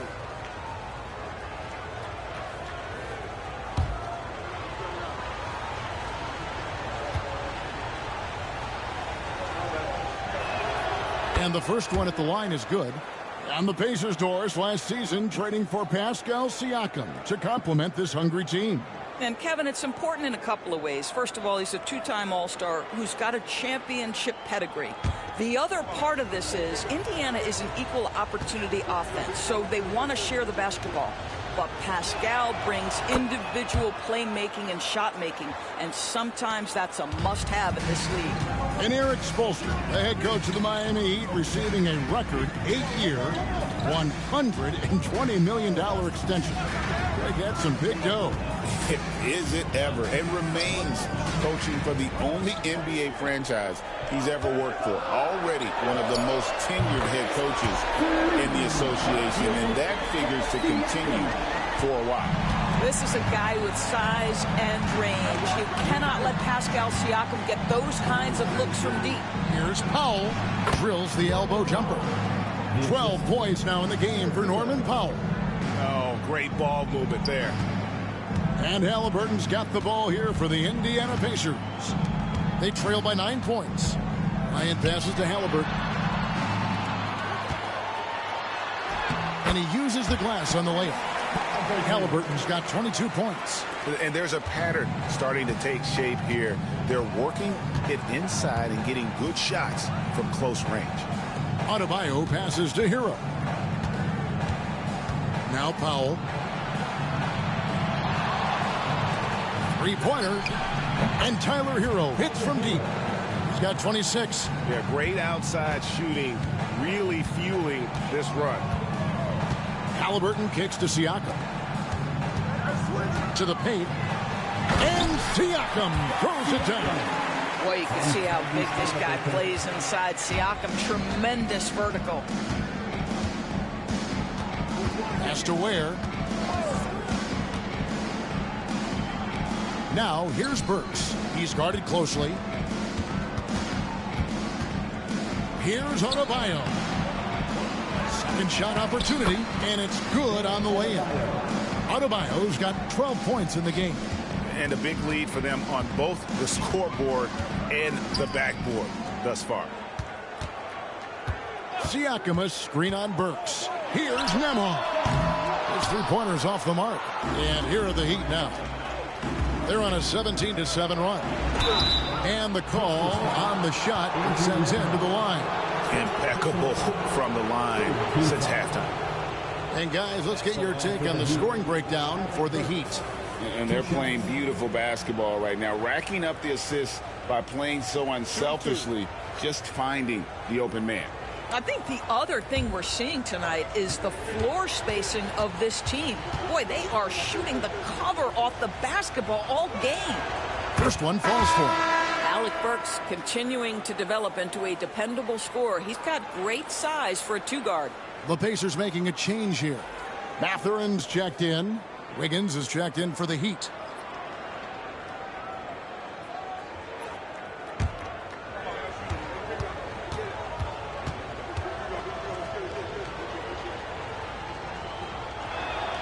And Burks hits 2 free throws. Well, Greg, we saw in the 2024 regular season that these Pacers actually led the NBA in assists. Averaging over 30 assists a game. Now, that's ball movement. These Pacers really trust one another and love to share the load offensively. Inside. And stolen by Bryant. Siakam against Hero. Low block shot. The putback. Great positioning on the putback. Boy, you better find Pascal Siakam and put a body on. Those putback dunks are devastating. Hero passes to Powell.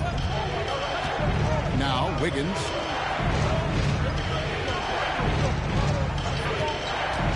To the paint.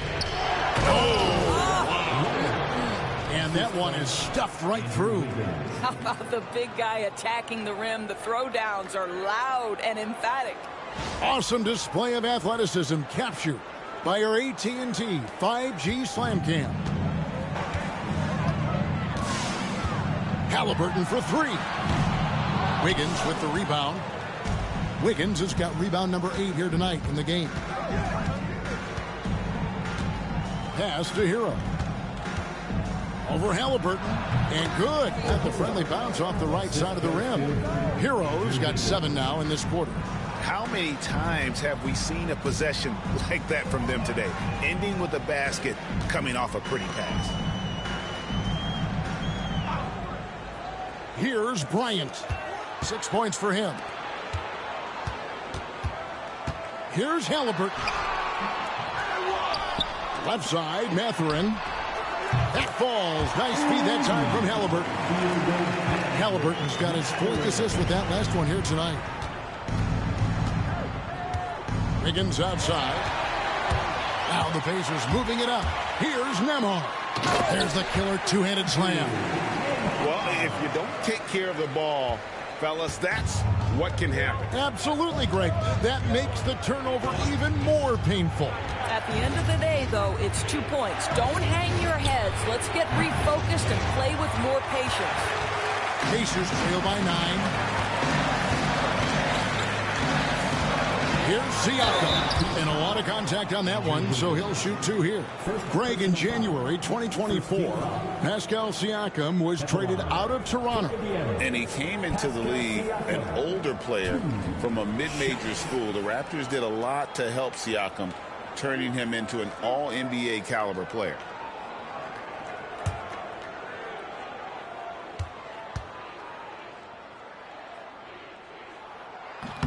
And he knocks down the first one. Well, Doris, before he started playing basketball, Siakam was on the path to priesthood. And there are a lot of GMs in the NBA saying, amen, that he chose basketball.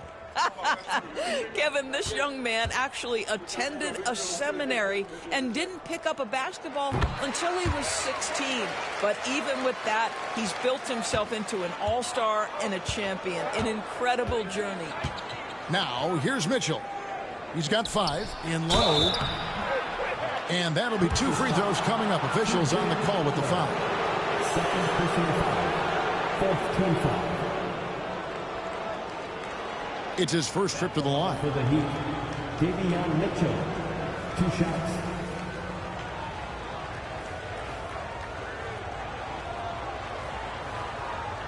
Shooting 2.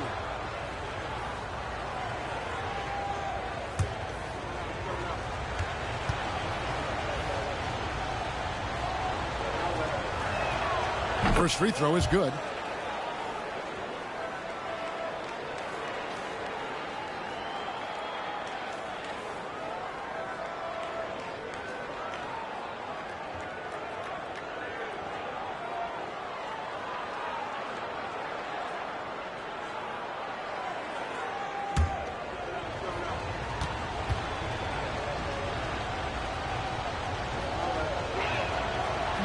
And Mitchell drops them both. And it seems each season more things can be subject to video review. Are you a fan of that, Greg? You know, I'm a fan of keeping the game moving. I'm not sure I'd get rid of review, but I sure would like the league to find a way to speed them up. Count that one from Toppin. Boy, we have seen Pascal Siakam really elevate his passing skills. What an outstanding distribution right there. Mathurin against Powell. To the middle. Here's Ware. Off the left rim and out. And so Siakam will bring it up for the Indiana Pacers. 7-point differential. McConnell finds Toppin. Oh, and there's the alley-oop. And stolen by Wiggins. And he drives in. And Wiggins throws it down. Well, love the pace. Wiggins being super aggressive, initiating contact. Beautiful. Pass to Toppin.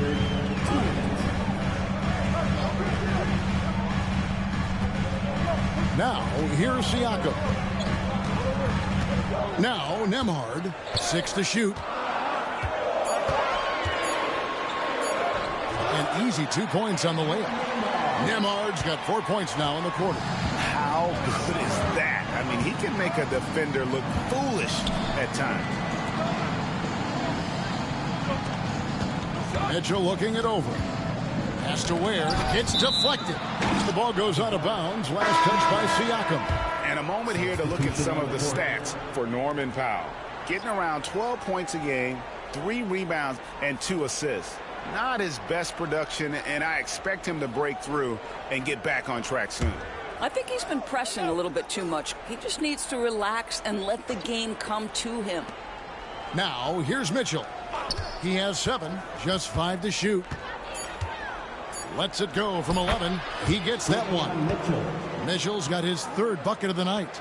And not quite as aggressive from outside as they were in the first half. Sticking to the high percentage shots, playing smart with the lead. McConnell passes to Siakam. Trying to find Jackson. He's got it now. Toppin kicks to McConnell.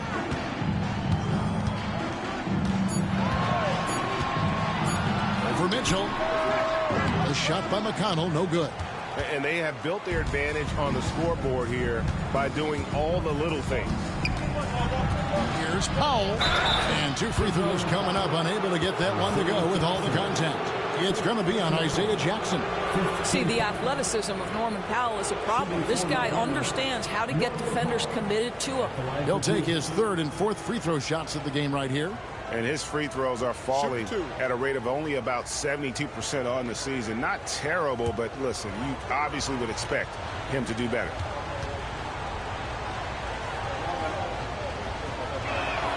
First one falls for him. Well, one thing there's no question about is that Norman Powell is a gifted athlete. Now it's about rounding out that game, particularly his shooting.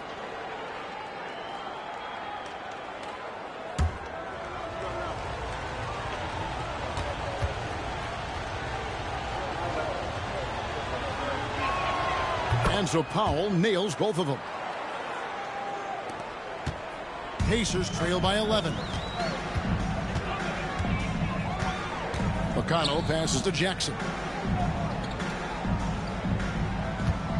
Pass to Siakam. It's rebounded by Jovic. Jovic has got his fourth rebound with that last one here tonight. Now here's Wiggins. He's got 9.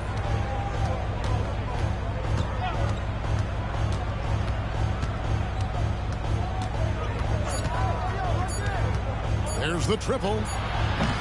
The shot, no good. And so it's the Miami Heat. Their lead at 11 points to end the quarter. They're playing a bruising game inside, and it's working for them. We'll get you back to the action after this break.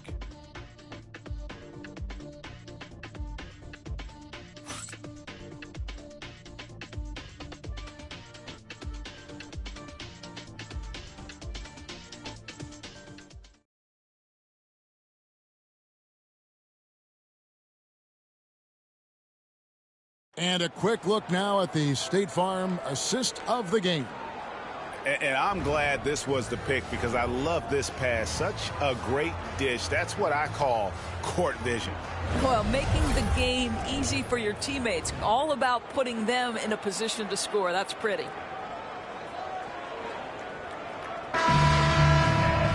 And as we head into the fourth, we'll see if there's a comeback in the works or if it's more of the same from the first 3 quarters. We've got Isaiah Jackson. T.J. McConnell is out there with Tyrese Halliburton. Then there's Obi Toppin. And it's Mathurin in at the 3 spot. So that's the group out there for Indiana. Unwilling to let up even for a moment. That's his killer instinct, just fanning the flame. One thing I enjoy is watching players who don't pay attention to the score. You lock in on the moment and play the right way. Here's Toppin after the Heat pick up 2.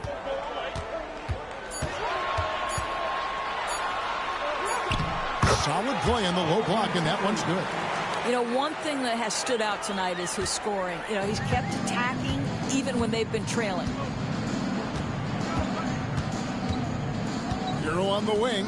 He's covered by Halliburton. 2 free throws coming up, and they call the shooting foul. It goes on Tyrese Halliburton.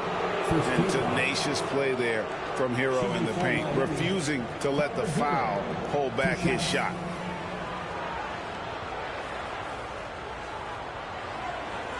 Shooting 2.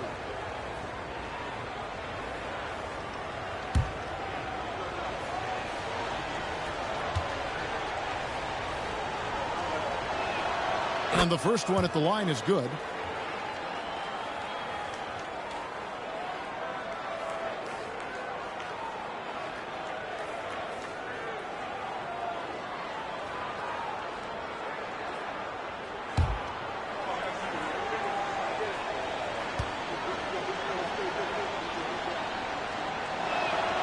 And Hero drops them both. Fourth quarter just getting started. 1 minute in the books. Halliburton against Hero. And here's Jackson. It's rebounded by Jovic. The Heat leading by 13. On the wing, Wiggins. Down low. Here's Fontecchio.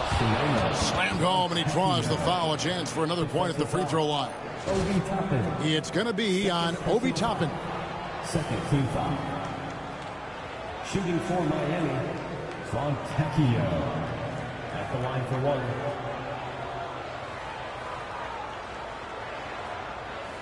Mind the lanes. Mind the lanes. One shot.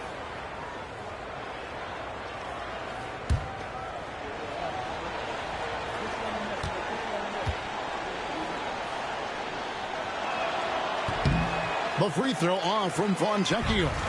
It took some time, DB, but it's starting to come together, it seems, for Obi Toppin. Kevin, the athleticism has always been there for Obi. I think the question was, how could he help his team beyond being a vertical threat at the rim? He now is in the perfect spot. He play with pace. He's starting to be able to put it on the deck.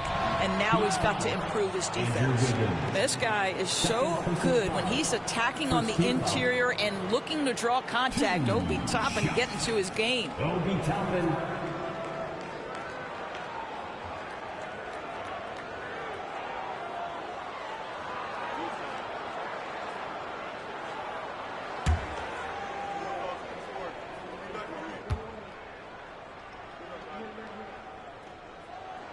Free throw is good by Toppin. I think one thing that's clear with Obi Toppin is he has a drive to keep improving. He knows he's got some talent, but it's about the work you put in.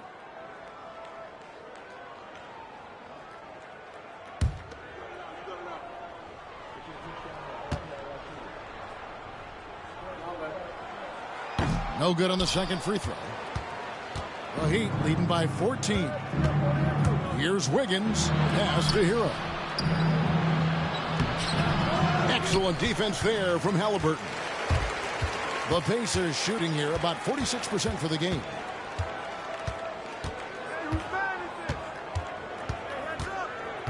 Out left to the wing. Here's Toppin. Oh, yes, he did. 5 up and 5 down for him so far. The Heat have gone 2 of 3 from the field to get the fourth quarter started. Hero with it. And it's Toppin picking him up. Kept alive. And it's Wiggins with the jam. How about the quick jump and 7-foot wingspan of Wiggins? Just major advantage on the offensive glass. Halliburton passes to McConnell from 18 feet away. That falls. Nice feed that time from Halliburton. Here's Hero. We're in the final quarter of play here. 3 minutes in. They set the screen. Good on the triple. Hero's got 33 points. And they're really in a good position here, thanks in part to the way he's been able to score the basketball. Here's Halliburton. From down in the low post, it goes. We call that tough points from a tough guy, young Tyrese Halliburton. McConnell against Mitchell. Here's Hero. And there's another one for the Heat. Coming off a big game, his confidence couldn't be higher, and coach knows it. Well, the best players, to me, deliver night after night after night. So as long as he's hot, keep riding it. Pacers with the rebound. Well, Greg, they're looking to make some big stops here to halt this rally. And luckily, time is on their side, but this is on them. They need to play smart here. Now, here's McConnell. Clock at 6. Toppin kicks to McConnell. Jacks up a 3. And it's Fontecchio with the rebound. Fontecchio's got his 4th rebound in this one. Floats it up for Wiggins. Stolen by Jackson. And here we go. Fast break. Halliburton's got it. Nails the 16-footer. Halliburton's got 4 points now in the quarter. Boy, always ready to play up-tempo basketball. Tyrese Halliburton stops on the pull-up. That is nice. Here's Hero. Good, and it's Mitchell picking up the assist. Slow rotation there defensively, and he gets a wide-open look from mid-range. And I'll tell you, you look up at the scoreboard, that's correct. They have a big lead for a reason. Now here's Jackson. No good, shot missing. To the inside, In transition, here comes Miami. It's good. Jovic has got his first points of the night. And they've had assists now in their last 3 baskets. Jackson a screen on Hero. Halliburton for 3. It's hauled in by the Heat. Wiggins has got double-digit rebounds now in the game. And out of bounds as the Pacers gain possession. Andrew Nemhard's checked in for Benedict Mathurin. And Miami also making a switch. Burks is checked in.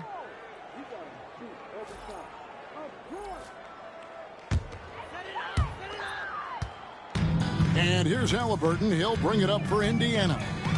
Trailing by 17. Launches it. They get it again. Jackson. And foul on the shot. He'll shoot 2 at the free throw line. Third personal foul. Second team foul.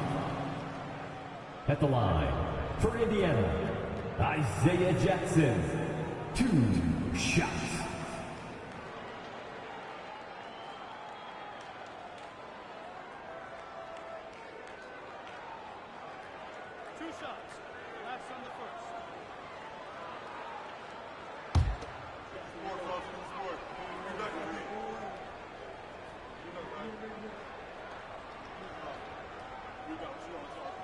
The first one falls. And some changes here for the Pacers. Ryan's checked in for Toppin. And it's Pascal Siakam in for T.J. McConnell. The Heat also changing it up. Ware's checked in. And it's Powell in for Davion Mitchell.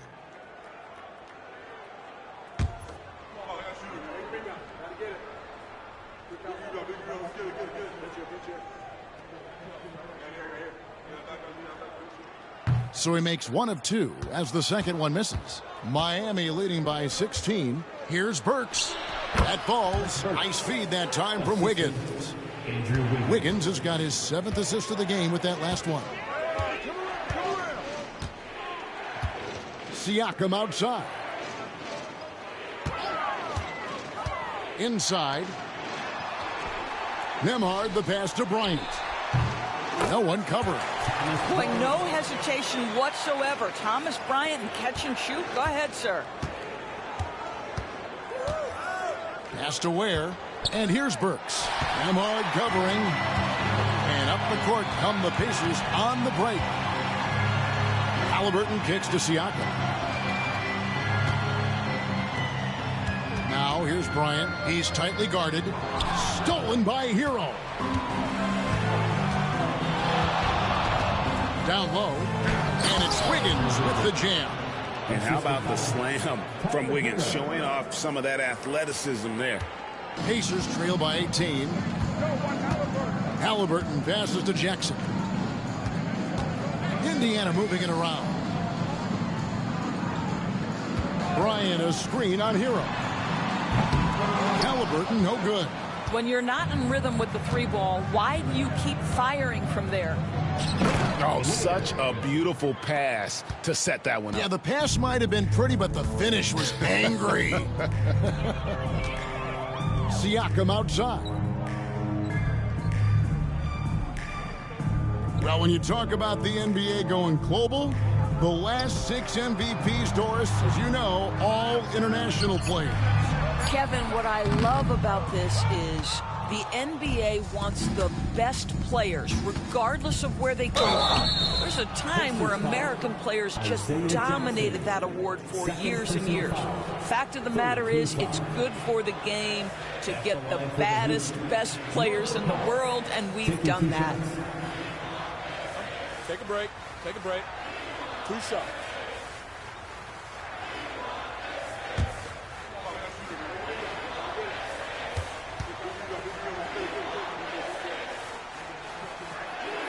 The first free throw is good. Aaron Nesmith has checked in for Indiana. Adebayo is checked in for Miami.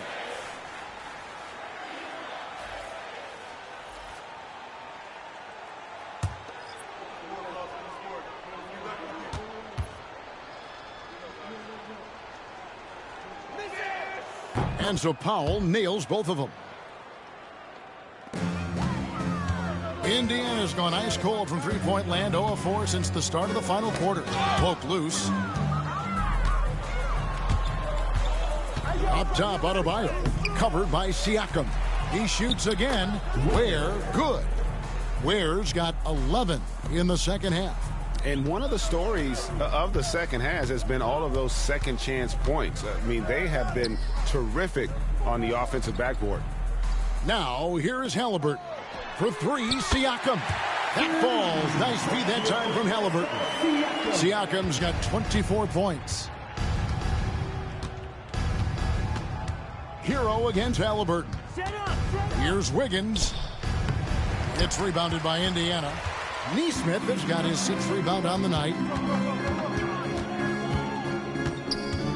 Every year, Doris, the NBA has a few points of emphasis they want to make. Anything you'd like to see emphasized? Yeah, I think, Kevin, one thing that has to happen is we have got to give the defense a greater chance to succeed. We've tilted the game too heavily in the offense's favor, meaning too often at the rim, there's foul shots given for marginal contact. I think the defense has got to become more involved in the outcome of games. Just 2 to shoot, and it's Wiggins missing. Pacers trail by 19. Nembhard with it to the middle. And here they come. Here's Hero. Lays it in off the breakaway. Hero's got 39. Oh, high effort play by Hero, running the floor to finish the fast break strong. And so it's Rick Carlisle here calling timeout. And he wants to see some changes out there right away and right now.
And now, let's present our New Balance Player of the Game, Tyler Hero. And it's been a ridiculous performance in the best sense possible. I mean, everything about his game has been working. And no matter what they've thrown at him, he's had the answer. I don't know if they expected him to have this much of an impact, but the timing couldn't have been better. They dropped 2 straight leading into this one and did not want to lose 3 in a row.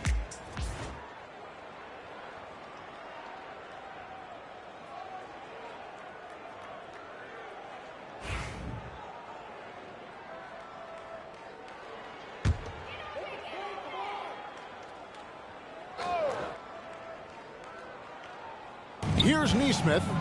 And Neesmith with the slam. Yeah, just a simple one-hand flush. I think he got a few more inches on his vertical by going with the spike. Watch Tyler. Hero kicks to Adebayo.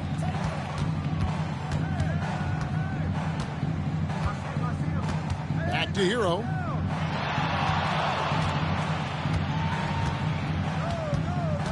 Five to shoot. And he's fouled pretty hard on that shot, but he's got the chance to pick up the points at the line. And this guy is a gamer. Hero embraces any chance he can to draw a foul while taking a shot. Shooting 2.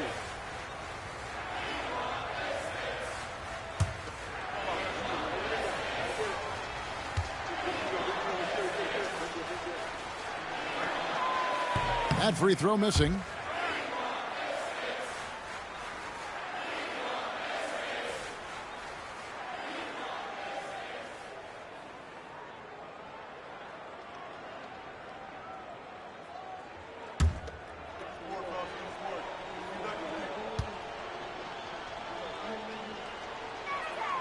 And he sinks the second.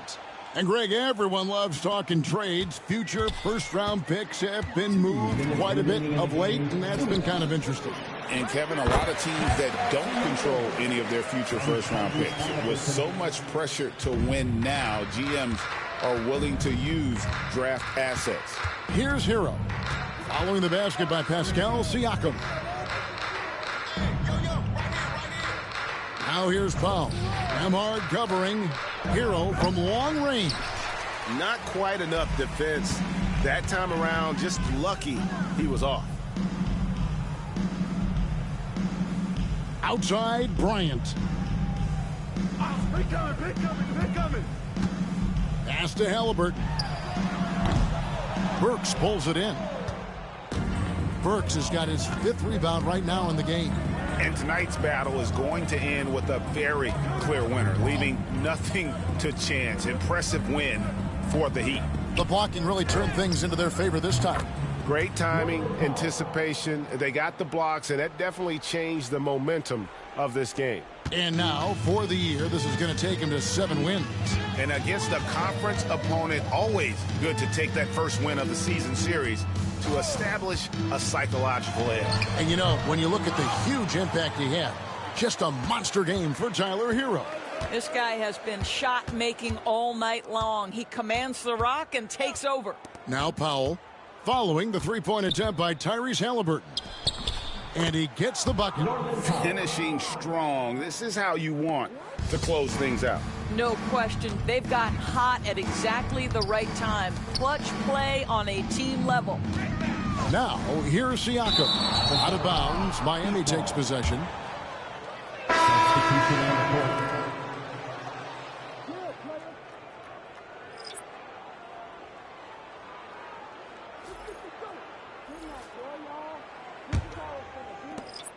3-second difference between shot clock and game clock. Mitchell against McConnell. Pass to Hero. Over Shepard. And he sinks that one, hitting the back of the rim on the way in. Hero's got 42 in the game. Mitchell against McConnell.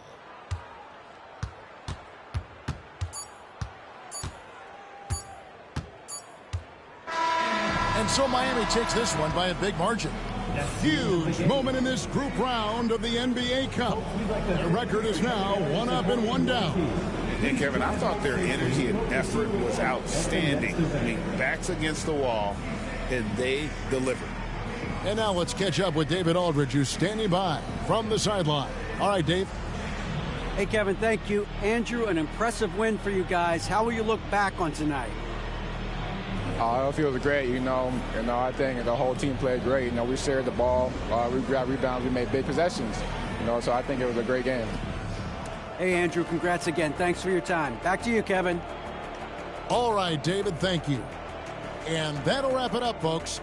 For Greg Anthony, Doris Burke, and David Aldridge, this is Kevin Harlan. Thanks for tuning in. And as we leave you, let's take a look at our player of the game, Tyler Hero.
And preparing for battle, each guy with his own approach to getting ready for what should be an excellent matchup.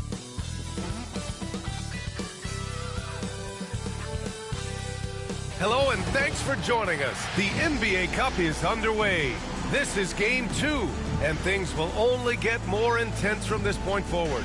This is Brian Anderson with Clark Kellogg and Grant Hill. Allie LaForce with us on the sidelines. And here's a look at some numbers for Joel Embiid. And a stat to focus on is his steal total over the last 5 games. He's been working on his defense, trying to be a disruptor, and it's made them a lot better on D. Here are the 5 for Philadelphia. They've got Joel Embiid. Trendon Watford is out there with Paul George. Then it's Maxey. And for the Magic, we've got Suggs. Wendell Carter is out there with Banchero. Then there's Wagner. And it's Bane in at the 2. And with both of these teams sitting at 0-1, this Game 2 is crucial. Yeah, the challenge with the NBA Cup is there's no feeling out period. You have to hit the ground running or you're going to get left behind. And so off the tip, it's the Magic. Banchero outside. Suggs, the pass to Wagner. Banchero with a screen on George. Oh, Banchero throws it down. Yeah, with his bigger build, Banchero sets a solid pick, and then he quickly rolls into open position. Watford outside. Guarded by Bane. Screen by Embiid. 5 on the clock. For 3, Maxey. It's rebounded by Banchero. Time now to hear from our reporter, Allie LaForce. I had a chance to catch up with Jamal Mosley. I talked with him about Joel Embiid and asked him what he wants his team to do against him defensively. And he said, I told our big guys to play with physicality out there, but to also know when to go straight up and not let him bait us into silly fouls. It's not an easy assignment, but coach seemed confident in their chances of containing Joel. Guys? And Allie, thank you for that.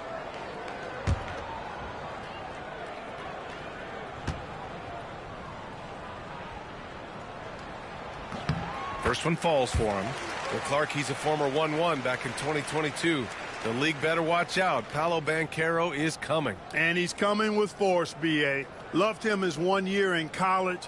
Loved his mobility, his strength, his savvy, and all of that on display as he's going to be one of the bright stars in the years ahead in the NBA. I'll say this, Banchero is a guy that opponents can't forget about for a second. And you see it in all the defensive attention he gets. Teams show him all kinds of different looks, and he draws a bunch of double teams in isolation. George against Wagner. Carter, a screen on George. And the foul called on Paul George. That's his first foul. Well, that was a quick foul for him there. The refs are certainly calling it close. And just over a minute played here to start the game. Wagner against George. Suggs outside. Clock at 6. Banchero the screen. Suggs no good. Philadelphia has gone 1 of 2 from three-point land so far. Maxey surveys. Back to Embiid. And he converts the layup. Inside, Embiid has almost too many options. A lot of ways he can get it done. Suggs outside. George against Wagner. The kick out to Banchero.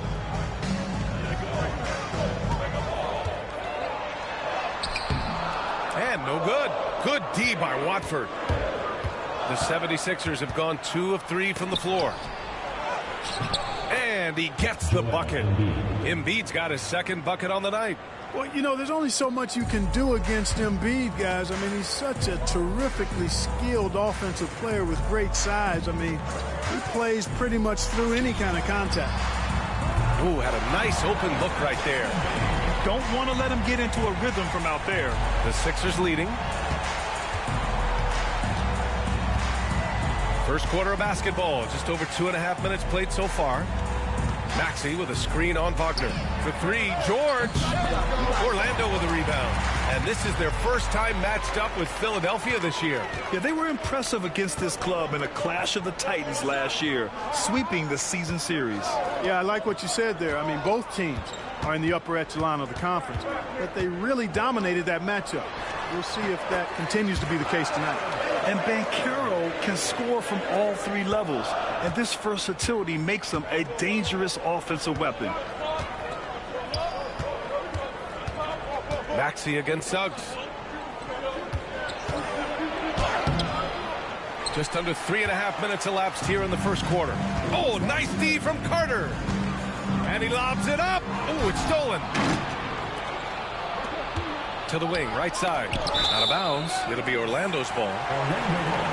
Got to come through at the free throw line. These are the teams that are getting it done from there. Fourth, the Sixers. And this is a team that knocks down their free throws at an elite rate. Whoever they go up against should always try to avoid fouling them at all costs.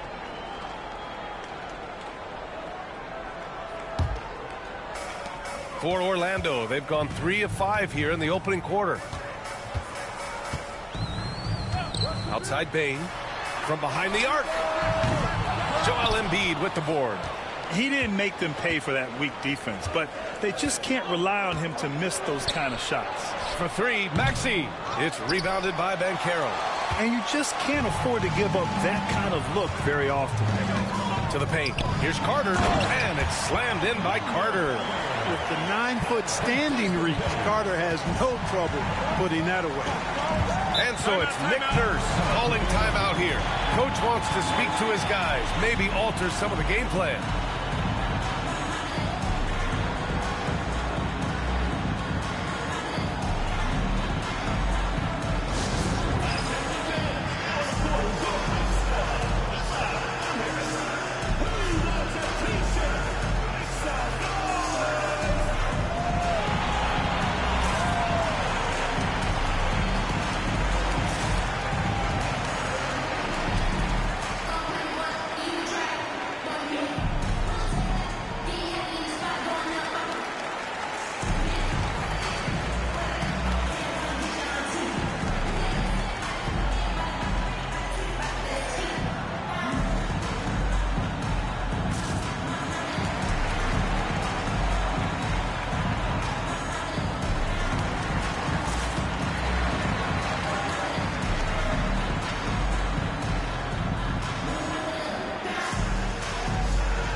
Top 10 in steals.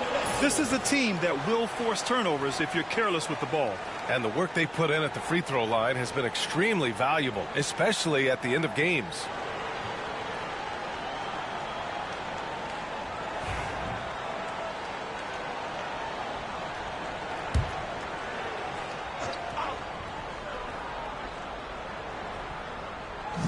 And here are the Sixers now. It's a three-point game. Back to Maxey. Looking to win the run. And it's good on the layup. Just owning the painted area. If it's working, no need to change. George against Wagner. Yes, it's good. And Wagner is a very efficient scorer in the painted area. 76ers trail by 3. Maxey with it. Wagner picks him up. Maxey, that's good. Watch out now. When this guy gets into a rhythm, it is something to behold. Suggs, the pass to Wagner. Down low. Here's Bane. So it'll be 2 free throws. He was fouled in the act of shooting. You look at Orlando. Though this is only game 2 of the Cup, desperation has to be setting in. Yeah, if you lose the first 2 in this round, not likely they'll be able to advance in the tournament from that point. Maybe this home crowd can give them a lift. And as for Philadelphia, this is such an important game for them. losing their first group stage game. They have to win tonight. Yeah, and it will not be easy. They're on the road, staring down a 0-2 start in the Cup. And that second loss pretty much eliminates you from advancing. And he knocks down the first one. Despite Joel Embiid missing more than half of their games, Grant, the Sixers still won 47 games last season. Yeah, B.A., and lots of credit goes to Tyrese Maxey, averaging over 26 points a game. Philadelphia also had some good depth, and that really helped. And Bane drops them both. It's not luck that he's so steady at the line. It's through repetition and hard work. Maxey finds Embiid.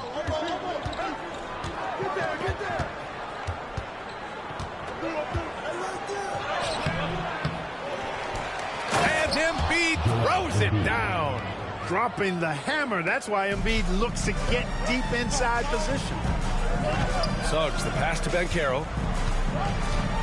Now here's Wagner. Got it. Good job in the low post. Wagner's got his second basket of the game. And here is Maxey. We saw him with 29 points in his last game. Embiid can't hit. Orlando leading by 3. Wagner outside. To the inside. Picked by Carter. Just 5 to shoot. To the middle. And it's slammed in by Carter. And this guy, to me, embodies determination. Small at his position, but he still gets up and keeps plays alive. That's mind over matter for sure. Now here's Embiid. He has 6.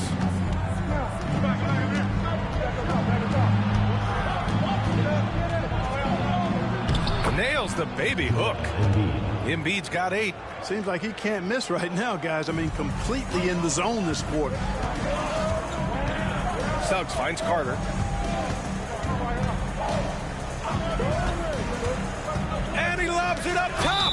Oh, he touched it while it was over the cylinder. That's offensive basket interference. Black's checked in for Orlando.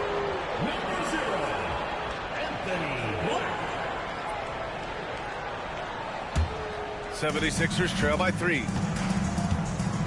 And timeout is called by Nick Nurse. He wants a few moments to regroup with his players. Outplayed in their previous game on their schedule, losing to the Cavs. It really just wasn't a fun game for them. Their offense looked stagnant, and they couldn't get anything going. Yeah, they had no answer for them. They simply got outplayed and outworked.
Pass to Maxey.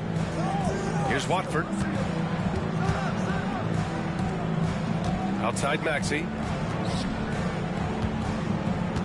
Here's Embiid. And he tries it off the glass, but it's no good. More often than not, he'll cash it in from that area. The defense might have done just enough to bother him. Wagner, a sneaky athlete, maybe better than some people give him credit for. Showing you explosion right there.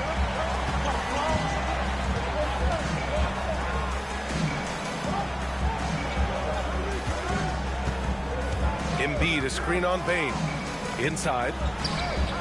And Embiid throws it down. And the slashing Embiid is impossible to match up with. Terrific at cutting off the ball after the screen. Here's Black. Maxey covering. Outside Bane. Van Carroll the screen. Down low. It's intercepted. To the paint. And stolen by Bane. Here's Wagner. And he got the whistle on the way up. So he'll be headed to the line for a pair. It's going to go on Paul George. No denying the future is certainly bright for Wagner. He's a superb scorer already who also is growing as a passer.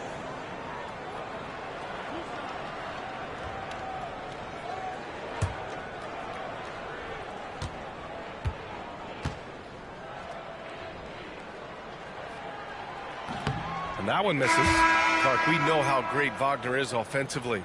He's a plus defender as well. You know what? I think he takes great pride in being a versatile, high-level defender. I mean, he focuses on that and gives great effort there. Offense comes relatively easy. He's got a great skill set, good size and mobility. But the defense is where he's really focused on excelling, and he's doing it. And he sinks the second. And with this being the second game in the NBA Cup group stage, this is a pivotal contest for each of these teams. Yeah, in this group format, Game 2 carries enormous weight. So this is far more than just your normal regular season contest. This has more of a playoff feel. He's as surprised as we are. Most nights, that bucket is automatic. Payne, the pass to Isaac. Shoots over Oubre. Isaac's shot is off. Might like a do-over there. Quality look inside. Gives us a chance to catch up with Allie LaForce. When you have an MVP talent in his prime, the focus has to be on winning a title. The Sixers' Joel Embiid said, quote, "The only thing I care about is winning. That takes a lot, and everybody has to contribute. I'm always going to believe in myself. I love the guys that we have. We are going to go and fight every single night." Great perspective there. Thanks, Allie.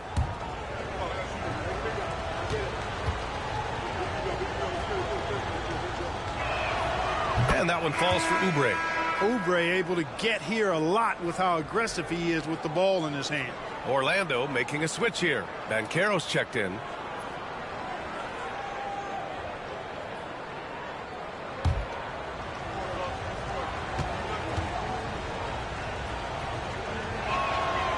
No good on the second free throw.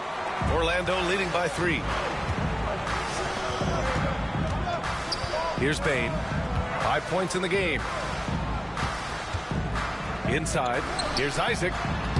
Soft touch off the glass. Well, you look at Isaac. He's got a nice ability now to finish inside. Very impressive. And so it's Maxey who brings up the ball for the Philadelphia 76ers.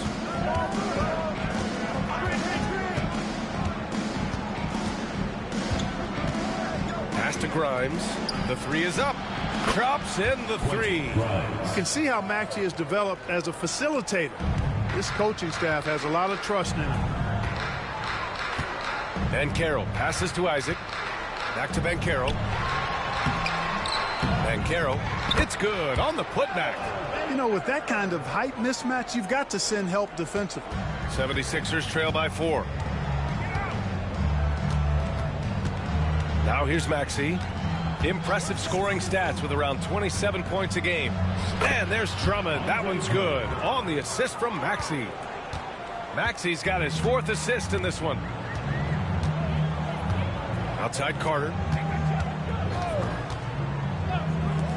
Payne serving the D.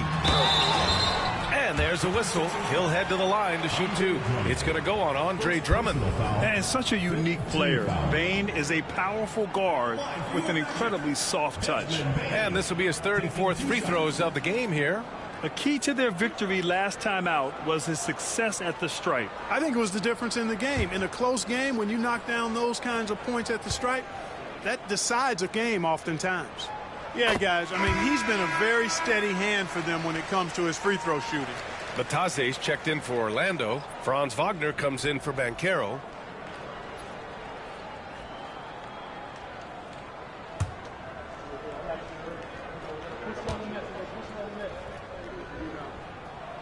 And Bane drops them both.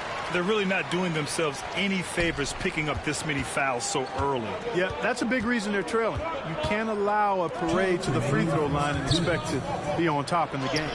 And yep, it's good. Boy, a little contact will not deter Drummond. I mean, he gets physical right back and finishes strong. Outside Bane.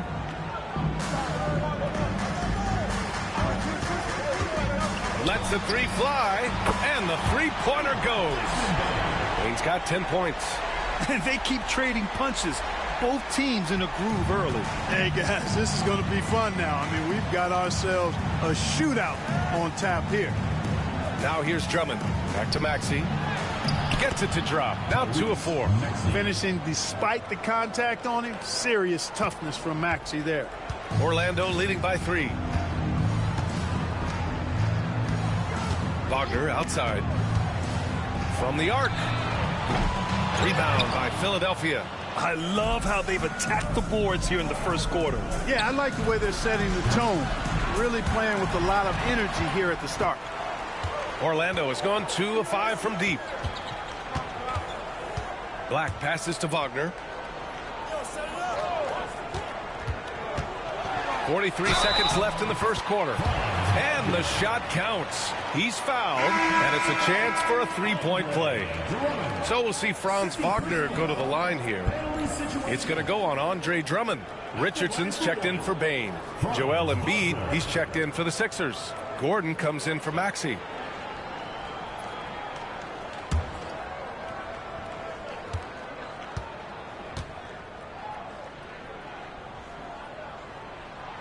And I love how they've been the aggressors on the offensive end. So unafraid of contact, looking to score points in the lane and at the free throw line. A big disparity in the free throws, and that's been a big boost to their offense. We've got a 9-second difference between the shot clock and game clock. Gordon with a steal. It's a 3-on-3 fast break. Oh, and he got fouled on his way up. He'll head to the line to shoot 2. It's his first trip to the line. Taking 2 shots.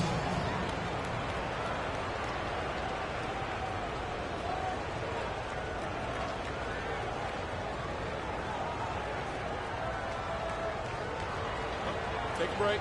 Take a break. 2 shots.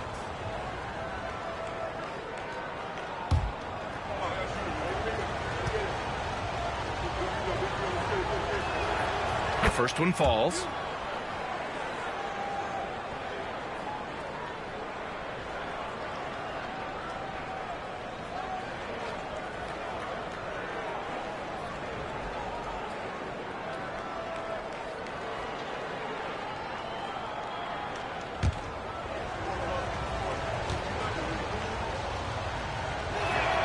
Both shots good from the strike. Orlando with the ball. They lead by 4. Fresh off a win against the Pacers. Talk about strong offensive production. They went out, played to their strengths, and were successful as a result. Yeah, you know, not deviating from the game plan is critical. You got to trust in the system. Here's Wagner. Ball entered from below the basket. The ball goes to Philadelphia.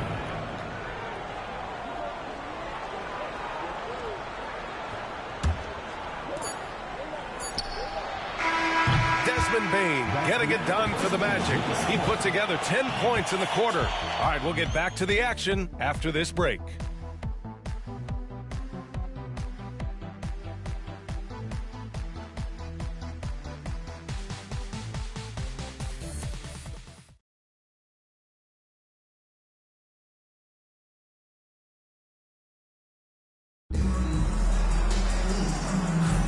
And for those of you just tuning in, second quarter action is where we are.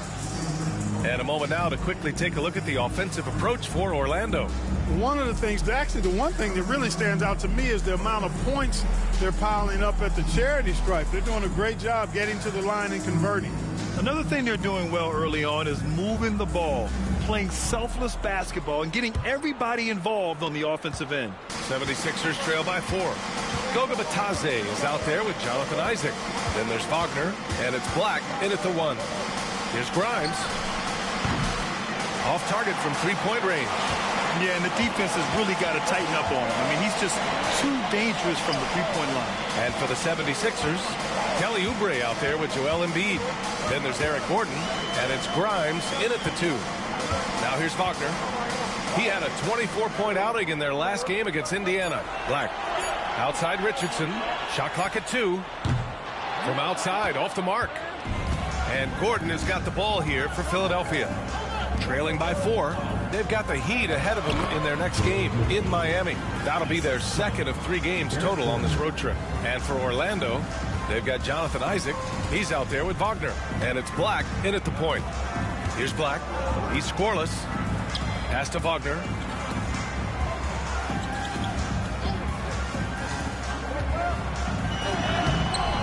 Bitadze down low.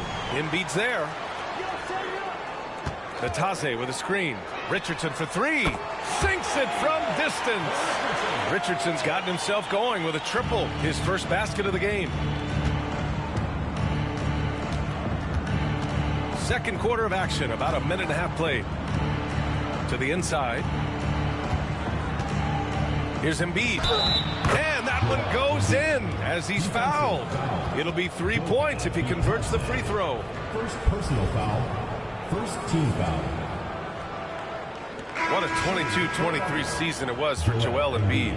Named MVP with the Sixers, Clark. Yeah, and that was Philly's first MVP since the answer, Allen Iverson, back in 2001. Embiid led the league in scoring at over 33 a game on 55% shooting from the floor. Remarkable. Nobody could stop it. He was virtually unguardable.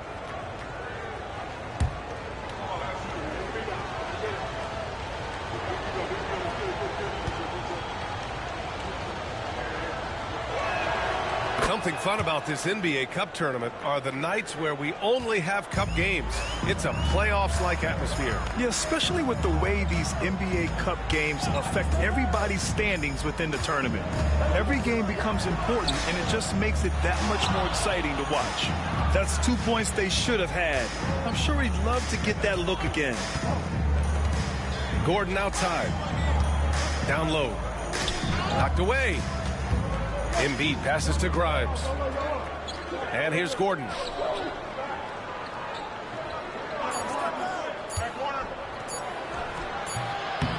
Out to Oubre. Here's the second effort. The Sixers again can't hit. Orlando has gone 1 of 2 from deep in the second quarter. Suggs, the pass to Isaac. Here's Bitadze. He's covered by Oubre. Gordon brings the double team.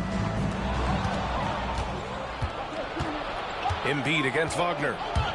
Here's Embiid. And count that. 2 points and a chance for one more at the line. Embiid is unstoppable, just too strong for the defense, no matter what they throw at him. Clark, one of the league's premier scorers. Embiid does a lot of damage in the mid-range. I tell you, for a guy as big as he is, I just marvel at his touch, his footwork, and the fact that he scores at all 3 levels. He scores at the rim, mid-range, he's dangerous, and then the three-point shot is one that he can knock down with decent regularity. So at his size, most would like to see him attack the rim more, but I still marvel at his versatility as a scorer. And Embiid no good on that one. You know, what I respect about Embiid, in addition to his tremendous skill and size, is his willingness to keep working on himself. He's already an elite talent, but if he sees any room for improvement, he'll go to work to make it happen. So they take the lead. McCain's got 4 points this quarter. And they've really managed to dominate inside. The play in the paint has gone almost entirely all their way. And we've got a timeout from Jamal Mosley. He wants to make sure everybody's on the same page.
Here are the best on the boards, the league's best rebounding teams.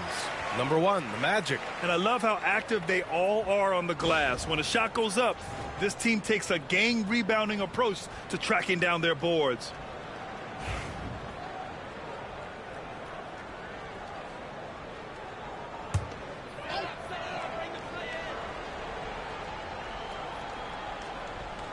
Quarter number 2 and around 3 minutes gone by. Wagner, the pass to Batate, and the call will be against Kelly Oubre. That's his first foul. Bain, he's checked in for black. And the 76ers making a change here.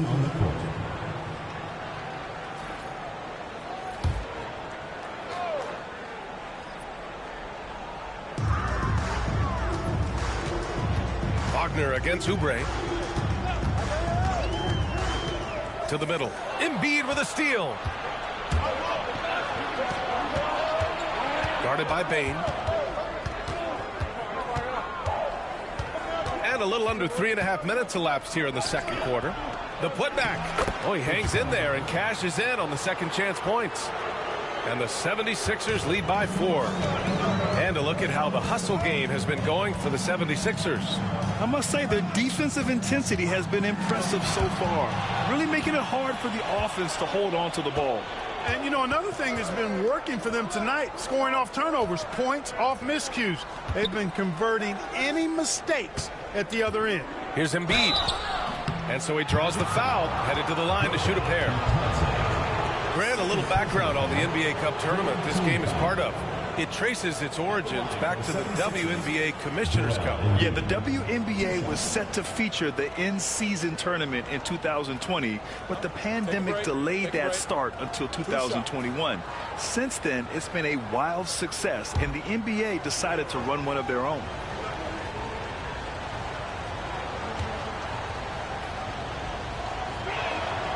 And the first one at the line is good. That's a great job getting to the line here. You know, he didn't have a single attempt in that first quarter because I thought he was tentative. Much more aggressive here in the second.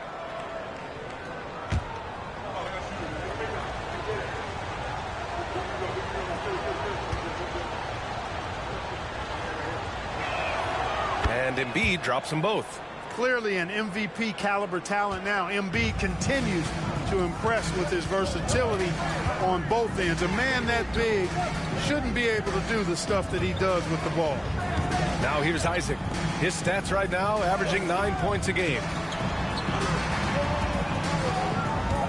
Now here's Bain. He's guarded closely. Shot clock at 3. They still need this. And it's Philadelphia with the rebound. It's obvious they're becoming frustrated. Nothing seems to be going their way. You know, guys, no denying it's been a rough patch here. I think they've got to run whatever is best in their playbook to get a good shot. Embiid, a screen on Wagner.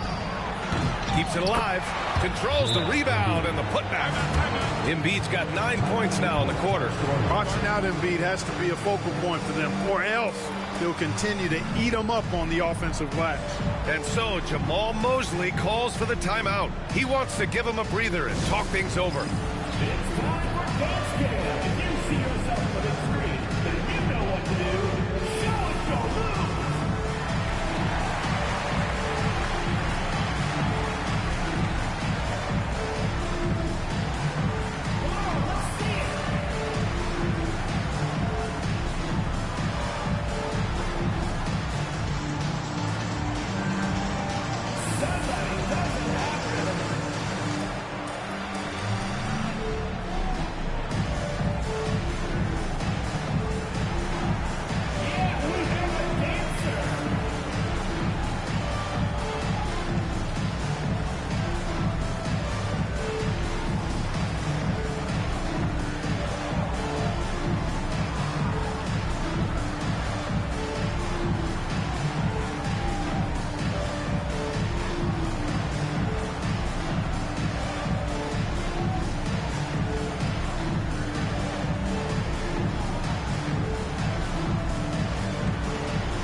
Now in the lineup for the 76ers, number 20, Jared McCain.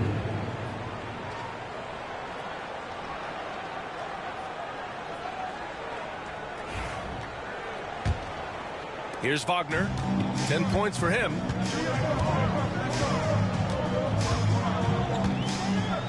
Pass to Isaac to stop the run. And he wills that one in, sinking it right through the back of the iron. Isaac's gotten his second bucket of the game. The Sixers lead by 6. Here's McCain. Embiid with it. And there's a pick. Into the lane. And it goes. As the official calls the foul, count it, and he'll shoot one more at the line. Personal foul. 4th team foul. This will make 4 trips to the line so far in this game. And in their last game, he really distinguished himself at the free throw line. Matter of fact, a lot of his points came from the stripe. He was feeling it. You know, one thing about getting going at the free throw line like he has this season, it can continue to carry over. Orlando making a switch here. Banchero's checked in.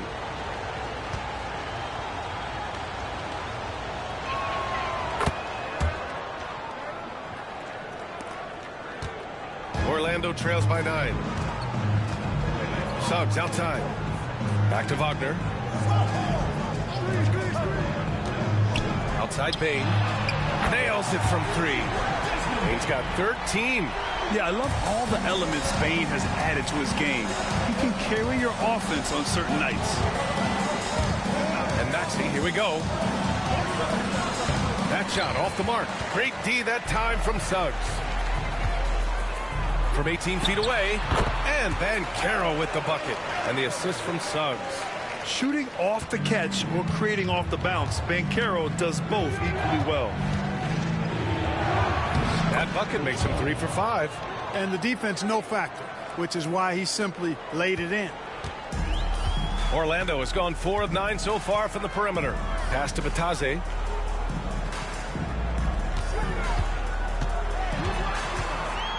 And there's the foul. It's on Joel Embiid. That'll be his second foul of the game. That's his second foul of the first half. Not a big deal yet, but something to keep an eye on. Isaac, he's checked in for Orlando.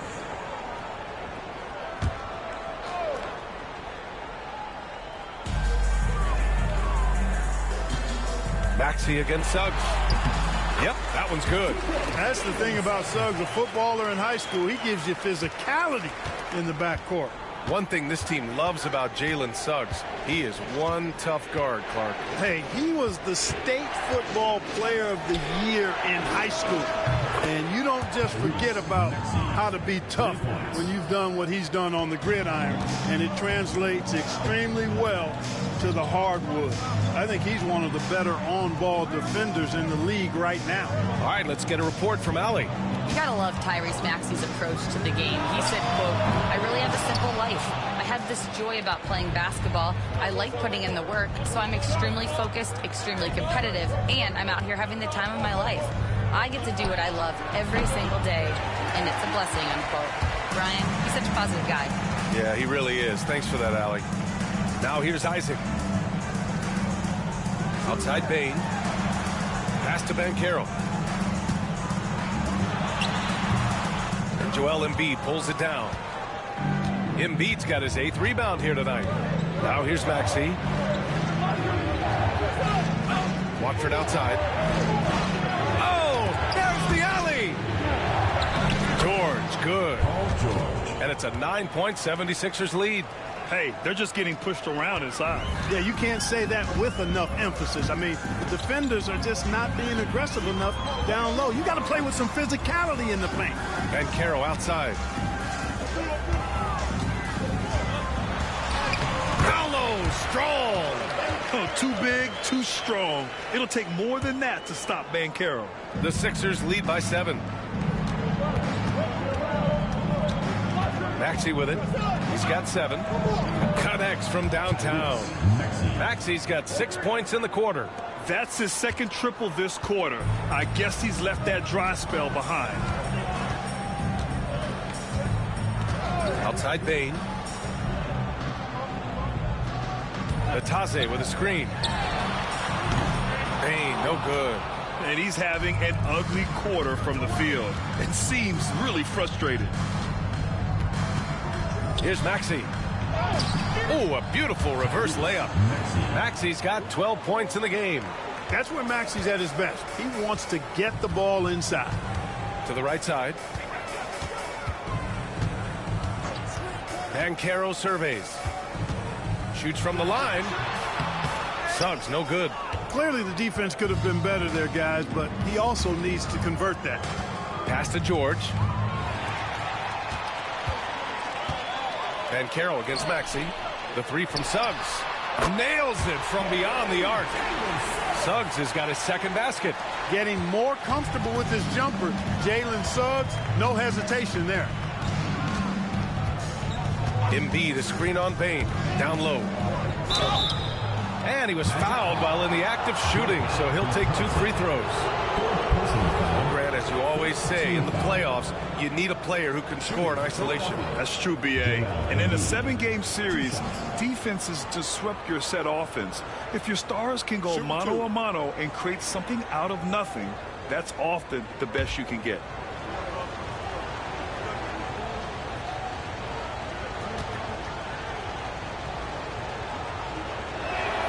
The free throw drops for Embiid. Orlando making some changes. Wendell Carter comes in for Bataze, and Franz Wagner subbed in for Isaac.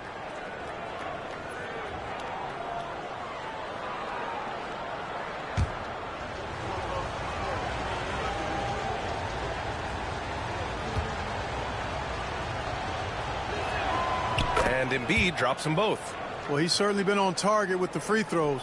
Such an advantage when your bigs can knock them down from the line. Outside Bane. It's tipped. And now the Sixers on the break. And that one goes. 4 for 7 for him so far. Well, he's just zoned in. I mean, in most cases, taking quality shots very much within the flow of the offense. It's Suggs with a drive. And Embiid with the block. Don't test Embiid now. An impact defensive player is what he is. And their free throws have dropped off in this quarter. They're settling for too many jump shots right now. I think you're right. I mean, an up fake here or there, getting the ball inside. That's how you create high percentage offense. Now here's Suggs. He's got 5. And the future Suggs has is certainly promising. An effective combo guard who can really get it going at times. This is his first trip to the free throw line tonight.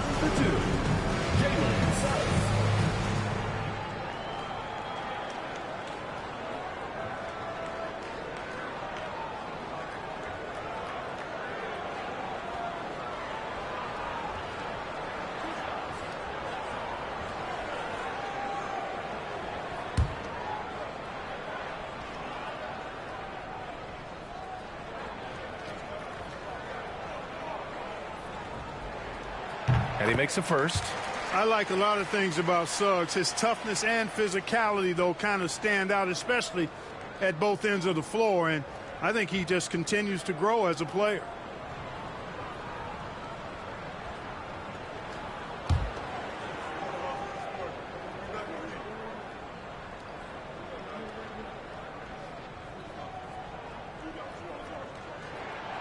Suggs hits them both. And what I like about Suggs is that he does many things well, and that's because he plays with so much confidence. Outside Maxey. 1:36 left in the first half of this one. And he scores it. Now 5 of 9 from the field. And since the first quarter, we've seen them reduce their attempts from downtown. And quite frankly, I think that's a good idea. I know there's some teams out there that would prefer to just shoot their way out of a slump. But, you know, getting a few to drop from in close or inside the arc is often a good way to get your whole offense going. And the shot goes down. Yeah, this is a part of Banchero's game they'd like to develop here in the league. Suggs against Maxey. There's 53 seconds left to play in the first half. George is screen on Suggs. For 3, Maxey. The rebound by Carter. Carter's got 4 rebounds now. Pass to Bane. From outside the arc. Buries it from 3. Bane's got 16 points now. Now he's drained 2 threes in each quarter so far. Maxey passes to Watford. Here's the three. Orlando with the rebound. And Banchero's got 6 rebounds in the game. Just 2 seconds between the shot clock and the game clock. And Banchero from close range. The Sixers lead by 6. And they can run out the clock here. No need to rush it. Yeah, don't give them another possession here.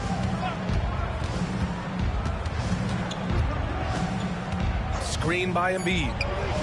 Hits a three-pointer. He's got 13.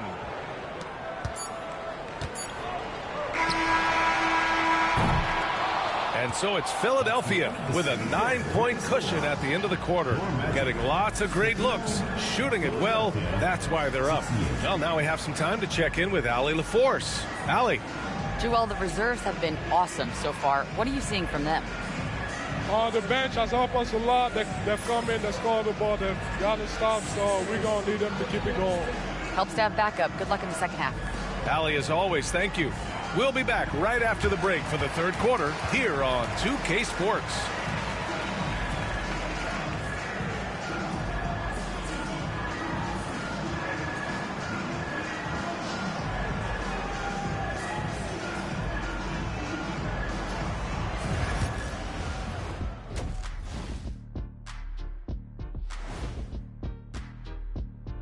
Welcome to halftime, everybody.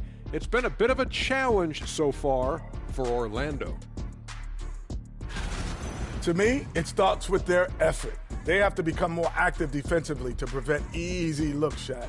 Yeah, the only way to slow down a team with good scores is to disrupt their rhythm. Otherwise, you can fire up that barbecue. Man, that was 1987 all over again. And guys, we're still in the early parts of this season, but the power rankings are shaping up. A look here now at the Magic. They're still trying to find their direction. A little too inconsistent for me, and, that's why they're not ranked that high. Yeah, we've seen glimpses from them. The consistency hasn't been there, but we're just getting started. And that's a wrap on halftime. Thanks for watching as we send you back to BA to call the second half.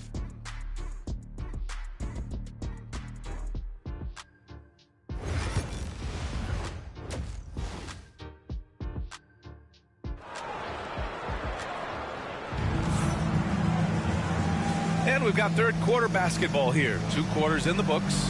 What else can you say? Joel Embiid, an impressive effort here today. You just love his patience offensively in the first half. Waited until he got the looks he wanted. Well, you know what, guys? It was all about efficient offense, not rushing things, taking your time, finding the best shot on every possession.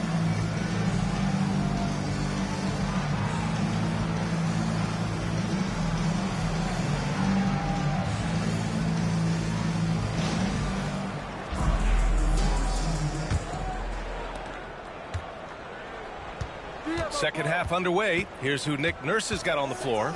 We've got Paul George. Trendon Watford is out there with Joel Embiid. Then it's Maxey. Smooth and consistent. That's how I describe George's three-point shooting. Banchero outside. Back to Suggs. To the paint. Here's Bane. And he takes it in for the layup off a very nice feed. Bane's got 18 points in the game.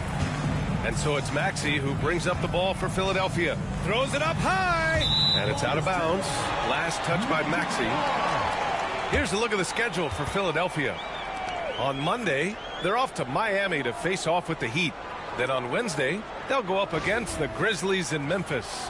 And looking at the Clippers matchup, that's one that could easily go either way. A few mistakes could be the difference. I expect it to be a fun one. Now here's Wagner. On the wing, Bane.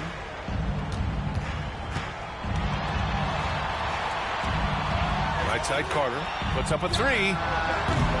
Rebound by Philadelphia. Embiid's got rebound number 10 tonight with that last one. Here's George. set it up with a fake, but it's offline. Orlando trails by 10. Grant, you look at the development path of Franz Wagner. Not surprising he had an easier transition to the NBA. But think about this, B.A. I mean, he played against men very early in Germany, splitting time in Euroball, and at Michigan let him really develop in multiple ways. So he's seen it all and is still so young. Orlando has gone 0 for 2 from outside here in the third. And Caro no good. Just 1 for 4 from the field, not the way they wanted to start the second half. Outside Maxey from downtown. The rebound by Carter. Carter's got 5 rebounds in the game. Wagner outside. Pass to Bain. Fires from deep. That's his 6th make in 11 tries. Anytime he can, Bain is taking this shot. I mean, he is supremely confident from range. Back to Maxey. Now here's Embiid. He's checked by Carter. Embiid inside. Carter's there. Out of bounds. It'll be Orlando's ball.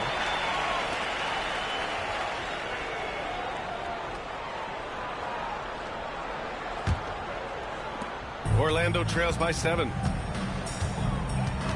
Outside Bain. Here we go. The Sixers on the break. Tried to bank it in, but it misses. Clearly out of rhythm now, guys. I mean, just 1 for 5 to begin the second half. And it's slammed in by Carter. Outstanding distribution there. I mean, what impressive passing ability. Philadelphia leading by 5. And so it's Nick Nurse calling timeout here. He's going to talk it over with his guys. Things just aren't going their way. He clearly wants to talk it over. And you know what, guys? If for nothing else, just to slow things down a little bit, change it up somewhat.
And taking a look at the 2K leaderboards, here are the top wing defenders in the game. Opportunistic and never afraid to go after steals. 4th, Franz Wagner. And if you're an opposing small forward, this might also double as a list of the most irritating players in the league. Because when you tackle them head-to-head, it's on. They are an elite group of defenders. I mean, they don't just make it difficult for opposing small forwards. They pester entire teams with their activity, jumping in the passing lanes, being active with their hands and feet. Very impressive defensively. Now here's Maxey. He's got 12. Watford gets the bucket. Well, Maxey has proven he's got a good eye out on the floor. He'll spot those gaps in a minute. Orlando trails by 8. Suggs outside. Back to Wagner. Shoots. And the sweet roll that time on the rim. That one falls. Bain's got 7 now in this quarter. And he's coming off a huge performance, and his confidence couldn't be any higher. And his coach knows that, too. Showing no signs of slowing or cooling down. They're going to ride him as far as he can take him. It's down. His 7th make in 13 attempts today. He's hard to stop when given any room to operate at all. Wagner, the pass to Banchero. The rebound by Embiid. Embiid's got 13 rebounds in the game. Glass eating. Outside Maxey.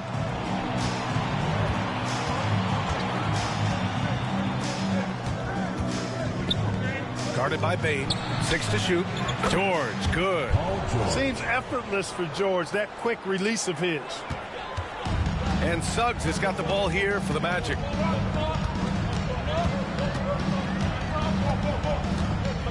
Outside Bain. Beyond the arc. Rebound by Philadelphia. Up top, Embiid. Guarded by Bain. Watford outside. Pass to George. Screen by Embiid. Shot on the wing. The putback. Ooh, nasty putback from Embiid. Nothing new for Embiid here. Going off for a big scoring performance. Par for the course. Outside Carter. Inside. Here's Bain. And he dunks it. What a pass to set him up. And what an aggressive move to the rim. He's really trying to fire up his teammates right now. Boy, it's not hard to feel inspired after a teammate makes that kind of finish. Yeah, you know, when you're looking to close the gap, you need guys who will take it upon themselves to step up, take the initiative, and make something happen. The basket drops, and he gets fouled on the shot. One free throw coming his way. Boy, I like how Embiid gives himself up for his teammates, sacrificing his body so they can get good shots. And a chance to catch up on some numbers here. The scoring breakdown for the 76ers. I love the way they're finishing, penetrating, getting downhill, taking the game to their opponents. They've been the aggressors, and that's been impressive. Yeah, another thing they did well was feed the ball into the paint. They really utilized their size there tonight. And we hear about the unwritten rules of sports sometimes, Clark. What are some of those in the NBA? Well, you try not to ever foul an airborne player. I think most players are really sensitive to that. Don't disrespect the other team. Be professional and sportsmanlike when you've got a margin of victory that doesn't need to be added on to. In other words, don't run up the score. Don't try to get numbers for the sake of numbers. Play the game, play to win, and do it with respect at all times. And so it's Nick Nurse calling timeout here. He wants to review the game plan.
The Sixers lead by 11. Oh, got a piece of it. Wagner outside. Here's the break. Here's Embiid. And he's going to the line for two. The official saw contact while he was going up. That's on Wendell Carter. Love the way Embiid knows how to play with force down low, which in turn makes the defense get physical with him. He's been getting to the line. Now his sixth trip.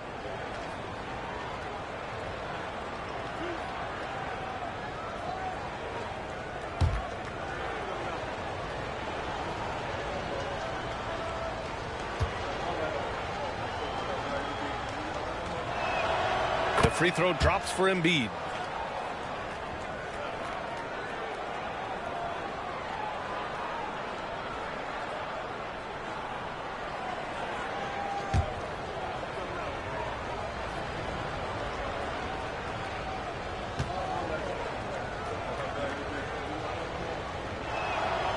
And Embiid drops them both. Orlando trails by 13. Outside Bane. Picked by Carter. 4-3. And Bane with the three. Bane's got 30 points. You know, he's got to be exasperated right now, fellas. I mean, playing excellent ball, but they're still losing. Watford outside. Embiid, a screen on Banchero. Here's Watford. Ooh, and he took a hard foul on the shot. So he'll head to the line to shoot a pair. And even from where we're sitting, you could clearly tell it was a foul. No question about it. I mean, a ton of contact and a good call by the officials.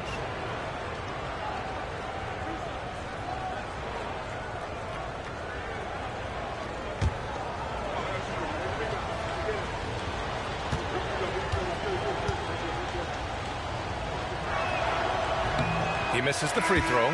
Orlando making a switch here. Black's checked in.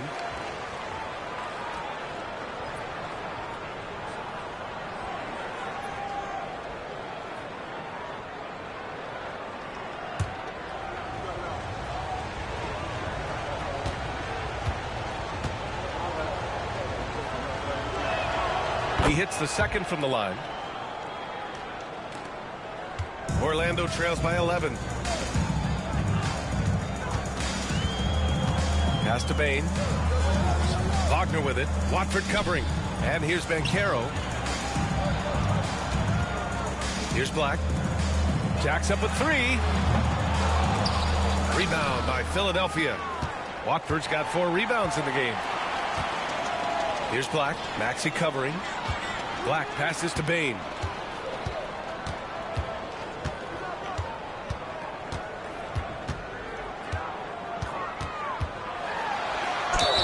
It's good. And he drew contact on the shot, so he will go to the line.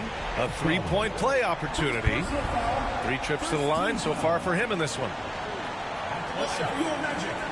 Desmond Bane, shooting 1.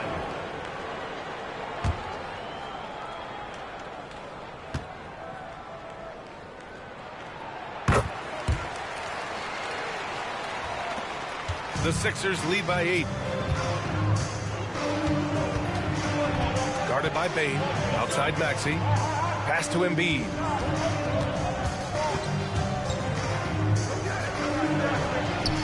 And that one's good. Embiid's got 30 points.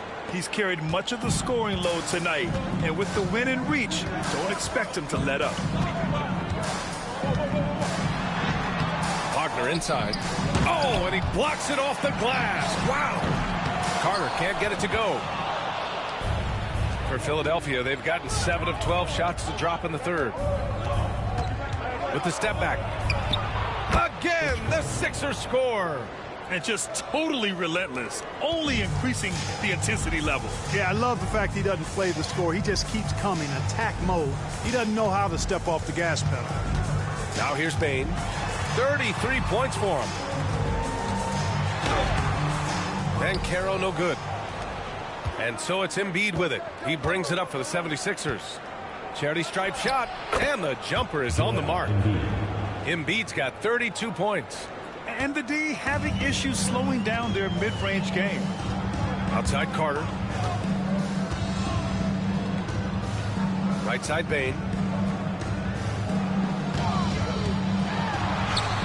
And the layup falls. Bane's got 35. Rising to the challenge. He's given them everything he's got. Now Maxey. 12 points for him. Oh, and there's the whistle on the shot. So 2 free throws for him coming up. Talking about Tyrese Maxey, Grant. Here's a guy who's improved every year. Yeah, B.A. I mean, from averaging 8 as a rookie to 26 points during his breakout 4th year, Maxey has added to his game every offseason and turned himself into an elite scorer.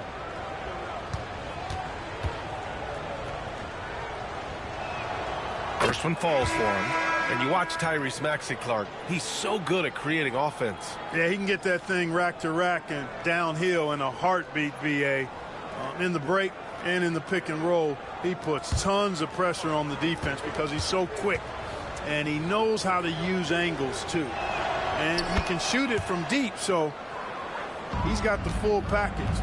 You know, one of the things you really appreciate about Maxey is how freely he plays. He just throws himself in there, fearless about looking for ways to get involved in the play and then make an impact. To the inside, Wagner.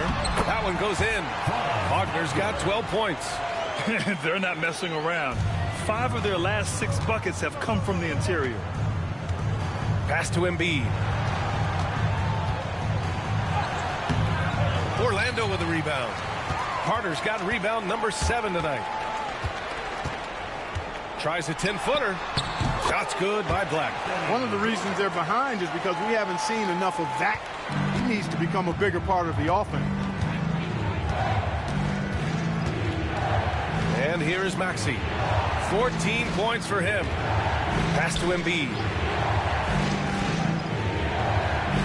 And there's the lob. Oh, the lob and the great finish by Embiid.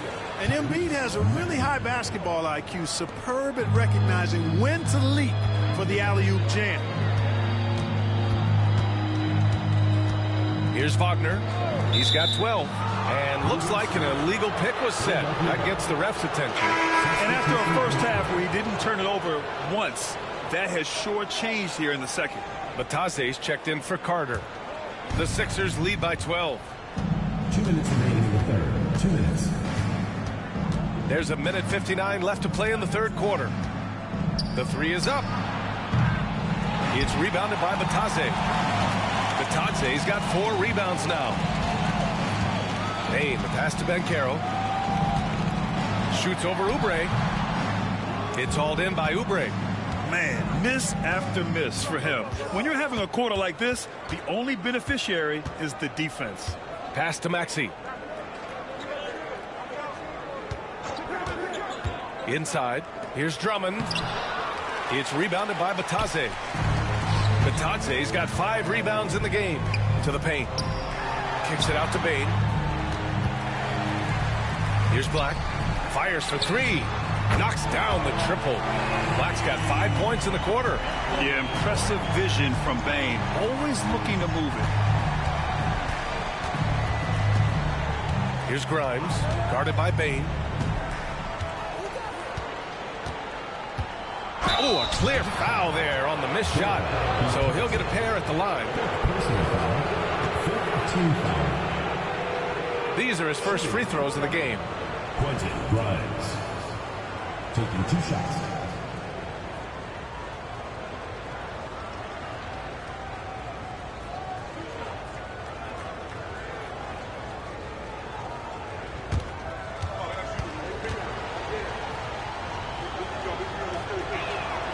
The first free throw is good. Orlando making some changes. Isaac, he's checked in for Banchero, and Suggs is subbed in for Black.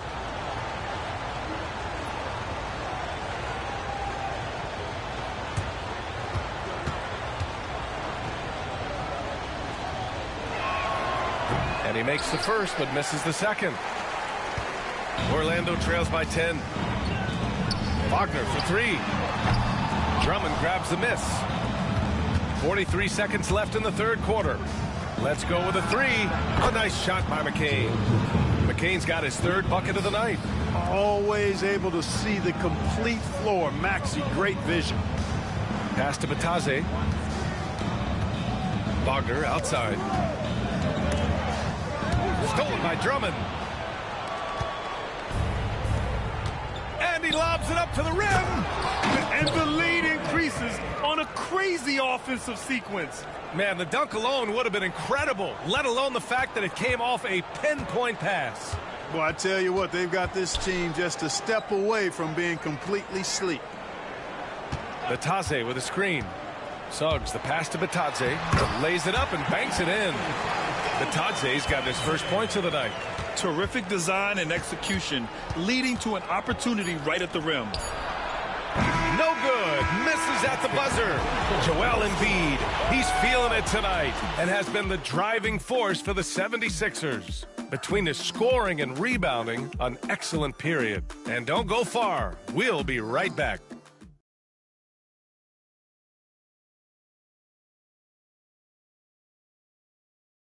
And a moment now as we take a look at our State Farm assist of the game. Yeah, just shredding the defense with that feed.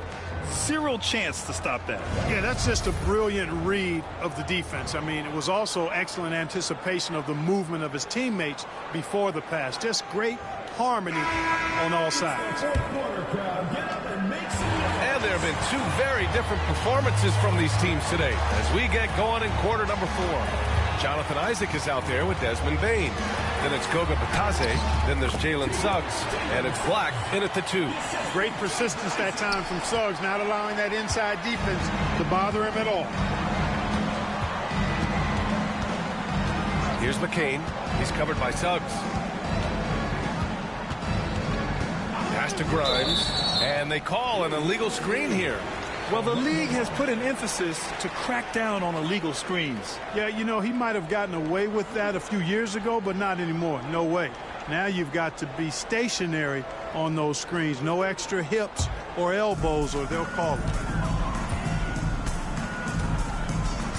Here's Black. Down low. Here's Batase, and he goes in for the dunk. This has been the story of the game, a battle fought on offense. Any lull in the action so far has been short-lived because there have been nothing but buckets in this one. Here's McCain. Here's Embiid. And off the front iron, and in it goes. Embiid's got 36 points. Embiid, a versatile shot maker, showing off his mid-range game there. Picked by Isaac. Bain against Gordon. Gordon pulls it in. And Gordon has got the ball here for Philadelphia. The biggest lead of the game, 15 points. Oubre against Isaac. And we know Oubre's not shy. When he gets in there, he's going to draw fouls against those defenders. At the line for the 76ers, Kelly Oubre. 2 shots.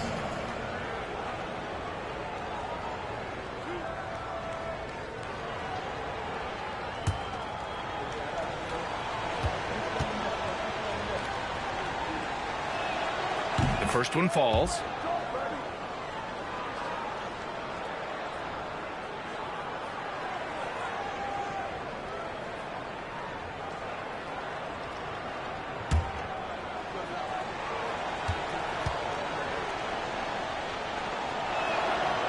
So Oubre nails them both. Final quarter of play, about a minute and a half off the clock. Suggs, the pass to Isaac. Now Bain. From the arc. On target from range. Bain's got 38 points. Bombs away in the first half.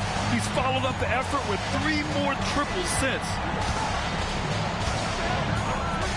Up top, Embiid.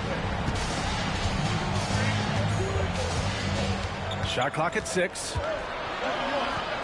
It's blocked. Fast break. Here we go. Here's Suggs.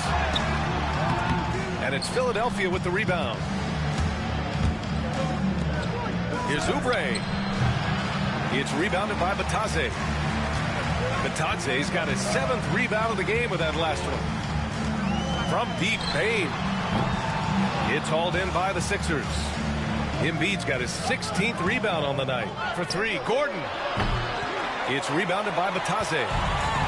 Batase's got his 8th rebound here tonight. Pass to Suggs. Outside Bain.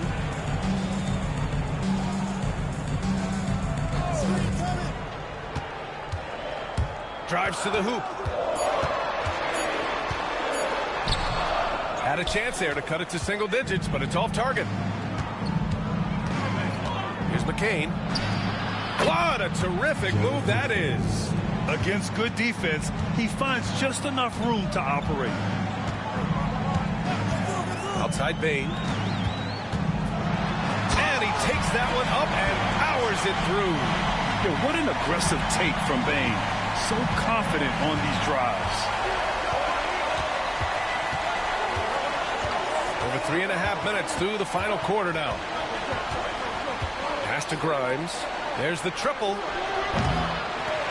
Orlando with the rebound. Natase's got 9 rebounds in the game. Boy, he's getting it done. Here's Isaac, and the dunk by Isaac. And, Isaac is a high percentage shooter. Takes good shots and makes a good percentage of them. And he's very skilled at getting position to throw it down on you. Here's McCain. Gets the 3 ball to go. Pick works well there, but the defense left a lot to be desired. Yeah, that's not the defense you need. You got to be tougher defensively. Now here's Suggs. Outside Bain. Lets the 3 fly. Joel Embiid with the board. And he almost made them regret defending him so loosely. Pass to Gordon.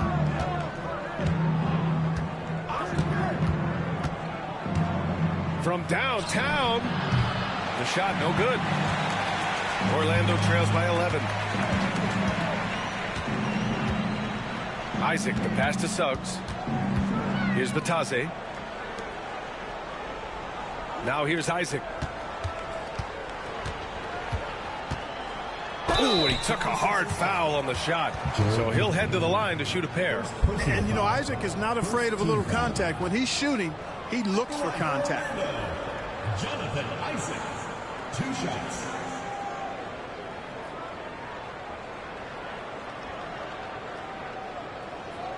Take a break. Take a break. 2 shots.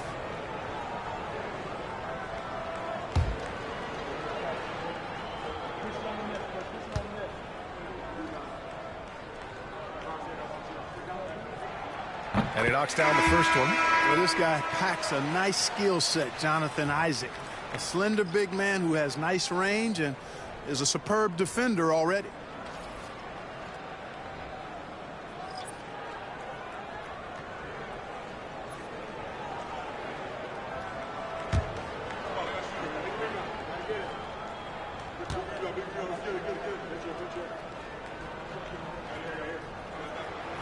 Both free throws good from Isaac.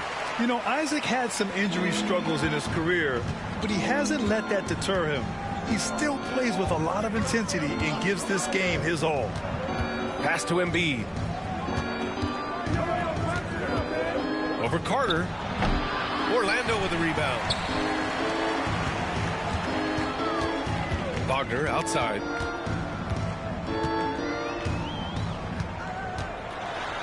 Kicks it out to Isaac. And Carroll with it. And count the basket. He was fouled, and he's going to the line for one more. Black's checked in for Orlando. Second personal foul. Second team foul. At the line for your Magic. One shot. 1 shot.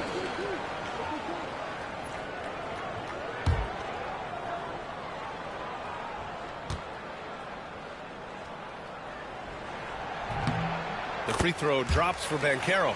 They're doing some good work at the line this half.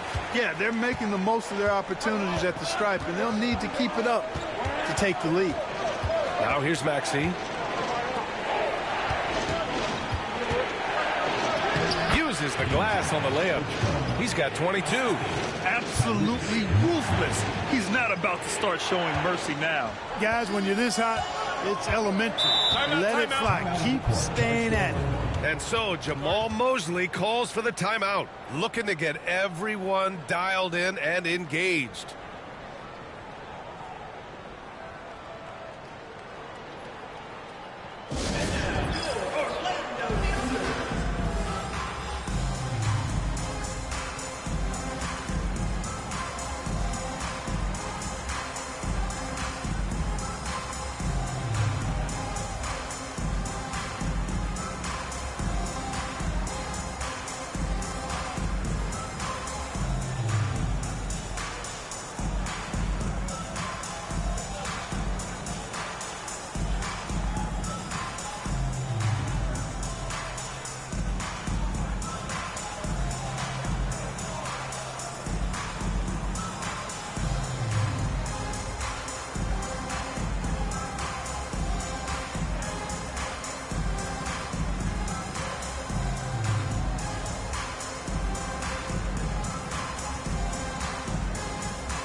And let's send it over to Allie LaForce.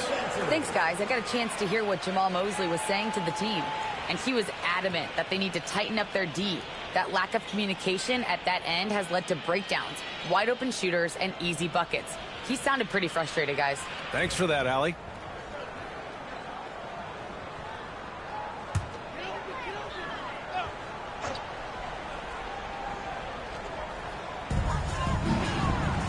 Isaac outside. Banchero outside. Pass to Black. Carter, a screen on Maxey. Black, 6 on the shot clock. No good on the triple. Philadelphia leading by 8. Embiid passes to Grimes.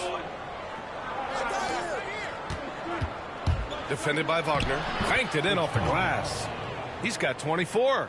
And the defense has no one to blame but themselves. I mean, they just let him get right to the rim. You know, he should be getting extra attention from the defense, not less. Picked by Carter. Here's Banchero. Orlando again missing.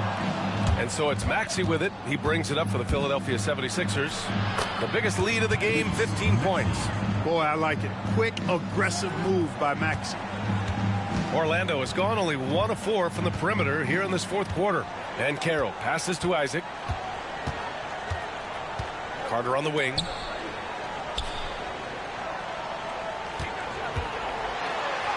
And the layup is good. Superb concentration from the big man there. Carter Jr. is experienced at converting difficult shots. Maxey passes to Embiid. And here is Maxey. Over to the wing. Maxey with a screen on Isaac. Back to Maxey. Stolen. Pass to Wagner. Here's Black. Maxey covering. Here's Banchero. Oh, there's the alley. And the dunk by Isaac. This is what makes Banchero a difficult cover. His ability to pass it well in screening rolls. Maxey passes to Grimes. Floats one. And he got the whistle on the way up. So he'll be headed to the line for a pair. Man, he made sure to get his money's worth on that foul. He got him good there. I mean, that's why the shot was so far off. 2 shots.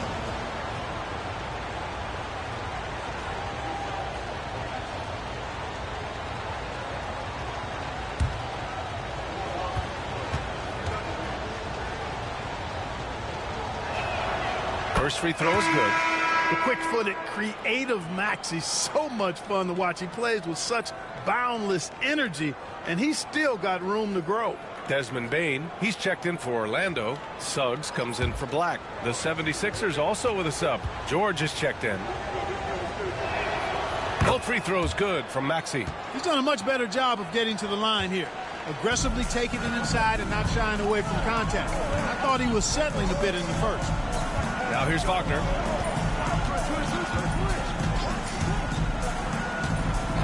Pass to Bane. And Embiid with the block. They retain possession. Carter Jr. has a big body inside and uses his physical advantage as well to draw fouls. At the line for your Magic, Wendell Carter, taking 2 shots. Shooting 2.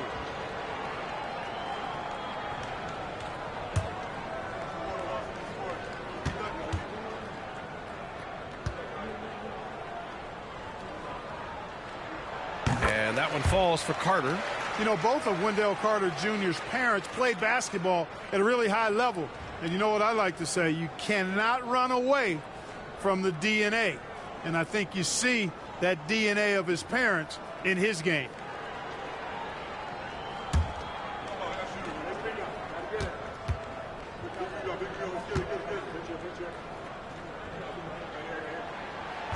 And he can't hit the second. Versatility is what Wendell Carter Jr. brings to your squad. He has offensive game both inside and outside. And on the other end, he gets the job done using his size. Taking it right at the rack. I mean, that defense is looking real frustrated. Well, they should be. I mean, it has not been a good performance for him at that end of the floor. Now here's Carter. Banchero the screen. The three from Bane. Gets the three to fall. Bane's got 43 points. Wow. What can you say? Pass to Embiid. Stolen by Bane. Now Suggs. Maxey covering. Back to Bane. And Carroll with it. And he's going for the oop here. Oh, stolen by Embiid. Left side, Maxey. Knocks down the long J. Maxey's got 9 points here in the second half. Hey, we've seen Maxey take the big jump. Now he's one of the game's best scorers. And Carroll passes to Wagner. And Carroll with it. He's against Watford. And so it looks like it'll be Orlando's ball still. And it's time to take another look at that powerful block. Oh, amazing indeed. And getting stops like that only encourages him to keep attacking on the offensive end. Here's Suggs. Clock at 4. Pass to Banchero. Oh, Banchero working his magic. And I think we're going to see a lot of nights like this from Banchero. He is built to score and never seems to take a play off. Now Bane. 2 minutes remaining in the game. 2 minutes. The rebound by Embiid. Embiid's got rebound number 19 now. Incredible board work. Wagner against George. He can't hit that time. Nice D from Wagner. Orlando trails by 9. Suggs outside. Here's Banchero. Nifty move. The second effort. Banchero unfazed by the contact.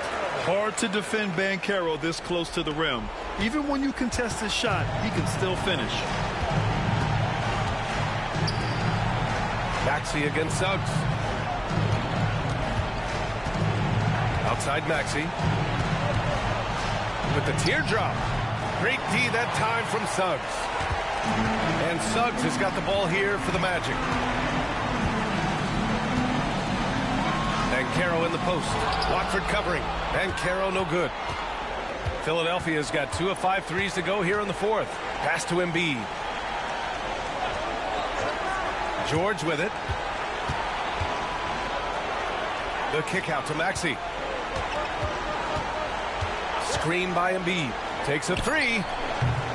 Orlando with the rebound. Things aren't looking good here. I mean, they need points, and they need them now. It doesn't look good, even with a quick bucket here. It falls! Oh, and that cuts the lead to just 5. Jalen Suggs was known for knocking down big-time hoops in college, and we're already seeing it translate here in the NBA as well. Great confidence from that young man.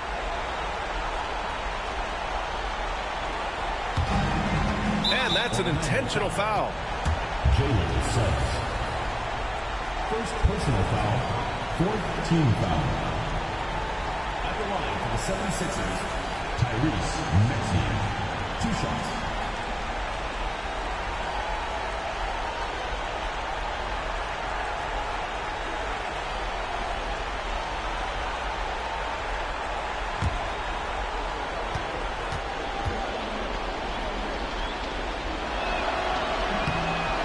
The first of 2, no good. A heartbreaker.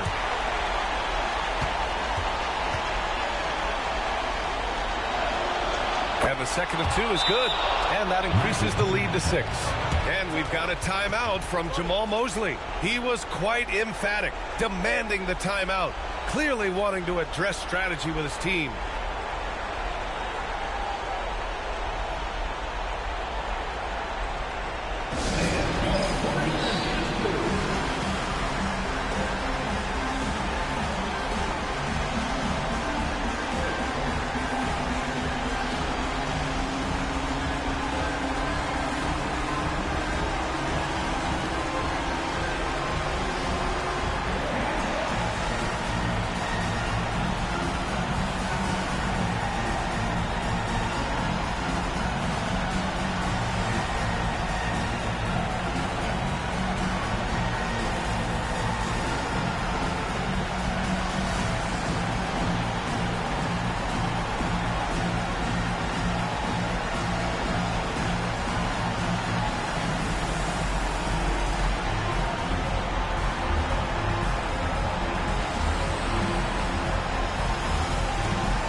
Three from Suggs.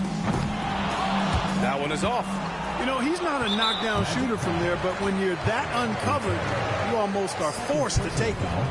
5th team foul. Shooting for Philadelphia, Hitchcock at the line for 2.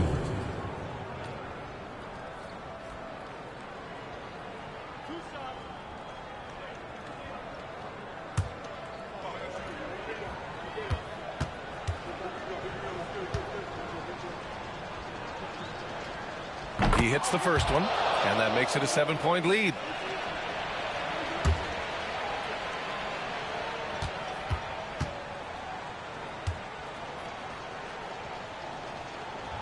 And so both free throws good, and it's an 8-point ball game. Orlando calls timeout. 24 seconds left in the fourth. All right, guys, what's your take? Trying to extend this one, but it seems futile. You know what? I'm sure crazier things have happened, or maybe not. It's a long shot, though. You see yourself on the screen, and you show us your best moves. Let's go.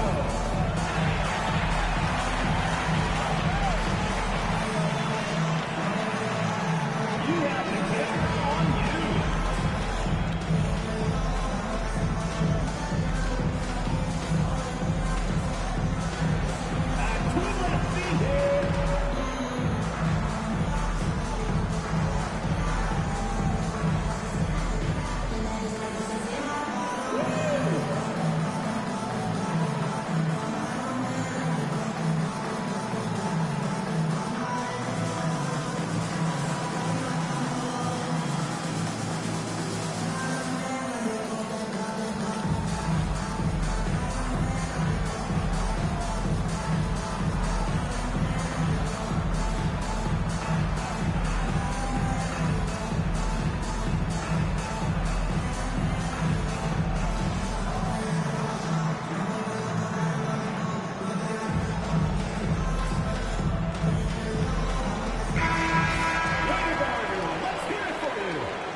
.24 seconds left in the fourth quarter.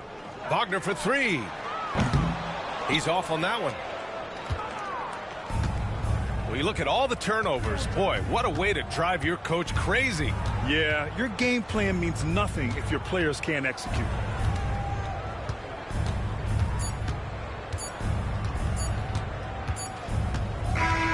And so it's Philadelphia with the W. Their record is now 1-1 in this group round. And you know they're breathing a sigh of relief. But that's only temporary. They're going to have to dig deep if they want to eventually hoist the NBA Cup. And now we have Allie LaForce standing with the player of the game. Allie, take it away. Joel, in the past, you've certainly had your critics, and you have not run from them. What are you looking to prove out there? Just being dominant, so I want every time people hear my name, I want them to know that I'm a dominant player. Well, you do have the ability to dominate every single night. Good luck moving forward. All right, Allie, good stuff there. Thanks for that. Thank you for joining us. That'll do it for now. For Allie LaForce, Clark Kellogg, and Grant Hill, this is Brian Anderson saying thank you for watching the NBA, brought to you by 2K Sports. And let's leave you with our player of the game, Joel Embiid.